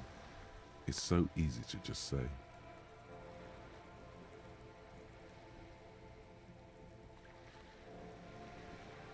Of course, Detective. You can always drop by later, should something come up. Now, what else can... what we do? She nods. Of course. Everard Clare is a man of... Of course not. If you were to prick it with something sharp, you could see it oozing out. A knife, maybe? No, a rapier.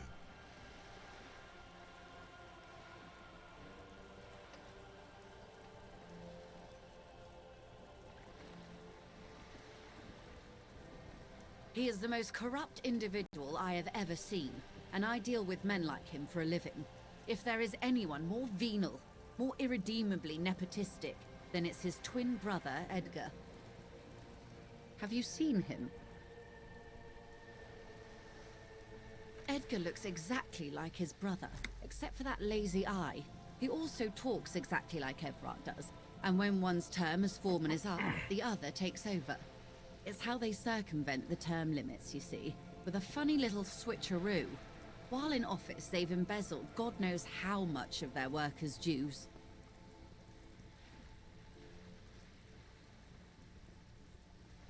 The Débardeurs Union was once a perfectly organized labor at its... A mob. The Débardeurs... Refreshingly honest. And your opinion, Detective, if I may ask? I'm a curious and talkative person, you see. Would you say the Débardeurs Union is...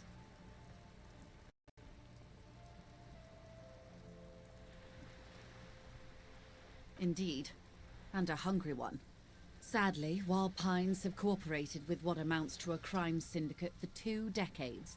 However much you feed the leech always hungers. Of course. How else can I help?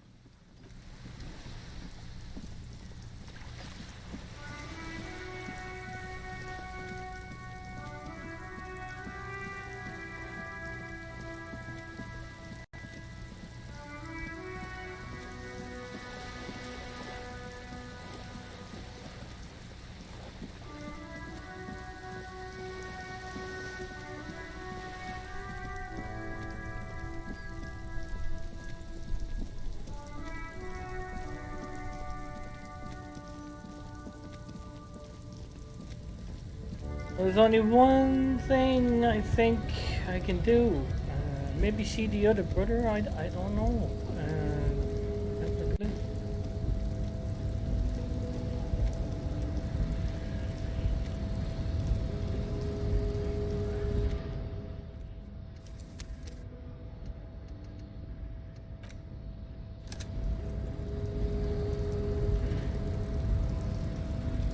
Your race descent has only worsened. since I last saw you. You have really let yourself go. I am not the first line of defense. I am the last. In addition, these so-called Hardy Boys are an effeminate clique of bodybuilders. Their company is spiritually degrading. The Hardy manlets are on the pay of the company. I answer to the union alone. And I do this out of race heroism. Finance is an alien concept to the Seminese. Now leave me be. I must luxuriate in the company of...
Race descent has only worsened since I last saw you.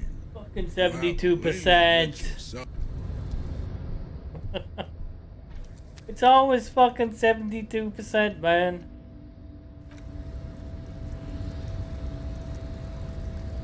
Your race descent has only worsened since I last. Ask what kind of races there are first. Classification is core to this stuff.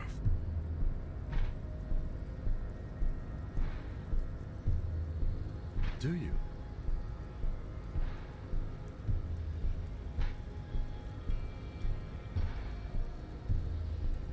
What thing? We already got in the harbor. You just want to hear about races, don't you? You are obviously a liberal, Sailite. A polyculturalist. I can see it from your love of technology and your sartorial choices. Do not deny your friend the truth you have denied yourself. There are 3 categories of race. Type A, the heroic races. Type B, the servile races. And the vile CF race cauldron of pederasty. Which one do you need an occasion? Those are the Simonese, the Areopagite, and the Occidentals, excluding the Maun, of course. The Maun are riddled with eczema to the point where they find it impossible to smile. They are all lactose intolerant, a common result of inbreeding. A receding genetic pool has led the Maun on reprehensible street parades. In Maun cities like Stadskanal and Vredefort, wearing wooden clogs on their feet and little green tassels on their hats. You know them by the names of their nation states. The Oranese, the Gotwaldians, and the Königsteiners. My people simply call them Maun.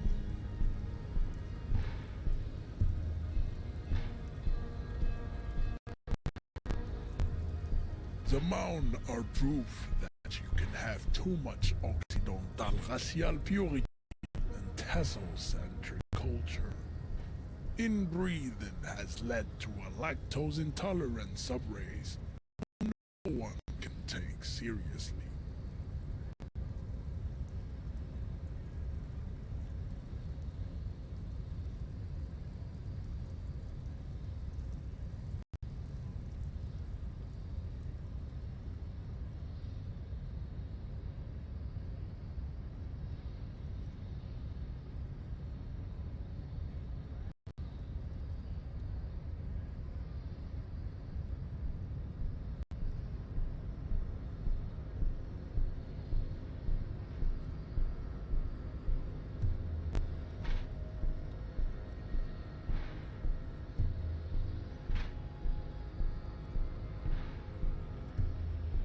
Colorful tassels are, let's be honest, not a good sartorial choice for this century.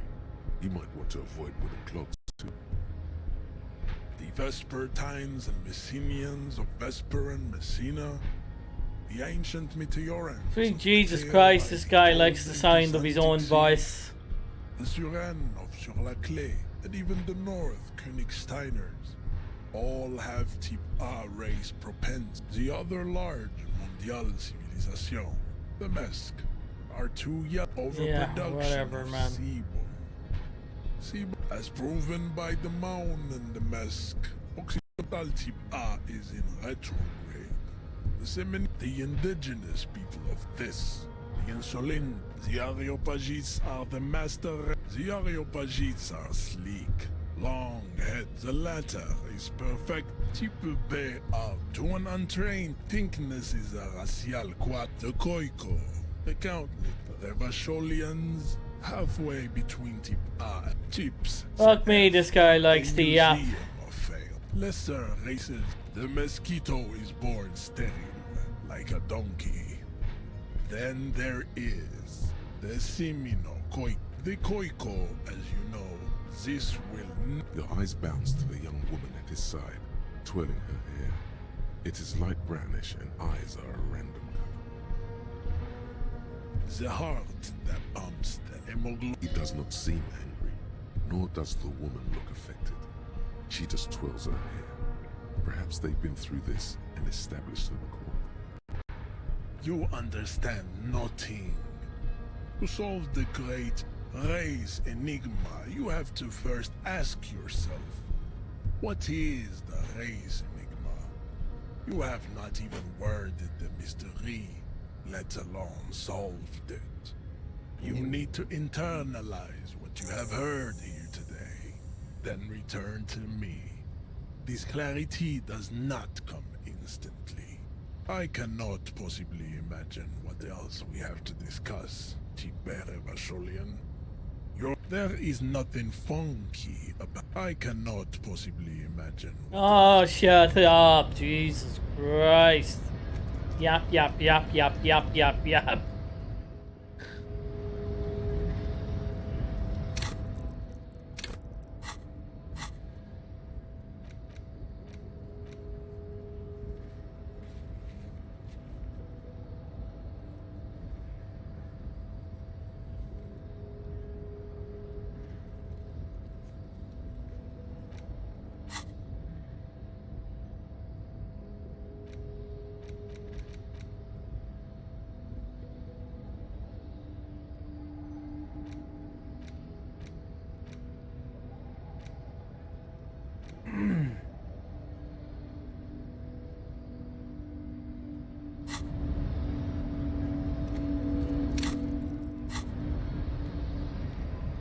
Imagine having to listen to that.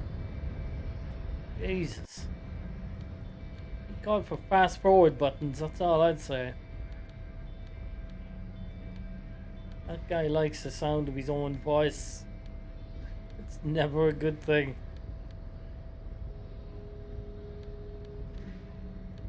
Where the fuck is my jacket gone?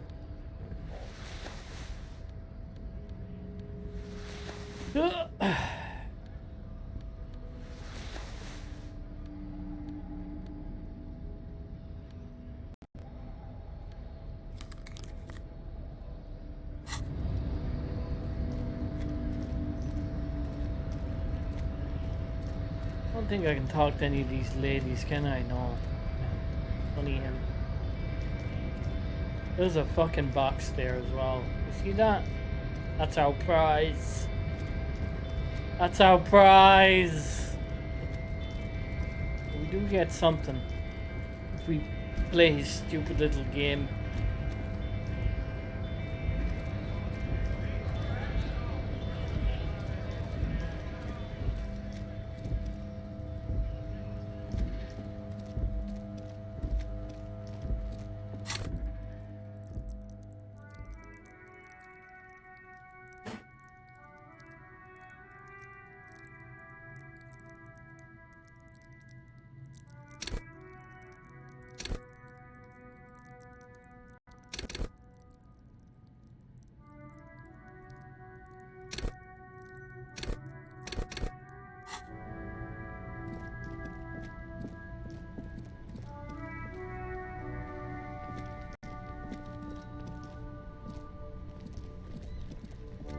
Alright, peeps. I'm struck out for the day. I need to think about this. I need to think what to do and where to do it. We're gonna leave it there. I thought I'd get it finished today, but it just keeps on going. But it did get better. I think yesterday was a very dry day. Very dry, but it improved today. We got some interesting story bits. You know, especially in the church and on the telephone. Pulled me back into the story. I think we needed that. We'll continue. We'll continue tomorrow. We'll get there. Don't know what we're gonna do tomorrow. I'm really stuck now. But we'll think of something. Like try a few speech challenges. See if we get lucky. Alright, boys and girls. Getting interested. There can't be too much left. I mean, Jesus. We've done nearly every mission in the game at this stage. Alright, to be continued. Thanks for watching. Peace, adios, and have a good one.